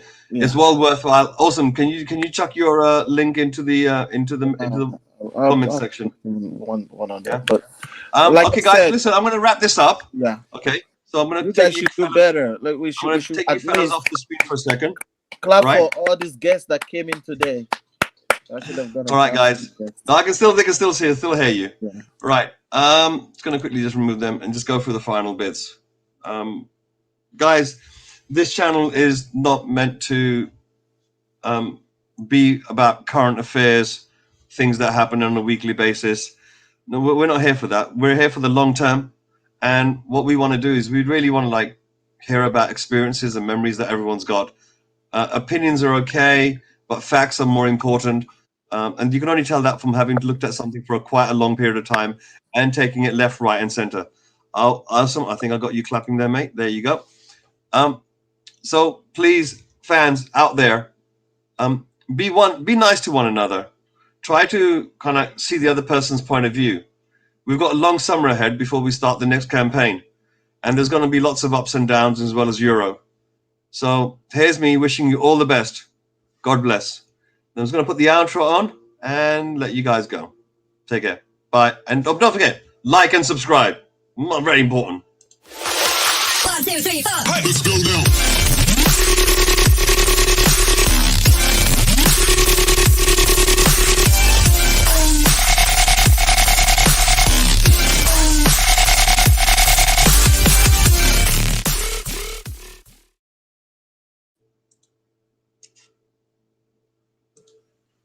Still there?